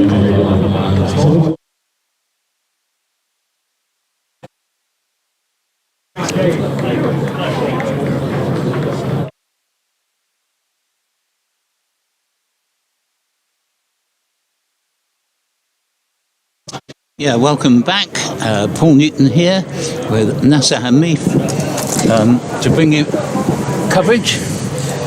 continued coverage of Yorkshire v Essex Day 1 from Clifton Park, York. At tea, Essex choosing to bat when they won the toss, 164 for 1. Paul Walter, the only man out after just over half an hour's play, caught by Lythe at second slip off the bowling of Jack White for 16, and Walter will feel he's missed out because he's watched Wesley come in at 3 and make 77 not out, and Elgar, his opening partner, 71 not out, put down by Adam Lythe at slip off Dom Bess, a catch he'd take 99 times out of 100, had it in his hands and slipped out when Elgar had made 69 just before tea. The partnership continues on 140 unbroken. Bess is about to continue from the city end with Essex 164 for 1, and he will initially bowl to Dean Elgar, so Yorkshire's still struggling to get this breakthrough, Nessa. Yeah, indeed, very much so, Paul. And Dom Bess, the man, as we were discussing before we came on air, who could have had that wicket, couldn't he? And just before, and he should have done, as he comes in and bowls his first ball of a brand new over, and it's flicked into the offside for no run. Yeah, such a shame from a Yorkshire perspective, desperately needing a wicket, desperately needing a breakthrough, because the sun is blazing hot here. The wind seems to have died down a little bit as Dom Bess comes in again. This next one again pushed out by Dean Elgar. No run there. And it was the simplest of slip catches you're ever likely to get.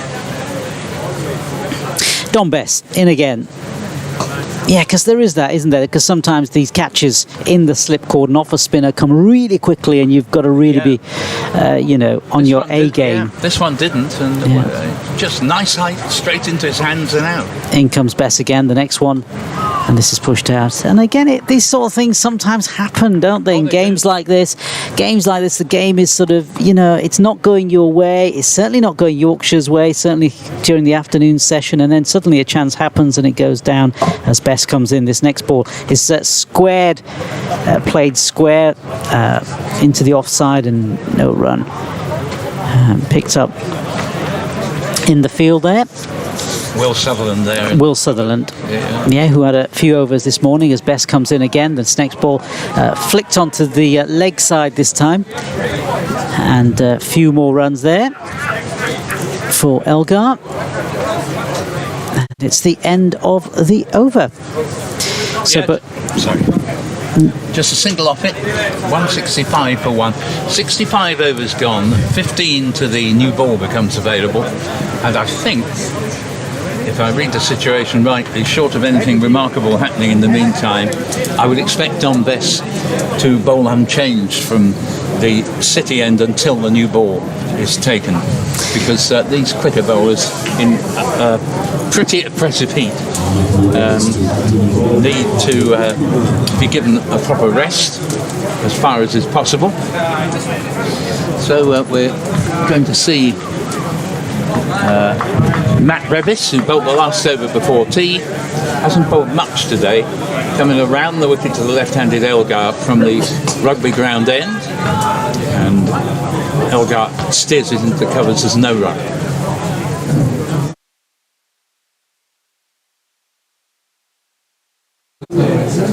Jordan Cox has had a long wait, up to 3.5 hours so far. Due in next for Essex. Could do with a good innings. He's not really picked up form again since returning from a side injury. As Elgar steers the ball to Finbar Bean in the covers, no run. Finley Bean, I should say. The thing is, both of these batsmen are well set now, aren't they? They are, yeah. Well set, and bar them doing something a bit silly. Levis bowls, and they'll go again. Plays the ball with a very straight bat, which is one of his characteristics, and disappears to cover. Mid-off rather, there's no run. You would think they've got their centuries on their mind, but as they inch ever so closer. Levis bowls again. This time there will be a run. Just played defensively into the covers, but by the time James Wharton can get round to field it, the run is easily completed. 166 for 1, with 73 now to Elgar, and he's had most of the strikes since tee, but now Tom Wesley settles over his bat, sees Revis approach over the wicket to the right-hander. Nice off drive, straight to Jack Weiss, mid-off, no run. We've probably got about 85 to 15 blue skies against cloud, maybe slightly less than that, 80 to 20 let's say, but little refuge from the hot sun. But today is as nothing compared to what they're forecasting for tomorrow. About 26 today, 31 forecast tomorrow.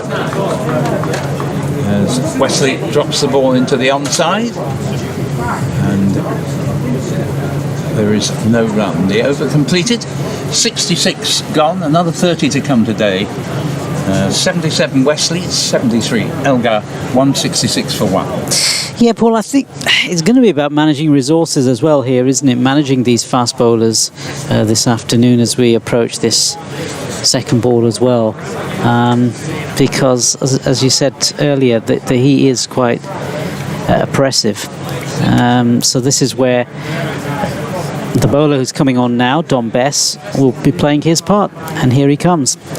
Let's see what he can do. He bowls his first ball, and this next one is flicked down leg side, and the batsman will cross over for a single.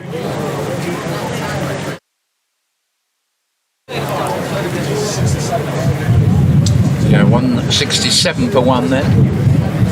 Typical Elgar. Little glide for a single without him having to take any risk whatsoever. And in comes Bess again. This one is left well alone. Batsman just turning around and letting the ball, Wesley on this occasion, go through to Johnny Bairstow.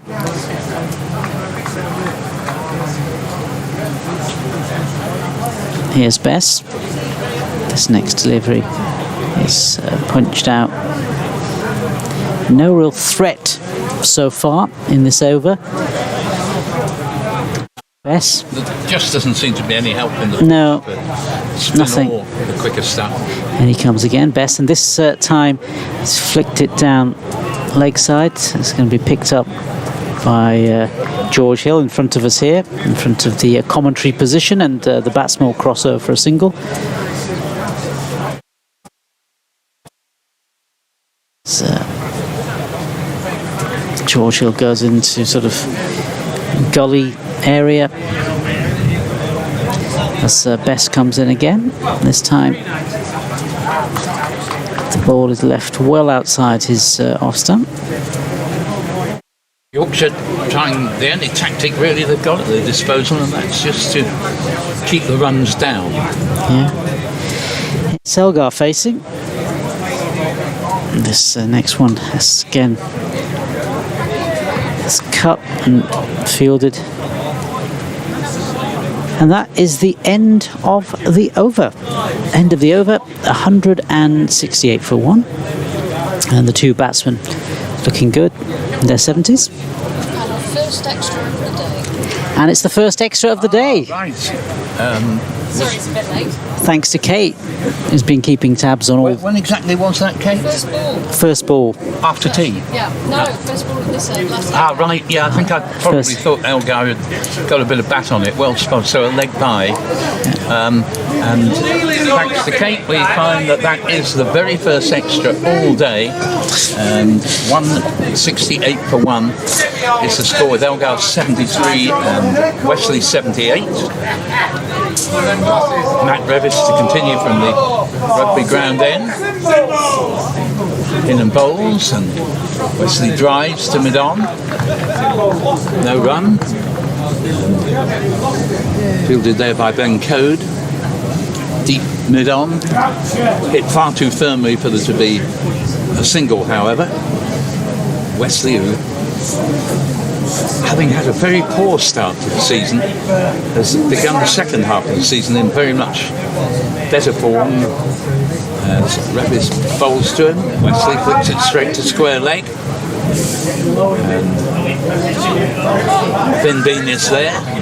Wesley made 139 out, a very long defensive innings in the previous game against Hampshire last week. And is 22 runs away from backing that up with a second consecutive 100.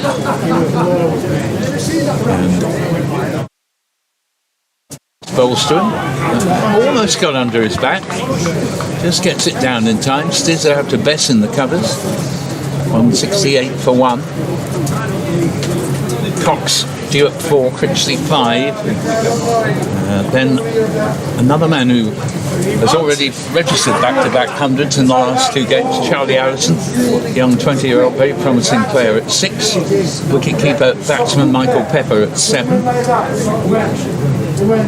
And this ball's turned away, and this time there will be probably 2 runs as it goes out towards deep square leg. And Wesley will go into the 80s. It's up to 80 itself. 100, and the board's gone slightly haywire again. Yep. I think that's 180 for 1.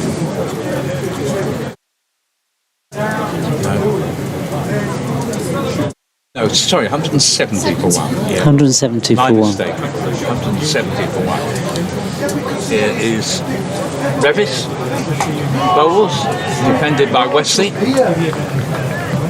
Partnership with 146.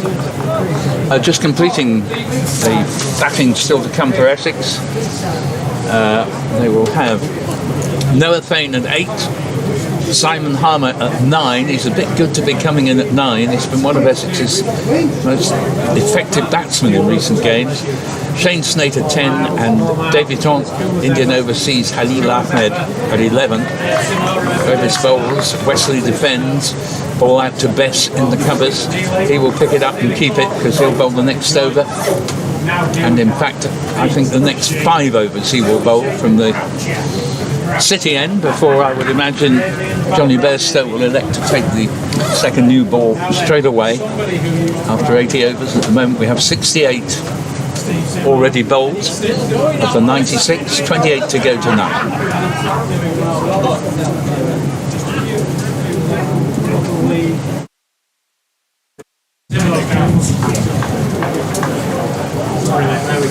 Slight delay because Best, I'm not quite sure. He'd taken his helmet off and disappeared towards square leg, but he's back behind. He's got it back on now, hasn't he? And in comes Bess again, the first ball of a brand new over, and that one's just being played out by the batsman just in front of him. Occasion, no further runs. From Elgar. And he's the man who's facing at the moment. Best comes in again. This one played uppish towards the leg side. They'll scamper through for a single. One more to Dean Elgar, taking him to 74. I'm pleased to say some of the crowd who appear to have left in the stand opposite have come back. They probably feel now that the worst heat of the day has passed. Yeah. It's a really good crowd here. It's going to be Wesley facing on 80, and this one punched towards the leg side, and the batsman crossover for another easy single. I think you could sum up the cricket as is true on so many slow pitches. easy to survive for long periods, not easy to score quickly. Yeah. And the trouble is, cricket loses out on both counts there. Not enough wickets. Here's Best. This one is cut square by Elgar. Another run there.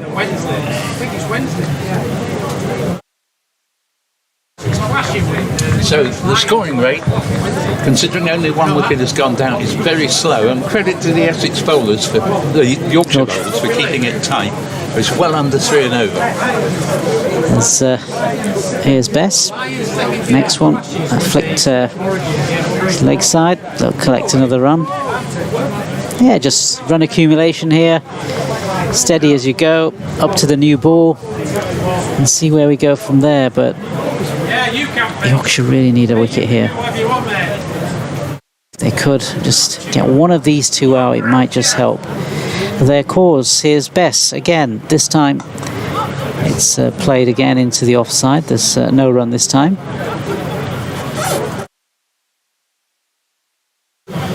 And that's the end of the Bess over. Tidy. 174 for 1 in 69. And a combination of the ECB giving too many points for a draw and not laying the emphasis that it used to be a few years ago on victory. A combination of that and this, as I would call it, wretched incursion of the Kookaburra ball. Yes. It wouldn't be so bad if it were just for 2 games, but it's for 4. You add into the equation a slowish pitch in the first place, and you have the recipe for a long drawn-out draw. Exacerbated still further, a fourth factor, because the draw is so well rewarded. Both these sides will be saying, bearing in mind they're 8th and 9th, and 2 teams go down, so one of the 2 as the table stands will go down. They'll be saying, whatever we do, we mustn't lose, even if we can't win it. Yeah. Revitt is in bowls, and it's played into the covers.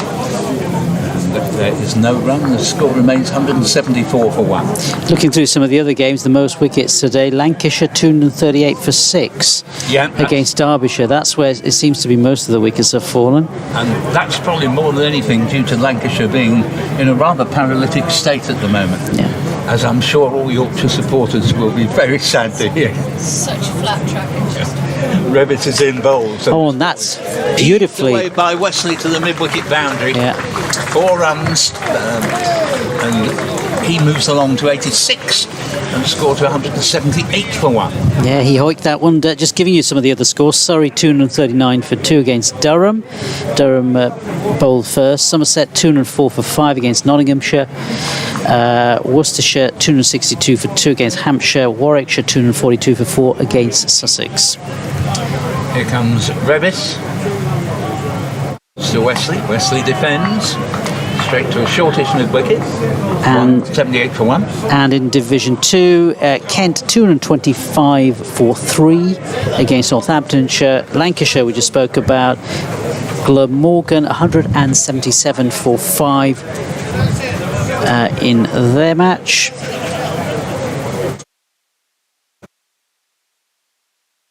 As Revitt again, Wesley leaves one outside off stump. I beg your pardon, Gloucestershire 177 for 5 against Glamorgan. And finally, Middlesex 228 for 2 against Leicestershire. And until close to the tea interval, that game at Derby was the only one where more than 2 wickets had fallen. There's been a little bit of a rush of wickets since tea, but again, a whole, just like the last round, hardly a winner. And the point is, this ball is driven handsomely, but very well fielded by Don Bess in the covers, saved a certain boundary there. But Kate is making various yawning signs to indicate the effect the ECB is having on this magnificent competition, if only they stop interfering. Just let the game flow on its wonderful way. Admittedly, it's a hot summer, and that will tend to make it better for batsmen, but they've compounded it by all these other factors. As Revitt is in and bowls, and ball played to Best, end of the over. No apologies for labouring the point today, because the cricket, as a result of their rulings, is laboured. And if there's one thing that characterises the ECB, it is this. Former Essex player Mark Eilert joined us on air back in the 1990s. Lovely guy, Mark Eilert, left arm quick bowler. And I said to him, Mark, what do you make of all these changes? And he said, we don't mind the changes, but us cricketers wish they'd leave it alone for 3 seasons so we could get used to them. And the ECB feels it is part of their job to change it every year. As Best comes in, first ball, brand new over. It's flicked towards the leg side by Elgar. Yeah, it's very frustrating, isn't it? I mean, because the ball must be feeling like it's got absolutely nothing. Yeah, exactly. You're just throwing a Best. Next ball, this one that punched into the offside, no run there. It's got no seam, nothing that the bowlers can actually work on. No point in shining it. There's no shine. Well, there's no shine on it. It's not as though the Best comes in next ball, and this one again just played out in front of him. And these two batsmen and others of their trade will be thinking nothing more than there's 100 here. Yeah. It won't be exciting, but don't get carried away. Don't throw it away. Will be in their thoughts. Best next delivery again. Oh, it's punched down through the covers. Sorry, I beg your pardon, through leg side, that one. And they collect a single there. And as manfully as the Yorkshire bowlers have persevered all day, and they have, no criticism of them, but you just know that if you've been out of form, this is a golden opportunity to spend long enough out in the middle to feel that your confidence is coming back. I also get the impressions from a spectator's point of view, you want to see some sort of balance between bat and ball, don't you? Because if it's just completely one-sided and you've just got... You've taken the thought out of the head. It's very hard on spectators. Yeah. As Best comes in, and this delivery. Again, Wesley just comfortable onto the back foot, just punching it out to the leg side, no run. Perfect world, you want a well-balanced match, but if there has to be an imbalance, I think it's better if the bowlers are on top. Yeah. But, many people have been saying that for a while, hasn't it? That there's been a batsman's game, the bats have got bigger, I mean, the only thing that could perhaps benefit bowlers perhaps was when the ball got really old, but I can't see it getting old and reversing here. It doesn't seem that type of pitch, does it? It's not going to happen. No, I mean... And you haven't got the bowlers to do that either, so... You can have a magnificent game of cricket where, between lunch and tea, not a wicket falls, but you can say, but we had 4 down in the morning, and there's another 3 gone in the evening. That's a good balance overall. Even though they've taken it in turns, the ball's led, the bat's taken over, the ball's gone back again. But this is just all one-way traffic, and it's pedestrian going at that.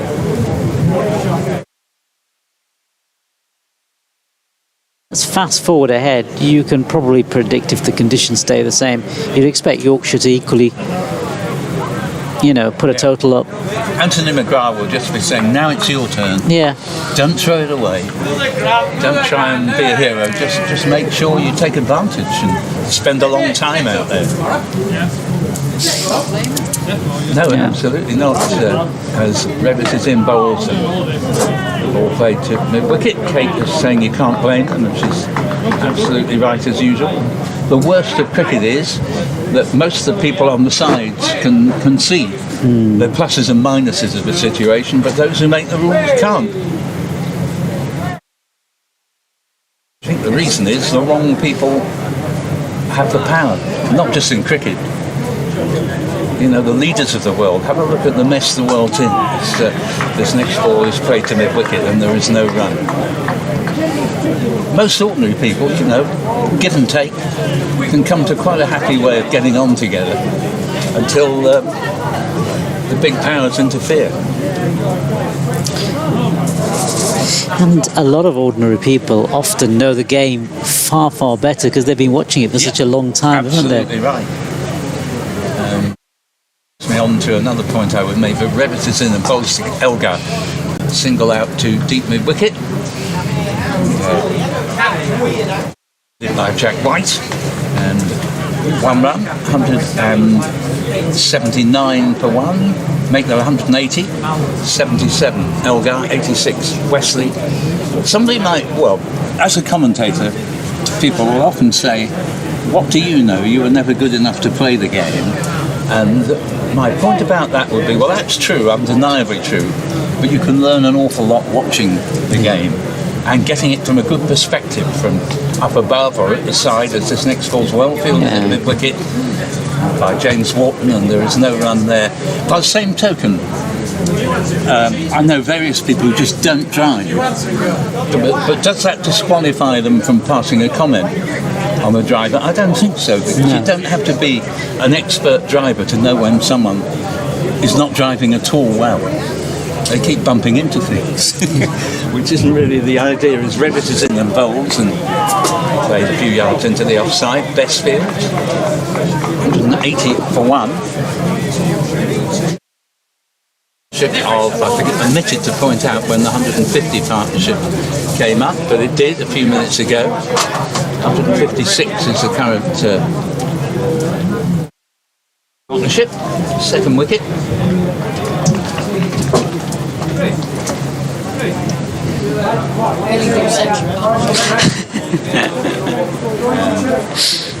Revitt, but it's a single slip in the gully. It's close fielders, bowls, flicked away off the pads. That is just going to produce a single deep mid wicket.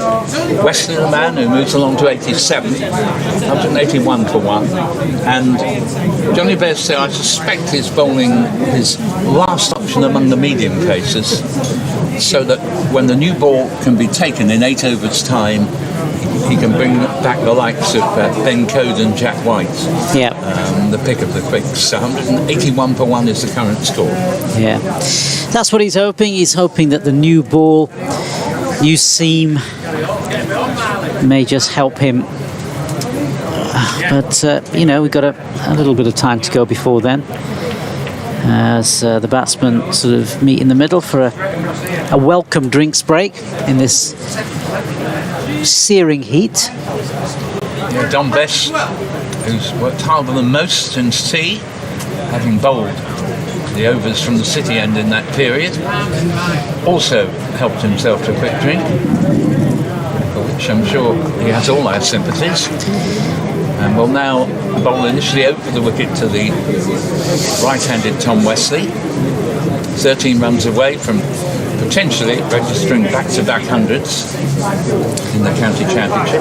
And it's Wesley who's facing up to Bess. This one first though, it's hits towards long off, on mid off, no run there. And in comes Bess again this time. This time it's punched towards the leg side, no run there either. But both batsmen looking fairly comfortable, as can be. Bess in again. And that one is bisecting the field on the offsides, and the fielders are going to pull it in just before the rope, and a couple more runs there.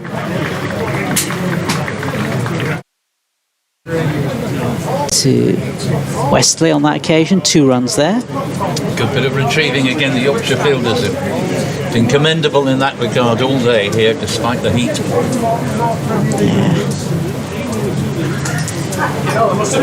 Certainly these two batsmen in a really good situation. This time it's flicked off his legs by Wesley, and they'll pick up another single.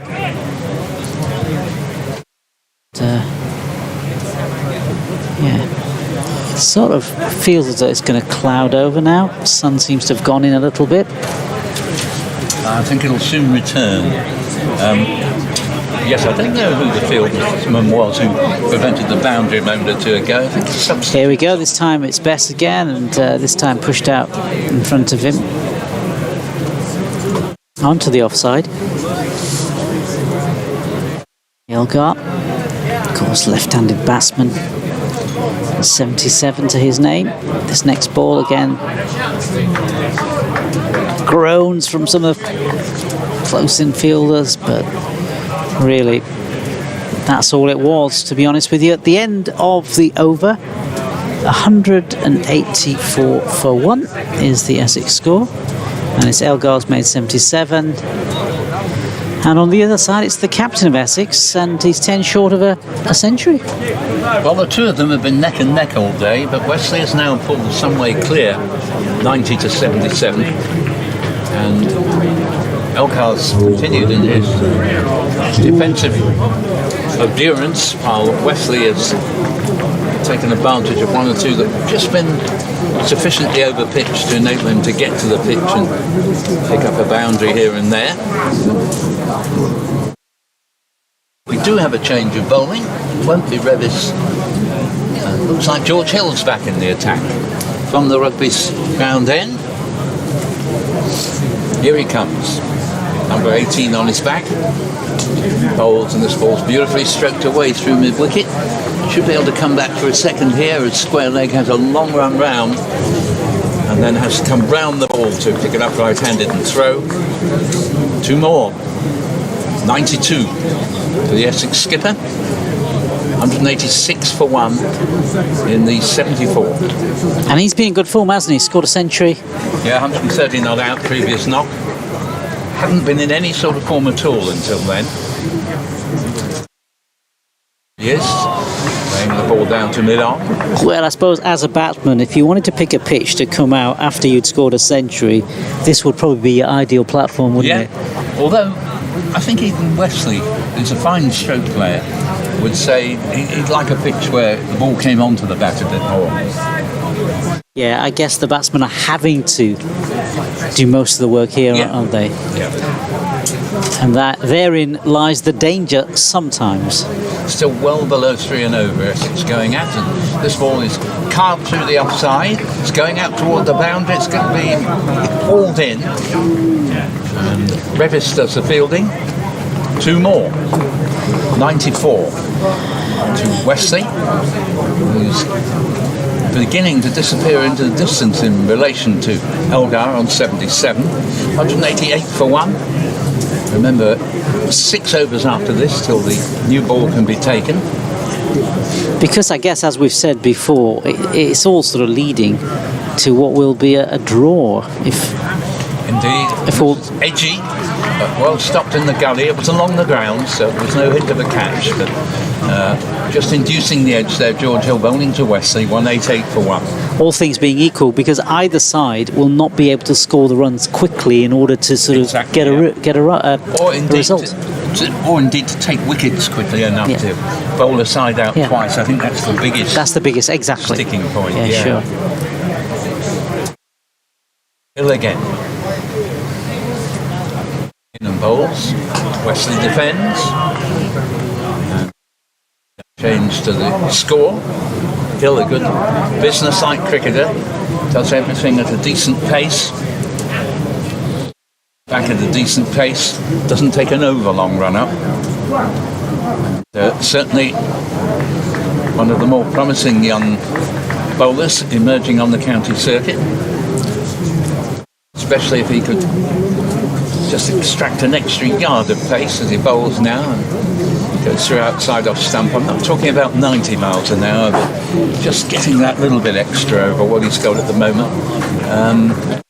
The over ends, admittedly, on this pitch, he'd be ill-advised to try, because unless you really are Michael Holding speed or Jofra Archer speed, you're wasting your time here, breaking your back. 188 for 1 at the end of 74. Wesley within 6 of 100, and Elgar 77. Yeah, the sort of pitch that as a bowler, when you probably rock up and come and have a look at it, you're probably not inclined to sort of say, I'd love to have a ball of that.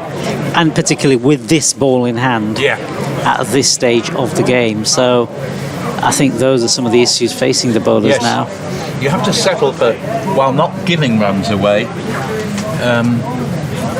settle for, realistically, waiting for a batsman error before you can take a wicket. And unfortunately, I don't think he has any other spin options apart from Don Bess in this game. So in comes Bess. First ball, brand new over. This one flicked onto the leg side, and the batsman will collect one, and they'll come for a second as well. So 2 further runs there, added to the total. I'm waiting for a batsman error who score 190 for 1. With these two highly seasoned pros out in the middle, it could be a long wait. It will be a very long wait as Elgar faces up again. This one again flicked into the leg sides. Lovely shot from Elgar, but it did too well for there to be any hope of a single because he hit it straight to mid-on. I think Dodge breaking some of the picture here. Anyway, the next ball is played in onto the offside. No run there. Again, Bess, the bowler. And I think I'm going to give way at the end of this over. Yep, I will. And Bess, next ball is just floated and just goes into the offside again. No further runs. 190 for 1, the Essex score. For the first time all day, the canopy is no longer totally protecting my anatomy. Here we go, and it's Bess again. This one again. Who's Naz? And I think it's one more delivery to come off after this one. We've got a double change coming up in form, so if you can be the first to leave, okay. So Jonathan can take your seat. Bess comes in. This next one again, just off the bat, and just quietly comes off the bat. There's no further additions to the score. It's 190 for 1, 79 to Elgar, and Wesley's on 94.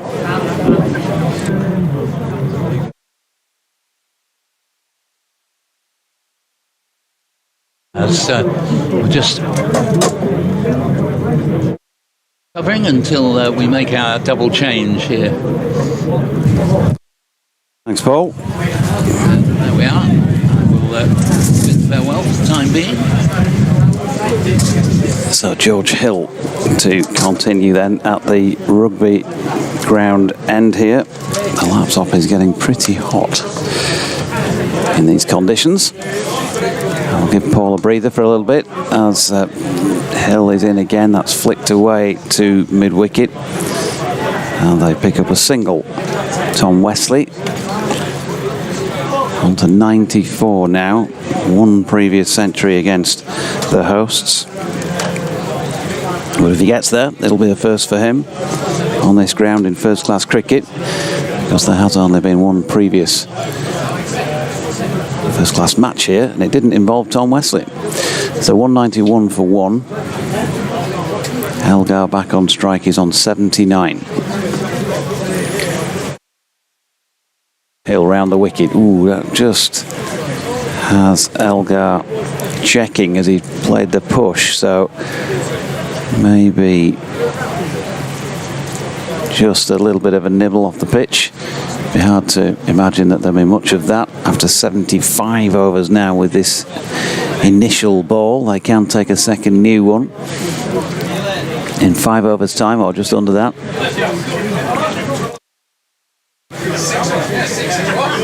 And then he comes again round the wicket, and Elgar drops it out to gully, and there's no run.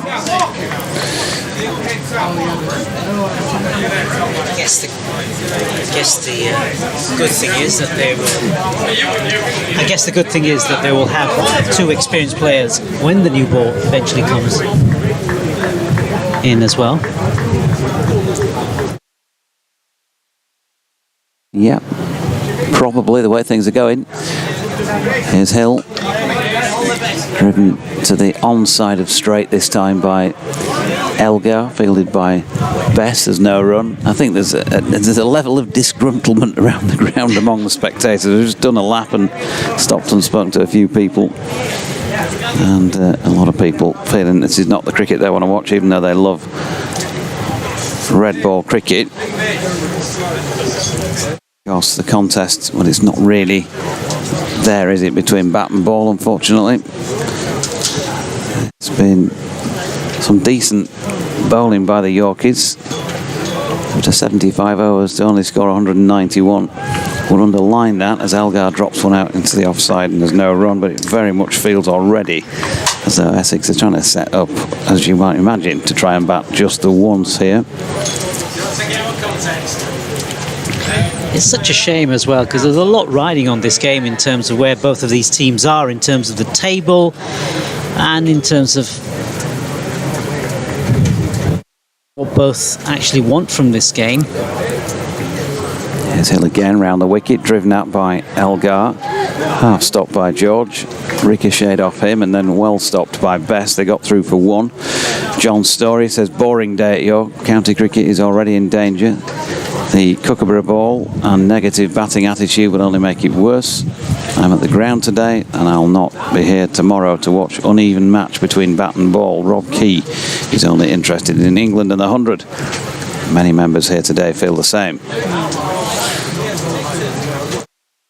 I think you're right, John. 192 for 1 is the score at the end of that 76th over of this one. 4 to go and a second new ball can be taken. Well, we already know what the first new ball did when everybody was fresh. So with 80 overs in their collective legs, you'd have thought it's not going to get very much easier. You'd hope to think that perhaps for next season they may switch back to the Duke, but who knows. And of course they will be playing with the Duke again in September. And first ball, brand new over, and there's no run off there.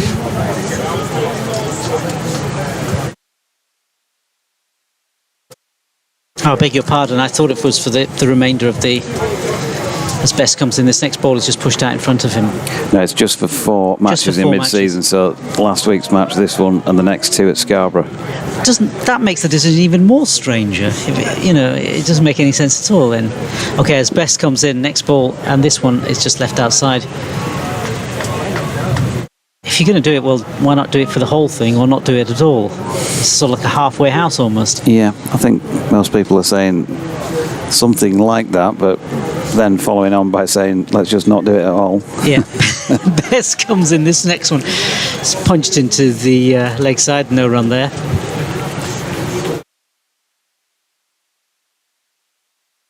Selgar's facing, he's on 80. He faces his next delivery, and this one is cut. It's cut straight to the fielder.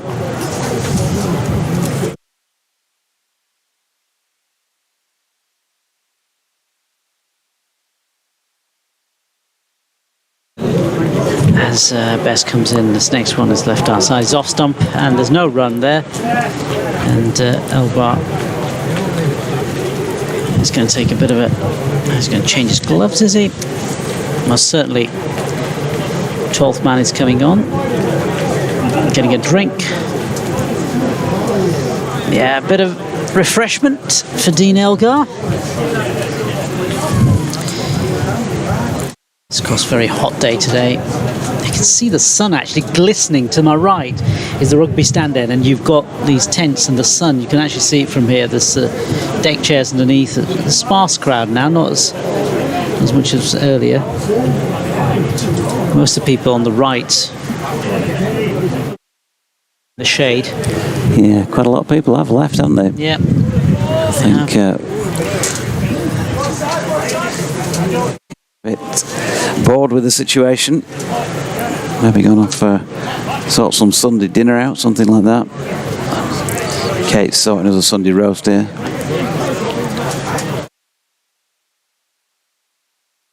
George Hill then from the rugby ground end. Just getting a few words of advice from Adam Lyth perhaps, who's now lining himself up just off the cut strip to the on side of straight to Tom Wesley.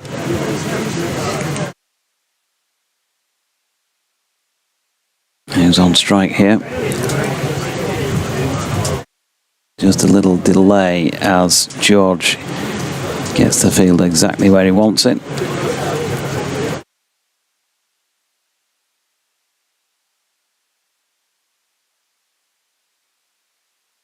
Might be finally ready. And so in comes George over the wicket.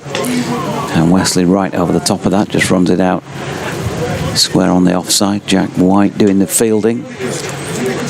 Temporary respite from the sun as a cloud shifts itself in the way.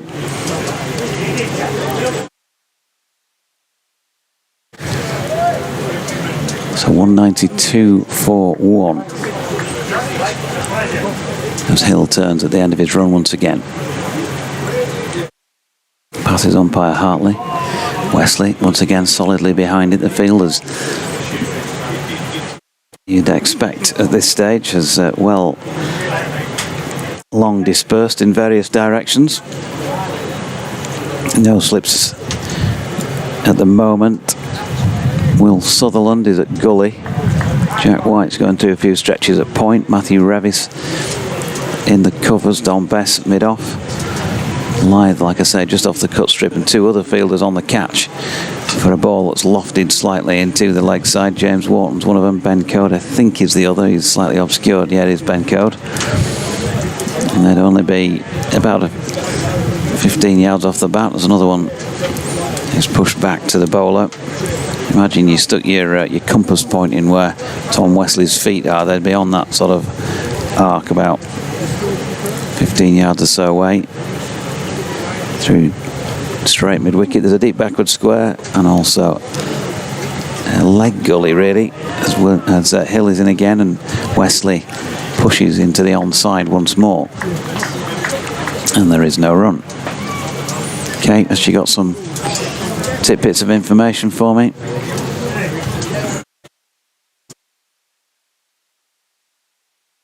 Dean Elgar, non-striking end. No fours in the first 19 overs, 8 fours in the next 28 overs, and no fours in the next 32. So Wesley works one to leg. It's not stopped by Cody. Got something on it, and they've settled on one. Wesley will move on to 96 as a result. So basically a spike in the Elgar boundaries in the middle section of his innings so far. None in 32 overs. Wow, that's a grind, isn't it? That is a boycott-esque grind, to name somebody from this county.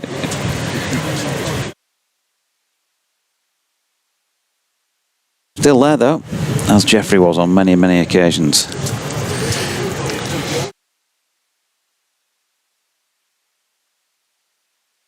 James Wharton now moves across to take up a similar position to what he'd had on the for the right-hander, for the lefty. Elgar works it past him though. Picks up a single, 81 to him. That's the end of over number 78. 194 for the loss of one wicket. So I've been here all day. There's not been a single point scored in the contest so far for bat or ball, and we are 3 overs from the possibility, almost inevitable taking of a second new ball. They have to take a new ball, don't they? They've got no choice, obviously, in these sort of situations, these conditions, everything else that's gone on so far. Desperate for a breakthrough here. It's just not happening at all. For a number of factors, as Best comes in, and this one is cut square and straight to the fielder, in fact. Adam Lythe just loosening himself up at slip, so we might be seeing an over of his off spin before the second new ball can be taken. Best comes in, and this next one again pushed out by Elgar. Yeah, Yorkshire have got to manage their bowling resources there. Certainly their quicks well in this sort of scenario, get the best out of them. Best comes in. This next one is again pushed out into the offside. There's no run from that bow. The fewest wickets I've seen Yorkshire take in a full day's commentary was a match at Headingley against Warwickshire 2 or 3 years ago, I think it was, when they think they took 2 wickets in the entire day. Next one from Bess. Again, it's just played into the offside. No run there. We're getting on towards the end of it today.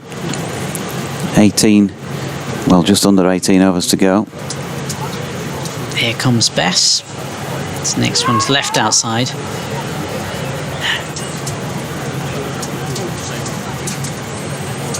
Both these batsmen holding firm, not giving any chances away apart from the one we spoke about earlier to Dom Bess just before tea. And this one next, and this time it's cut square and it's past the fielder and it's going to go to the boundary. So 4 more runs there. First one for 33 overs off the bat of Dean Elgar. So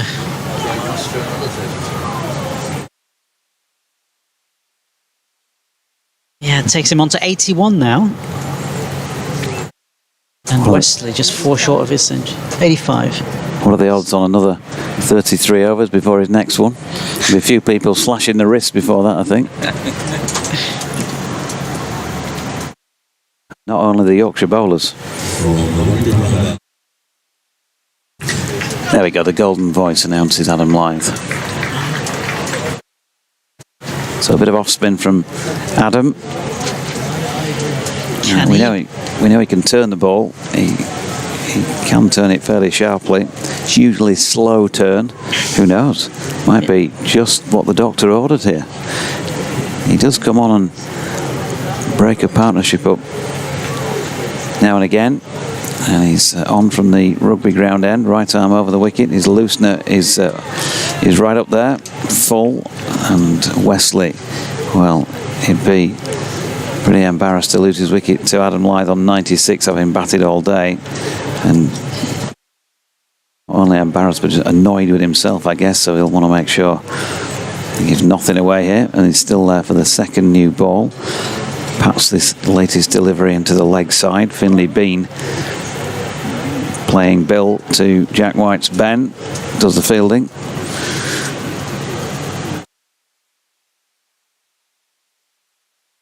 And then again, worked off the legs this time, past short leg. Wesley will pick up 1 and move on to 97. 199 for the loss of 1 wicket. Speaking of 99, there was a fair old queue at the ice cream van as I went past, but I would have brought you one all one back, folks, but it would have melted from there back round here in this heat. Lyth to Elgar, working it to leg, parried by Dom Bess. Jack White comes round from mid-on in front of us to do the fielding. Well, if they reckoned about 2,000 in earlier, probably about half that now, as we're well into this final session, as Elgar plays one to backward point. Ben Code fields. I mean, they could just shake hands, I suppose. At the end, it is nearly 5 o'clock. Just the wrong day. Yeah.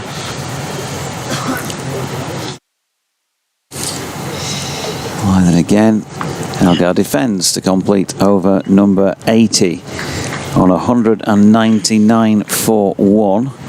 Jordan Thompson and Dan Moriarty, who's the latter got his tabard on, pink tabard, just making their way on, as well as Mackenzie Jones for Essex with some drinks. So we're having a break for a moment or two. 80 overs complete. We'll see at the other side of this if they do decide to take the second new ball, and it's looking that way because the one they have been using, which is looking in a bit of a state, has just been discarded over the boundary down beneath our commentary position. And that's a sensible option, isn't it? That's a sensible option. It's a tough watch, isn't it? Yorkshire supporter or not. Hope that with a new ball they can perhaps make some inroads. They definitely, desperately need to make inroads because these two are set for centuries. Certainly, you'd think Wesley more, and then Elgar's not that far off either. Yeah, it's not looking good from a Yorkshire perspective, to say the least, but from a game perspective as well. Very slow, laborious. And so the bowlers have got a real part to play, and the hope is that perhaps with a new ball, better seam, perhaps they can induce one of these two into a false stroke, and then it makes it hopefully open up into some of the middle order.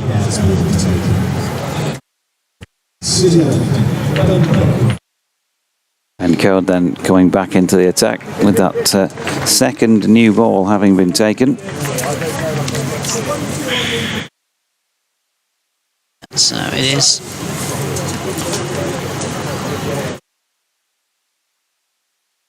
Ben Code.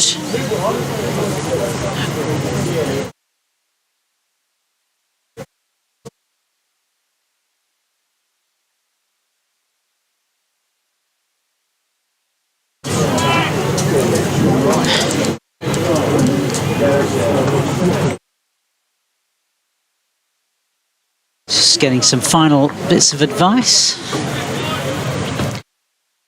before he comes on to bowl. This brand new ball in hand. The Essex score, one short of 200, 199 for one. Let's see what difference this can make. As he comes in now from the city end and bowls, first ball, brand new, let's say brand new over, and that one just comfortably punched out again by Tom Westley, who was on 97. Dean Elgar standing by the umpire, he's made 85. And, Ben Code's over 16 over so far, 37 runs he's given away. Good economy from him, but no real wickets as in he comes, and his next one is again punched to the leg side into a stop by fielder. I think It's Jordan Thompson's gone on there as a 12th man.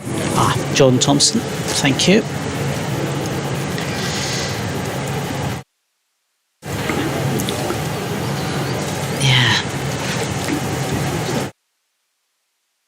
It's going to be Ben Code again. Let's see what he can do. It's a brand new ball in his hand. Comes in. This next one. Oh, and then half an appeal. I think it hit the pad. But cries from Ben Code, but nothing more than that.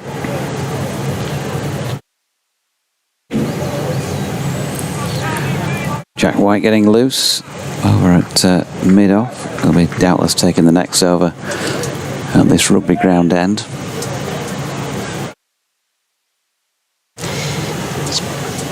Ben Code continues his over, and this next one again played quite comfortably there, no real danger.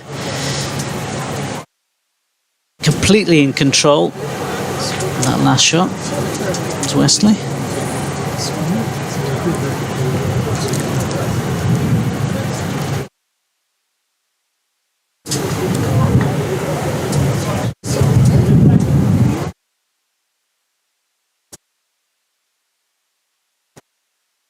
Code again now, and this time flicked onto the leg side. In fact, flicked towards the fielder here.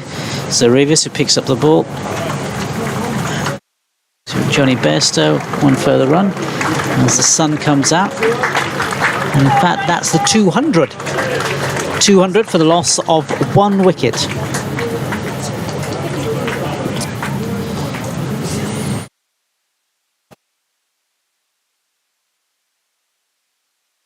Just a solitary wicket going. That was quite, seems such a long time ago now. It was. 70 overs plus.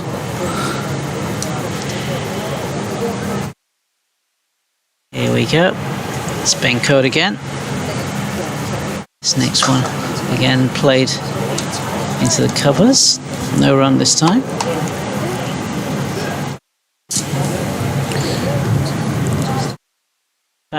That looks like the end of the over. So yeah, 200 for the loss of just the one wicket.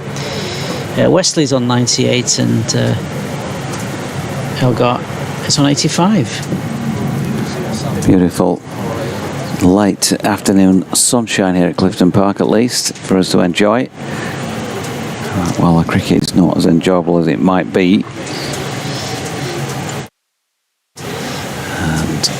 Jack White then from the rugby ground end. Plenty of blue skies around. Good amount of sunshine since the tea break. Still a lining of spectators around the periphery, but definitely they've thinned out in number in the blue seats opposite, which at one stage looked like they might have been a third, maybe 2/5 full. But not at the moment. Jack White turns then, makes his way in from this rugby ground end. Feels like an effort to get up the hill, and he bowls that one to Wesley, who turns it into the leg side for Finlay Bean to do the fielding. And there is no run. See if I can bring you some scores from elsewhere. I'll have to change my specs back now to the other one from these sunglasses. You were talking about bifocals, varifocals specs, but single vision lenses in the prescription sunglasses. There's an appeal for LBW. Playing across that, Tom Wesley, whipping it off his legs. Didn't feel like it was close, and no surprise that Peter Hartley said no to it. In the match at the Oval, Surrey 264 for 2. Durham also finding wickets hard to come by. Nottinghamshire have got a few of those though. Somerset 243 for 5 against Notts at Taunton. Worcestershire 319 for 2 against Hampshire, taking place down at the Bowl. And also in this division, Warwickshire 277 for 4 against Sussex. So it's fair to say that wickets haven't really tumbled anywhere. 5 the best haul in the division at the moment in Div 2. Kent 269 for 3 against Northants.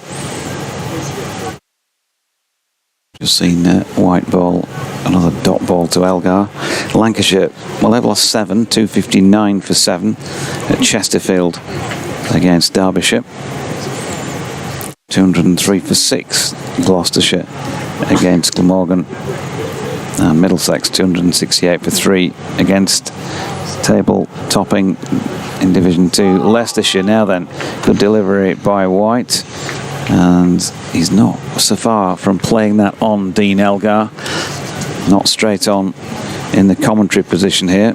Anybody who's got the opportunity to see that again might get a second look via the stream.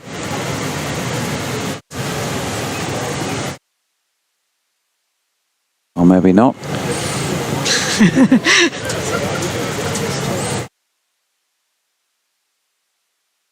White back at his mark then. Elgar 85.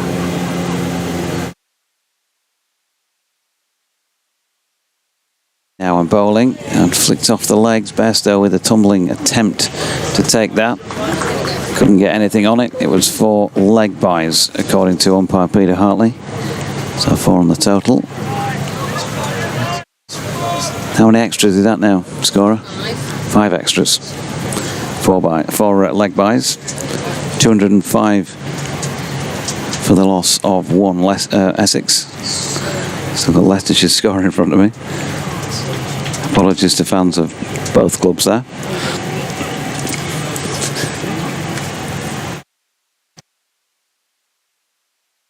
Jack White back at his mark and making his way in again then. Round the wicket. Elgar right in behind to complete that over at 205 for the loss of 1 wicket. And Wesley 1 stroke away from a century. 36 years of age now, Tom. He's a very, very good player for his county. 30 first-class hundreds to his name. And on the brink of a 31st. He's first of all got to negotiate whatever it is here with this relatively new ball that Ben Code bowls his way.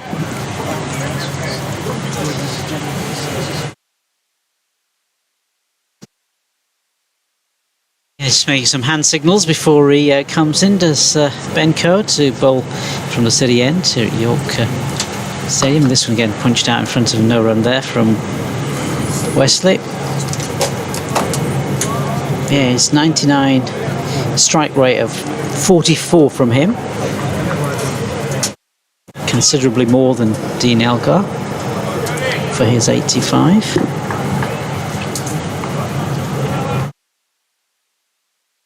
And he's the one facing now again. One short of what would be a great century for him. Facing up to Code. This next one is flicked over, and that is going to be a century. Yeah, great century to the applause of the crowd here at the stadium. 100 of 226 balls. 11 fours in there.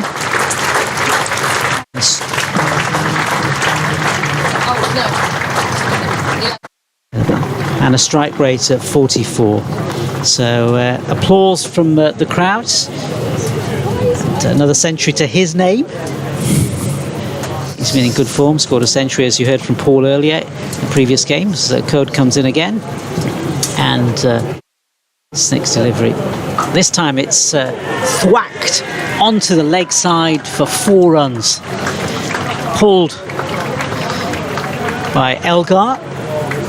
That'll take him on to 89. And having waited 33 overs for his penultimate boundary.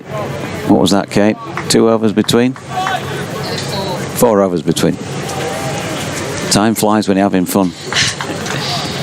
It's very exciting about a 4-leg Yeah, Kate's still trying to simmer down after the 4-leg buys. Elgar faces up to Code again. This time he just pushes it out in front of him. And there's no run there. So, yeah, the evidence of the first couple of overs of this new ball is not looking any better, really, from a Yorkshire perspective. But let's see. From a spectacle perspective, Exactly. I think as much as anything, NASA. Yeah, yeah.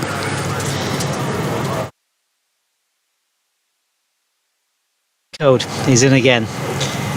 This time, Elgar lets the ball go over his stumps. No run.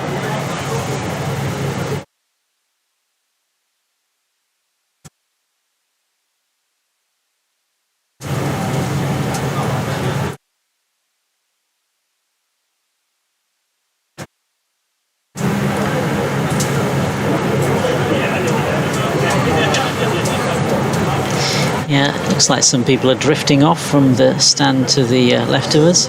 Anyway, Code comes in, bowls this next ball, and this one again left outside his off stump by Elgar, goes through to the wicket keeper. It's the end of the over. 210 for the loss of 1 wicket. That's the Essex score.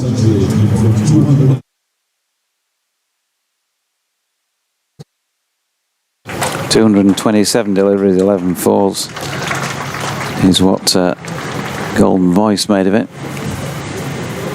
So there's some debate as to how many deliveries Wesley faced. This is controversial, and this is the most exciting part of the day so far. Quite astonishing. It's come to how many balls did he actually face to get to his 100? This is what it's come to now. Well, that's Kate won't sleep tonight now. Jack White going to continue. The rugby ground end, 227 is what he said, Kate. We're not supposed to be helping the scorer. The scorer's supposed to be helping us. A welcome moment of shade as Wesley's on strike and White bowls over the wicket to him. 2 slips and a gully in place with the score at 210 for 1. They still need to try and find a nick, or however they can fashion a wicket.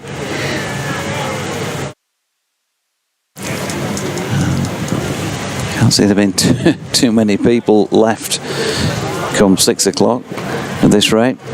Still got 13 overs to go, so best part of an hour. White is in again, and you'll hear that stifled appeal by the Yorkies. It didn't really feel like it. Hard to see straight on from here. Those who have seen it back again. Feels like it's going down. Jags that general direction, certainly. If you were Tom Wesley and you'd have been given that, I think you might have had something to say about that. Exactly 100 here. This partnership came together when the score was on 24 a week last Tuesday, as White's in, and that's turned to mid-on by Wesley. Jordan Thompson still out there, does a fielding no run. Pick out who isn't out there for the Yorkies. Adam Lythett slip. Will Sutherland's there. Matthew Revis, James Wharton, Johnny Bairstow, Ben Code, Jack White, George Hill. Is he around? He might be below the lip of the stand, maybe. He's not going to be sweeping down here, I wouldn't think.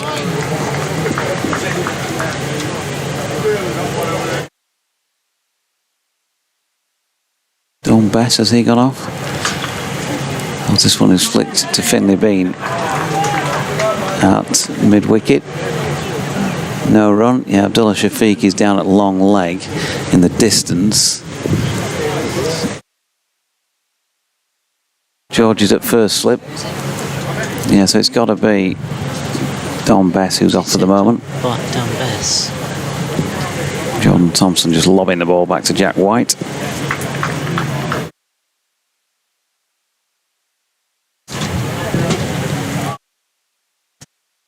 And in comes White again, driven out by Wesley. Lovely shot.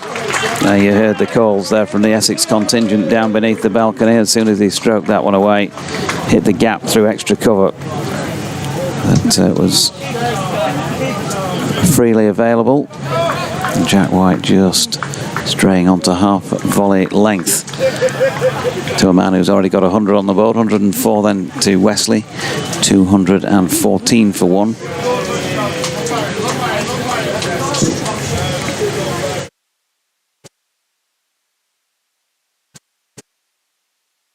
In comes White again. Throws it up there.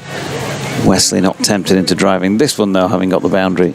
The ball before. 84 overs now complete. 12 remain in the day. Or 6 o'clock. 6 o'clock, yeah, they're not going to get 12 overs in before then, unless there's a bit of tweak going on. Don Bess is not out there at this moment in time to bowl it. Will Sutherland going back into the attack then at the City end. It's interesting to see Will Sutherland. I was watching him when he was on earlier. So he's an Australian. He's played in the one-day setup, hasn't he? From what I read about him. He's a strong bowler, full of energy. But he did give quite a few runs away in his earlier first ball, and in fact he's going to continue in that thing because squarely cut beautifully by Elgar for 4 more runs, taking him on to 93 now. And Kate's saying it's only his 7th over, Will Sutherland, so he's been used sparingly. The first one went for 15, didn't it? Second spell, what was that? 3 overs for 3. So I pulled it back round a bit. I'm guessing part of the reason is that he's not bowled very much lately, so they don't want to overdo things. He's got a bustling run up, comes in. This next one again just pushed out in front of him by Elgar.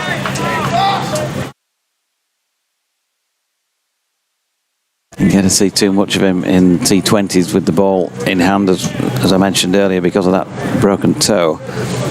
But he does give the impression, seen him from this angle, a little bit more side on, that he bowls quite a heavy ball. Yep.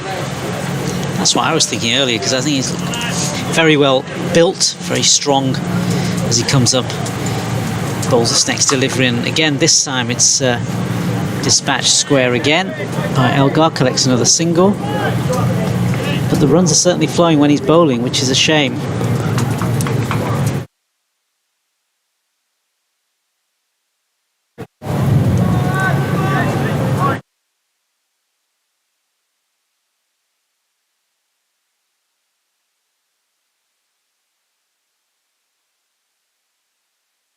Sun quite strong now, late afternoon sun as Sutherland comes in again. This next ball, and this again, attempted flick, leg side, and Wesley missing it. Yeah, so already 4 overs into the 5th with this second new ball. No instant hit. As you were. Yep. But just a little bit more tired using it. Dozen overs to go tonight. Chance to get your breath back overnight, but in terms of the way this game is going, certainly beginning to fear the worst here. As Sutherland comes in again, this next ball, and this time it's punched into the offside. There'll be no run there. Picked up by the fielder at mid-off. Sutherland was brought in later into the attacking earlier in the day. This time he's been given a chance early on. See if he can perhaps induce a false stroke from either of these batsmen, particularly Elgar. But it's Wesley who's facing him now, and Wesley flicks it off his pads, leg side, and the batsman will cross over for another single, and that'll take Wesley on to 105 now. 220 is the score, just for the loss of that solitary wicket. Yep, end of the over. So 85 of those now complete for that 220. It is very slow and deliberate progress by the Essex boys here, but all they can really do is to bat themselves into a position where they don't feel like they can lose the match, and they'll have done a good job, because that will ensure that they stay clear of Yorkshire. Ben Code, he's having a go from the rugby ground end now. Current run rate 2.58. So it's deliberate, slow progress. Wesley on strike then, Code over the wicket, flicks this first delivery out in front of square on the leg side. Shafiq as a Ferrold scurry around to field, and they get back for 2.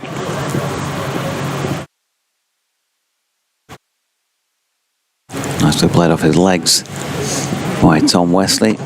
Can Ben Code find a way through? Probably professional pride would have meant he was disappointed at missing out last week.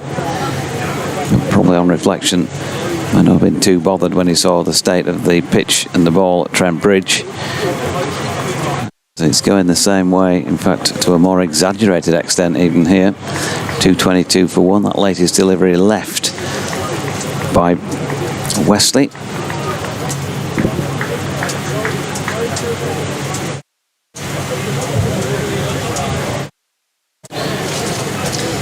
Yeah, very little difference this new ball has made.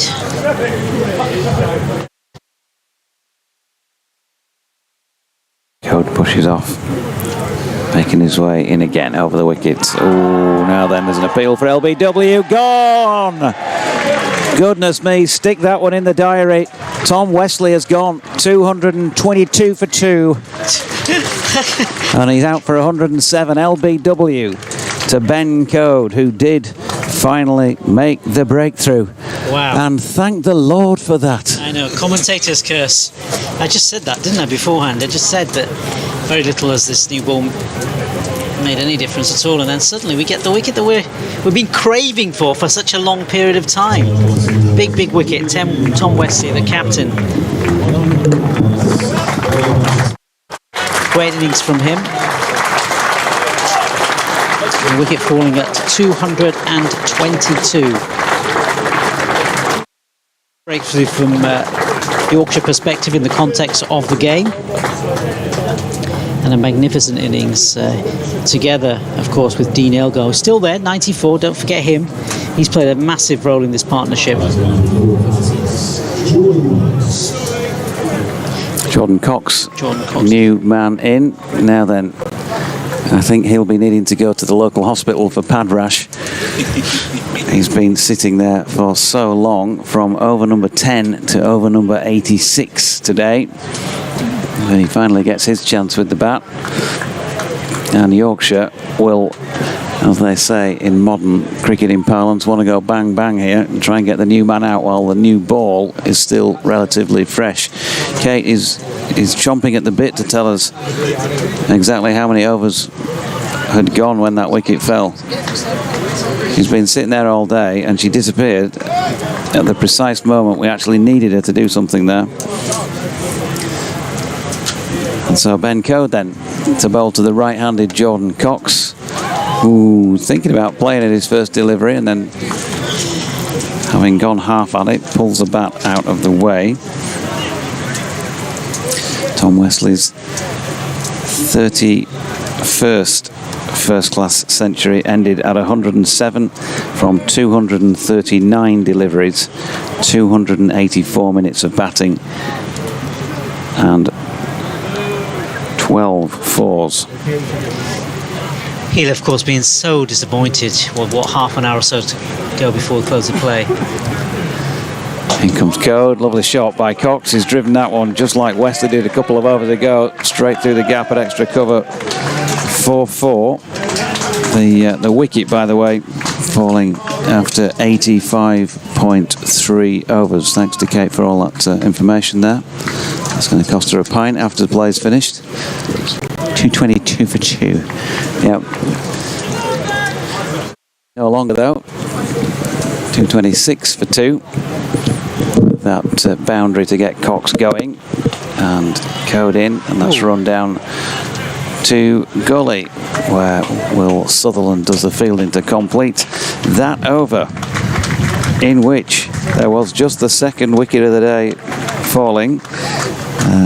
NV Play have not got that right, because they've got 2 wickets down to Jack White and none to Ben Coe, but I can assure you it was Code who took it, and that should mean that he now has figures of, we'll bring that to you shortly. There's interference on vision, do not adjust your sets. Dean Elgar, the next man with 100 in his sights. As we get a brand new over, and this time it's again Sutherland again bowling in, and it's Elgar who's facing up, and Elgar just leaving that ball go over his stumps. Of course, Sutherland, tall man, well built, getting plenty of bounce on this pitch as well, but not being as effective as perhaps Johnny Bairstow would have liked to have been, giving away quite a lot of runs. So 226 for the loss of 2 wickets as in comes Sutherland again, and this time an attempt and another wicket. Yeah, it's Elgar who's gone this time on 94. 1 brings 2, and it certainly has. And Essex losing 2 important wickets at this late stage of the day, and suddenly a day that was sort of meandering towards its end, and we would have perhaps seen 2 batsmen with centurions at the end. Suddenly, out of absolutely nothing, first it was Wesley, and now it's Elgar falling 6 short of a century. 94. He trudges back to the pavilion. 200 and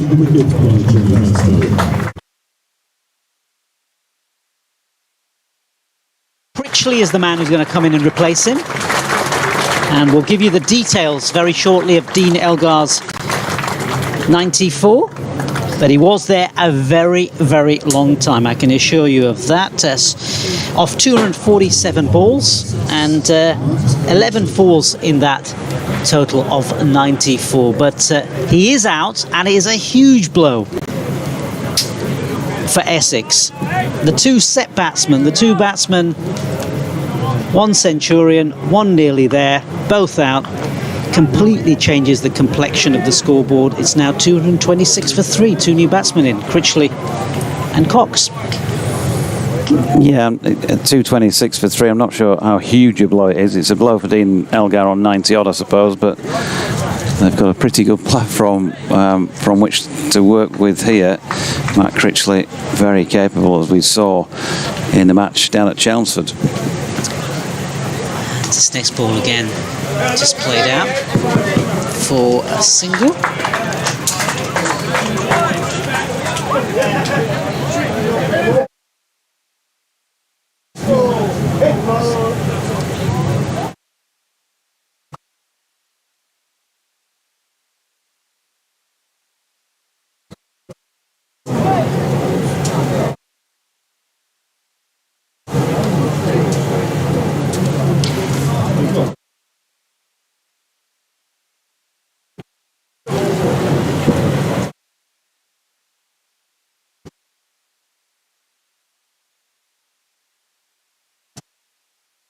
Sutherland comes in and bowls this next delivery, and this again just pushed out in front of him by Critchley. No run there. With the scoring rate, you wouldn't expect the bowling figures to be that expensive, and in fact Will Sutherland, the only man who's coming in at more than 3 and over at the moment, and is only 3.35.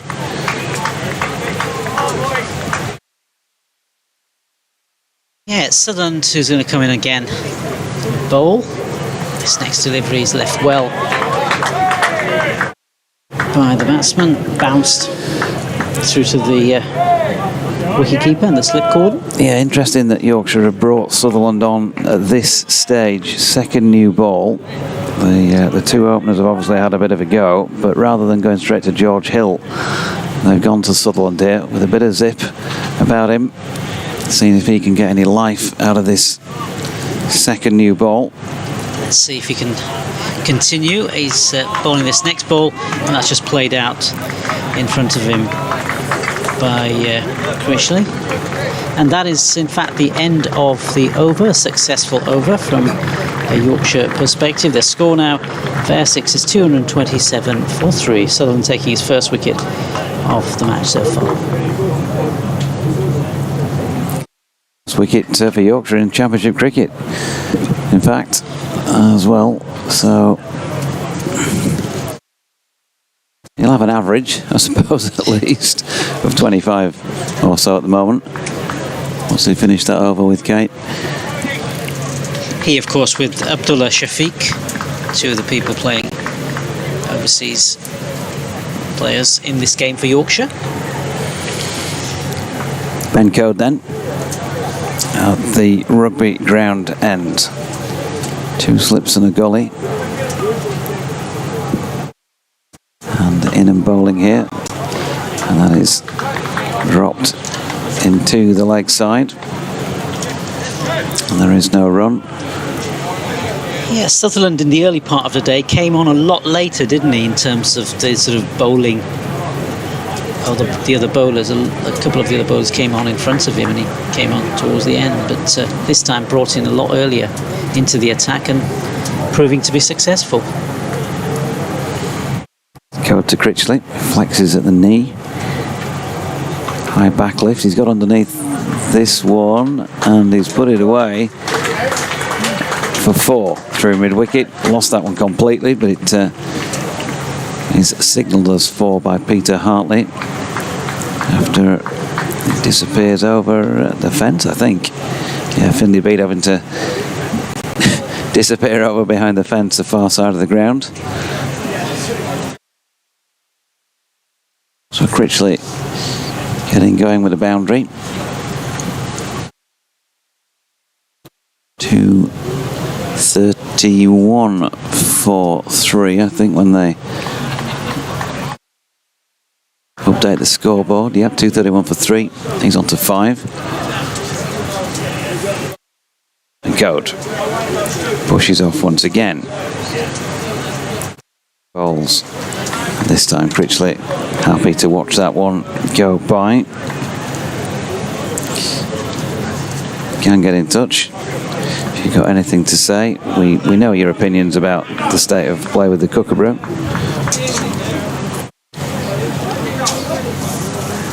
I think we've all got a grip on that one. Anything else you've got relevant? then Yorkshire Cricket at bbc.co.uk. Code making his way in once again, and this is driven straight to mid-off where Jack White does the fielding. Have a change in the com box and bring Paul back in now until the end. Thanks for your efforts today, Nasser. Thank you.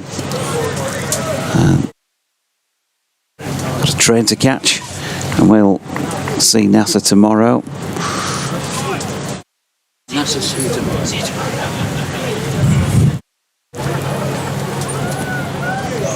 Still 8 or 9 overs for Paul to get his teeth into as Code's in again. And now turned to Finley Bean at mid-wicket. Dot ball.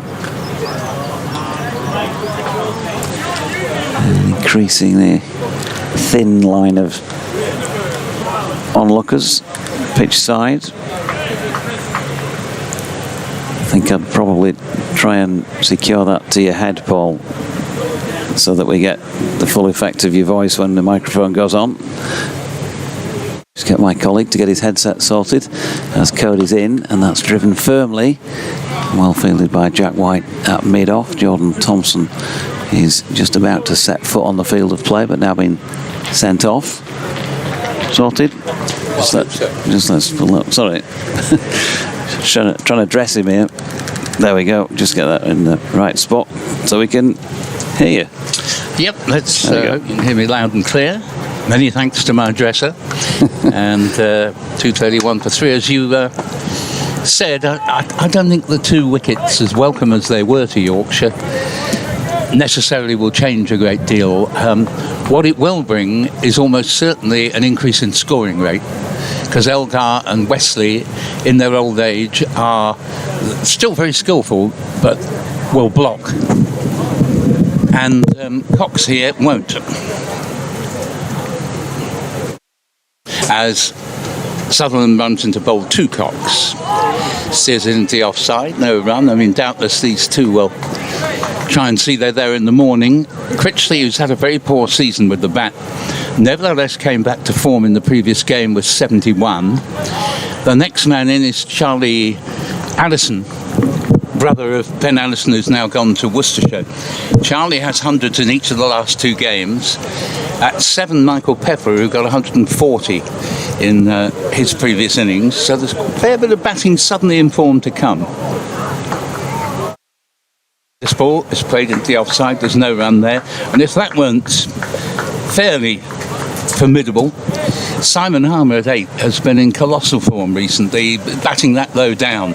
He's not been making hundreds, but he's been very difficult to dismiss and has scored fairly freely. So 231 for 3. I think Essex would be disappointed if they didn't eventually reach 400 in this innings, and maybe a few more. As Sutherland's in, bowls to Cox, drops the dead bat on the ball into the covers, and there's no run. From that positive, that glowing report about the Essex batting, I think we'll probably be here till about lunchtime on day 4.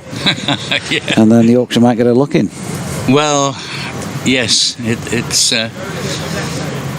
and those innings have tended to come in sort of rearguard situations. It'll be interesting to see when attack is more appropriate, whether they will still be able to make runs. Here's Sutherland, bowls to Cox, again steers it into the offside. Credit to Sutherland, he bowled a quickish delivery to Elgar, which he rather flapped at, and nicked it through to Johnny Bairstow, and he's kept a better line than he did in his spell in the morning to Cox so far. Yeah, he's been pretty tidy. He went for 15 in those first 3, but he's only gone for 20 odd now. Be interested to see him bowl on a quick wicket, because he is lively. Sprints in now. City end, bowls, bouncer. Haven't seen many of those today, but well done to the man for having the energy at this end of the day to bowl one. 231 for 3 remains the score. Elgar 97 and Elgar 94. Wesley 107. Ended up with a partnership of 198 for the second wicket. Double Nelson dislodging the partnership when Wesley was finally adjudged LBW. He did get to 3 figures, Elgar didn't. Sutherland bowls to Cox, who leaves outside off stump. Not about over at all, that from Sutherland, although he didn't, in all honesty, trouble Cox much, but 231 for 3 in 89, 7 overs remain of the day's play, Critchley 5 and Cox 4. Yeah, Jordan Thompson just making his way on to give George Hill a quick break. Quite a number of cars leaving away to our right as the crowd continues to thin. Still 8 overs remaining in the day, so maybe just heading for the exit for that quicker getaway than others. Got to say, shouldn't have any problem getting out now. Still not that many people left. I think it's been a terrific crowd actually here today. Yeah, probably about 300 or 400 left, maybe. Oh, I think a few more than that. You reckon? Your counting's better than mine. Well, not necessarily. I just get that impression that we're a few hundred more than that. Here's Code, squares up his man and doesn't get the decision out of Peter Hartley. I think Critchley on strike. I think Hartley will have had Critchley's heart in mouth for a moment because he waved his hand in front of his face there, and I thought he was coming up to raise the finger, but not so. Yeah, it's like he had a fly in front of his face or something, wasn't it? He was trying to just shoo it away. Yeah, not out. And let's say well done to the umpires. They stood out there in oppressive heat. They do a grand job. Michael Goff, the other umpire. Yep, here's Code. And Critchley late on that, drops it into the offside. Wharton round to do the fielding. Yeah, Yorkshire supporters probably saying we should have shooed it up that way with one finger in the air, and Critchley might have thought it was out. Yes, but our umpires, are a great part of the game. It's wonderful they've played the game in most cases, and as I say, I think they do an excellent job.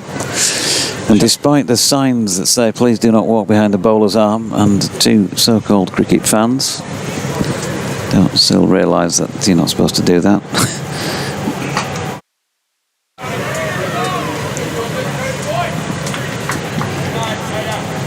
It's bad enough at your local club on a weekend, isn't it? There's a dot ball there from Code to Critchley, but national game when there's hundreds of people there. You're right, but there's always one, and it's a feature of humanity. Code over the wicket, bowling to Critchley, opens the face. He's going to get 4 for this. Run it through the gully region. There's a diving attempt by Dombes. He might have got a little bit of something on that, but he did still travel pretty well to the boundary. And he was never in danger of stopping it going for 4. Just did his shot there, did rather well actually. He'd started to edge forward and then put the weight back on the back foot and steered it away to the boundary. 235 for 3.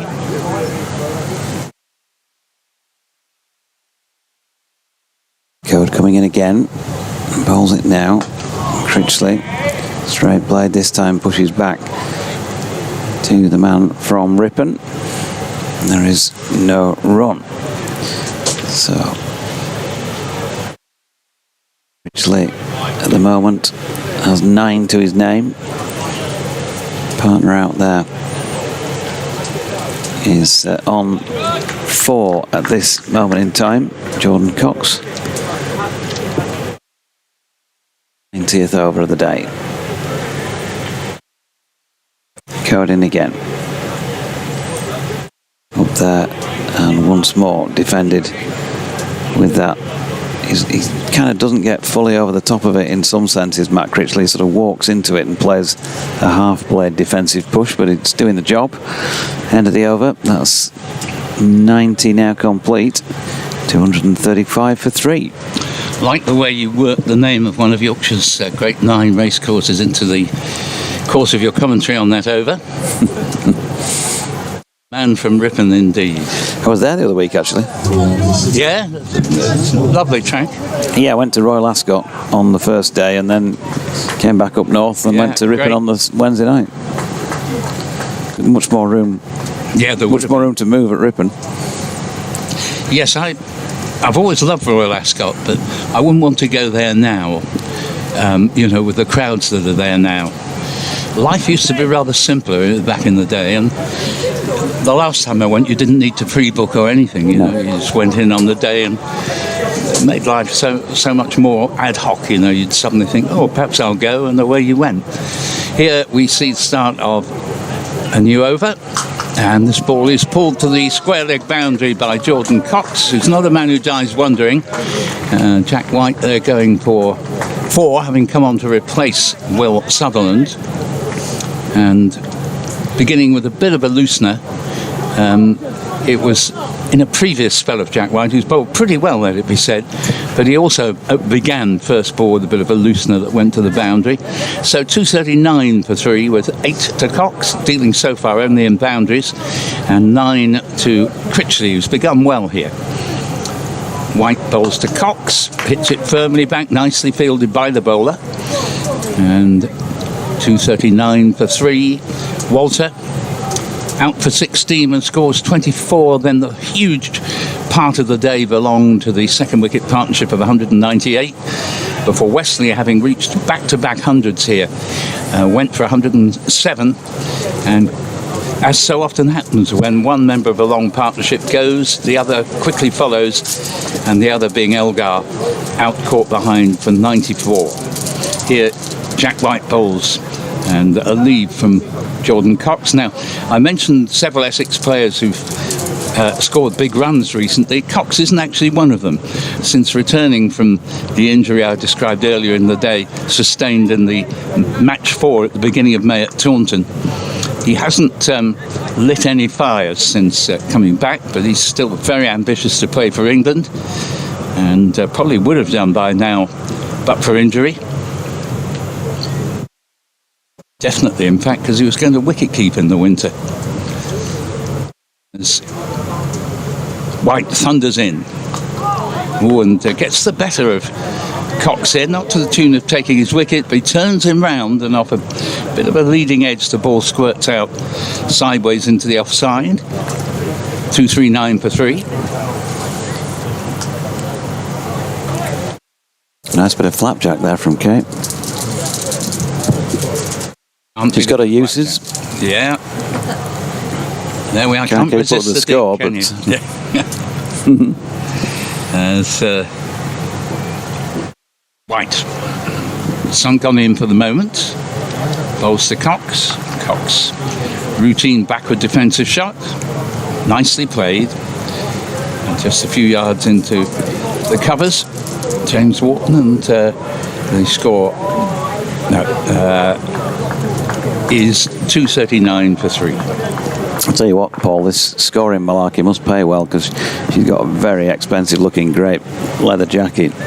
Yes, indeed. All on the back of the chair. Have you noticed that? Yes. Yeah, it must have cost a good few grand, I reckon. This is White once more. Passes umpire Michael Goff. City end. Another lead from Cox. €50, I'm told, is the more exact figure. And that was just the zip on the top pocket, I think. That was just to have a look. 239 for 3.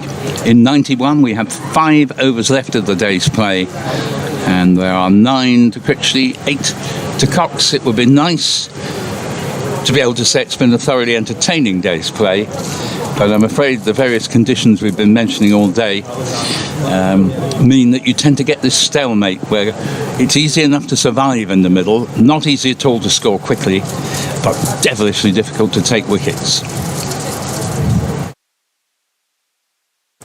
Matthew Revis to come on for another spell at the rugby ground end then, just to take a bit of the slack. Yeah, they're so considerately, I would say, trying to see that no bowler gets overused. Although the sun's no longer as strong, but the overall effect of being out there for a long period begins to take an increasing toll. So Critchley on strike. Same field essentially, with 2 slips and a gully. A sweeper out square on the offside will come into play here. Dom Bess. And Critchley helps himself to a single that takes him into double figures. Well, this probably isn't the only slowish pitch, because although runs have come more quickly at the Utilita, Hampshire v Worcester, Worcester are remarkably, having been 9 for 1, first score I picked up, are now 412 for 2. Hard to see Hampshire taking too many points from that game. In Revis, and that's pushed back to him. Yorkshire, of course, have picked up a point from that 3rd wicket. Libby is 119 not out, but the innings of the day, surely, probably anywhere in the country, is from Hose, who is 242 not out. And the partnership is worth 340 odd. Wow. There's Revis, a little flick at this one by Cox down the leg side and misses out. Adam Hose, well done to him. I've always thought of him as a white ball player, really. And he's had his best days against Yorkshire for either Warwickshire or Worcestershire in white ball cricket. Top of the table clash at Taunton. Somerset 264 for 6 against Notts, and that's a bit of a recovery. Revis in again, just back of a length. Very good piece of fielding. That's the best piece of fielding I think we've seen all day. James Wharton, not sure quite how he got down to that, but I'm in traction just thinking about it. Excellent to his left. Would have done well to stop it without coming up with the ball, but he took it cleanly as well on the dive. Very, very good cricketer, James Wharton. So that would have hurt, I think, for the likes of you and I. Oh yeah, not hard. At this stage. Oh, to be James Wharton's age again as Revis in his latest delivery, which has a bit of pace about it, but doesn't interest Critchley, it doesn't interest Cox, I should say, in playing at it. Meanwhile, at the Oval, Surrey continue on their merry way. 332 for 3. Warwick 340 for 5 in the other Division 1 game down at Hove. Revis in again and ducking away underneath that short delivery. Cox once more. End of the over. 92 now complete. Just 4 remain in the day. 240 for 3 with Critchley on 10 and Cox on 8. In Division 2, Lancashire seemed the exception to the gloom for bowlers of the Kookaburra ball, but having been 6 down for not that many, they've recovered to 310 for 8 at Derby. Gloucester 270 for 6 in Cardiff. Kent 317 for 4 Canterbury against Northants. Middlesex 306 for 4 at the runaway Division 2 leaders Leicestershire. And that completes what will probably be our last roundup of the day, because there's only 4 overs left here. With Essex 240 for 3. Critchley waits for Jack White from the city end.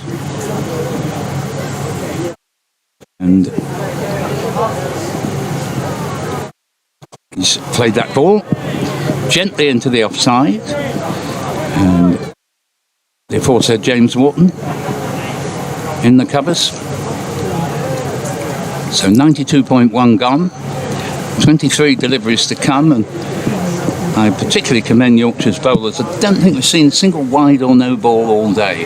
That is confirmed by our excellent scorer Kate, and indeed it was if she's accurate into the evening session before we had our first extra of any description. A leg by, we've had another one since, and that's been it as White bowls and Critchley taps this ball away into the onside for a single. He moves into, well, he was already in double figures. He's now got 11, 241 for 3.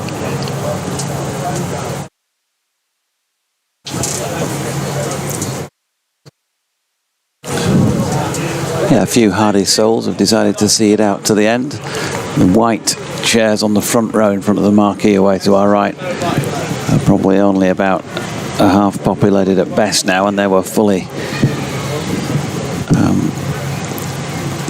White bowls to Cox. Cox has flayed this ball away into the offside boundary. Not sure it was entirely where he was aiming, but it's gone just behind square, and he was probably aiming a few degrees in front of it, but it's effective. He overtakes Critchley 12-11. Yep. And scored a 2.45 for 3. Fully occupied was the expression I was about to say. Previously, of course. We hung on your every word there, and Yeah. our more attentive listener will certainly have stayed with you. And filled in the gaps, I'm sure. The boundary would have been an unneeded interruption from his point of view, or her point of view. As White bowls again, and Cox plays it back to the bowler. 2.45 for 3.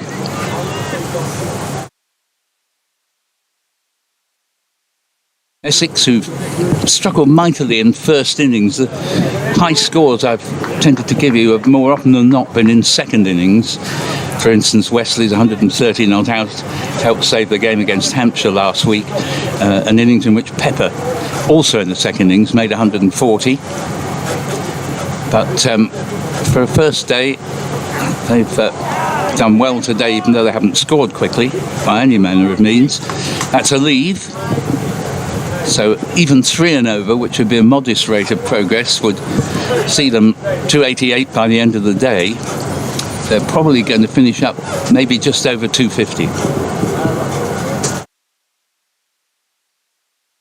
To be fair to this 4th wicket partnership, they've scarcely looked unduly exercised to play themselves in, get a helicopter above.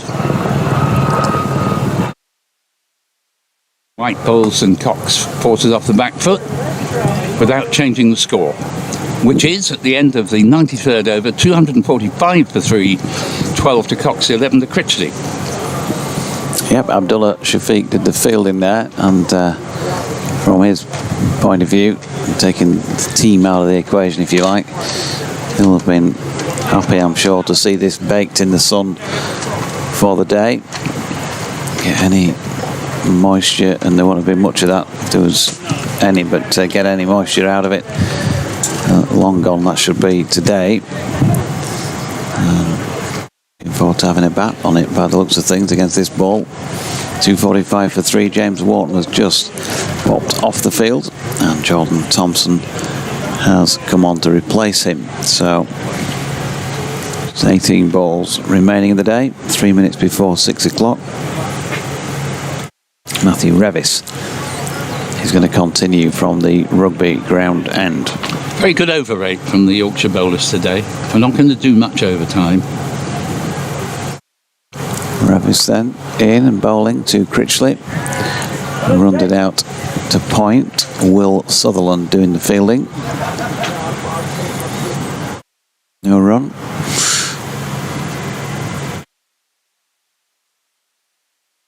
Prospects for tomorrow, well, if you're expecting a tumble of wickets, they seem bleak.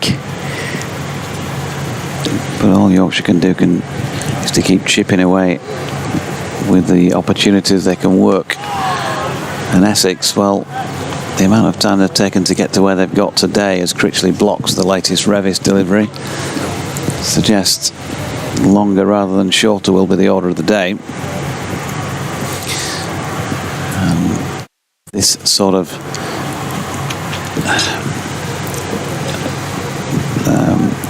authority with bat over ball is going to continue, and at this pace, and it's going to be a fairly lengthy old innings before they decide to pull up stumps as Critchley blocks out a full length delivery. So you'd think there might be some acceleration at some point, and Paul has already said, of course, Jordan Cox won't die wondering. Michael Pepper tends to like to play his strokes as well. Yeah, absolutely. Revis in, and in behind that, Critchley once again. Of course, there are other factors to take into account here as well. Tiring out the opposition. Essex have only got 2 men out there at any one time. Yorkshire have had all 11 out there all day. To Pepper's credit, initially I had him down as a glorified white ball cricketer, capable of mighty six hitting. But he has adapted his game. He told me on interview that he was just as keen to play red ball, and he's adapted his game to this type of cricket. Yeah, Revis in with an open face. That's run out to Jordan Thompson, who shies at the stumps. And tell you what, Jordan Cox, he might have been home, but there was an element of risk in that. Certainly had Jordan hit. He didn't. Shafiq backed up and they got through for 1. Yeah, I mean, there was an easy single there, or should we say a safe enough one, but they dithered. You know, the first one, then the other would think they were going, and then they both hesitated, and in the end it might have been a bit embarrassing for Cox. Revis then getting on towards the end of this, the 94th, and this defended by Jordan Cox to bring that over to an end. So 94 complete. 2 to go in the day. 2:46 for 3. And we're guessing at the moment in terms of where this is going to go tomorrow and potential declarations and all those sorts of things. When Yorkshire get their opportunity with the bat, if they want to try and get anything out of this game, Paul, they've probably got to score at a pretty brisk rate, given how much time Essex have kind of taken out of the game already in that respect. Well, I think the big thing for Yorkshire, Rome wasn't built in a day, is to make absolutely certain they don't lose this game. Because, okay, it was the opportunity to leapfrog Essex if they could win it. But for me, bowling a side out twice on this, you need a lot more than 4 days. A lot more than 4 days. But the one real mistake Yorkshire could make, I'm sure we all remember occasions when one side has made a pitch look as if it's a bit of paradise for a batsman, but the other side, who've been frazzled in the sun for 2 days, come in and suddenly lose a pile of wickets. And they must make sure that doesn't happen. Start of a new Jack White over. And the first ball played to Finley Bean at mid-wicket for no run, 2:46 for 3. Case of a dozen of one and a dozen of the other, as opposed to the proverbial half a dozen of one, half a dozen of the other. Each batsman on 12. Paul Walter 16 in an opening partnership of 24. White, who got Walter's wicket, bowls, and this ball is dropped back to the bowler, 2:46 for 3. Then the 198-run partnership between Wesley, 107, finally LBW to Code, and Elgar caught behind.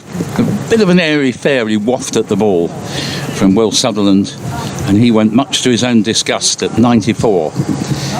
Since when?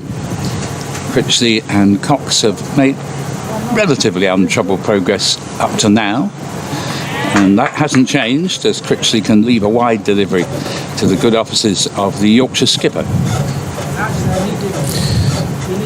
Dr. Chris Whittaker, good afternoon to you. Are we continuing to witness the slow death of the county championship, he asks.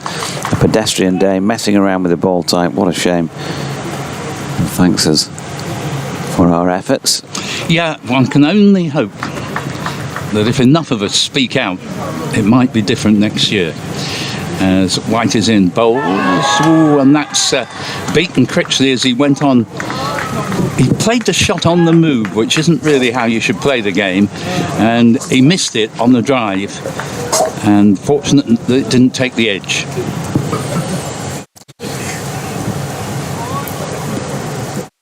Well, that will just have rustled the hitherto serenity of Essex's number 5. Been looking well in control, but not from that delivery. White bowls to him again. This time he's all defence and everything correct. Head over the ball, all on the ground up to mid-off. Score remaining 2:46 for 3 in the penultimate over of the day. Tony Sweeney says, a pleasure to be here as always, even though it's been largely attritional. Could do worse than give the Whitby Lara a go. That was a while back, wasn't it? And that might have been pre-Adam's over. The Whitby Lara being Adam Lyth, of course. Yeah, I was surprised they didn't use him for a couple more overs at least. If only to protect the quicker bowlers, as the next ball's played into the offside, there's no run. And let it be said, he has had his moments as a bowler, Adam Lyth. He's not the most outrageous of options you could turn to. 2:46 for 3, then 1 over to go. Should a wicket fall to any delivery in the over, they will all immediately leave the pitch. Yorkie Rich says, is Kate a bit like Mannering's wife in Dad's Army? I.e. spoken about in a hushed voice, but never seen or heard. Well, yeah, I mean, you can follow her on, you're on X, aren't you? At DB Kate. DB Kate. Yeah, there you go. Dutch beat Kate. I thought our emailer was meaning that Kate must be very long-suffering under a barrage of sarky comments from the gentleman on my left. We can get her on a photo if she wants to slot in between you and me, Paul. Right. We'll stick one up on. Yeah, why not? On social if you want to get yourself on a photo, Kate. Yeah, just to prove that she does exist. How's that? Best smile, Paul. He's trying to avoid it. There we go. Well done. And Matt Revis will bowl the final over of the day. From the rugby ground end, Johnny Bairstow has had a good long chat with his teammate. The good over rate's all the more remarkable for the number of times Bairstow's had to come down and have a long chat with each bowler. Here's Revis. Short ball, first up. Let him have Jordan one would Cox. appear to have been the gist of the conversation. Yep. They don't like it up 'em, sir. Best Corporal Jones.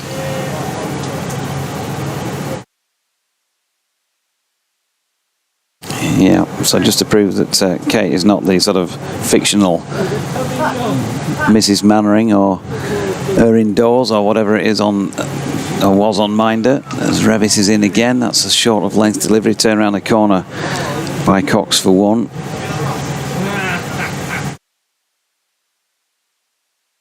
So score moving on to 247 for 3.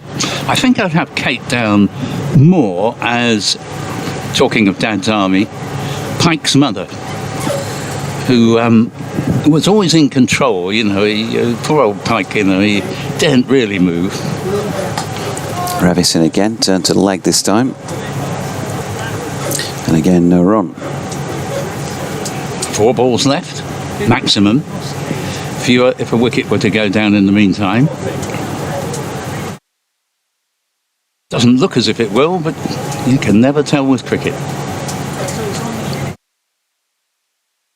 But more accurately, you can't always tell.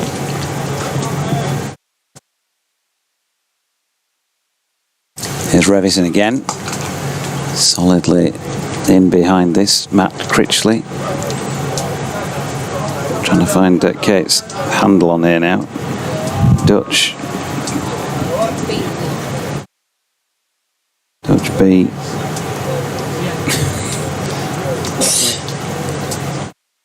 Oh yeah. Correct, you've got it right. You've got your own handle right. Well done, Kate.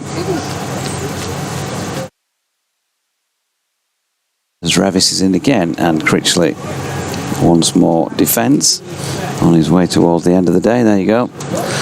That's gone on socials for you. 2 balls left. 1 ball left in the day. Never could count. Thank you, Kate. That's why you're here.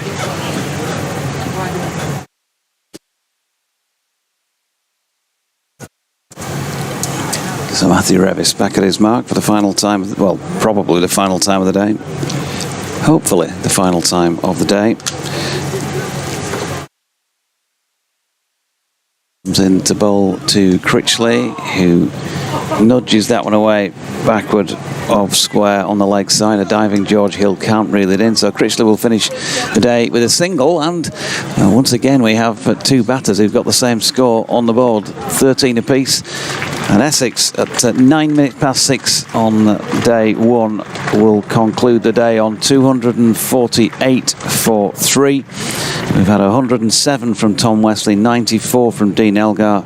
Both batted very well in a partnership was just shy of 200, 198. Paul Walter made 16 earlier on and will probably feel he's missed out here, given the amount of runs that have been scored and the few wickets that have been taken. And bowling wise, well, Yorkshire 21 overs, no maidens, 1 for 57 for Ben Code, 17 overs, 3 maidens, 1 for 52 Jack White, George Hill 14 overs, 3 maidens, none for 34. Don Bess, 21 overs, 2 maidens, none for 46. Will Sutherland bowled 9 overs, 3 maidens, 1 for 25. Matthew Revis, 13 overs, 2 maidens, none for 28. And Adam Lyth, 1 over for 1. There were just the 5 leg byes on the opening day, not a single wide nor no ball. Well, it almost feels like we've been reprieved of the agony of a difficult watch on day one, Paul Newton. Yep. Yes, it's been almost probably on the whole even. Essex won the toss. They had the chance of batting first on slowish pitch. I think Yorkshire has stuck to their task absolutely admirably. And it's one of those no quarter given, no quarter asked situations. I wouldn't say either side has got much of an advantage, because to me, this has all the makings of a draw. That will be the generally accepted theory, I think, a quarter of the way through this one, but there is time for it to change, and something is right complete yet of the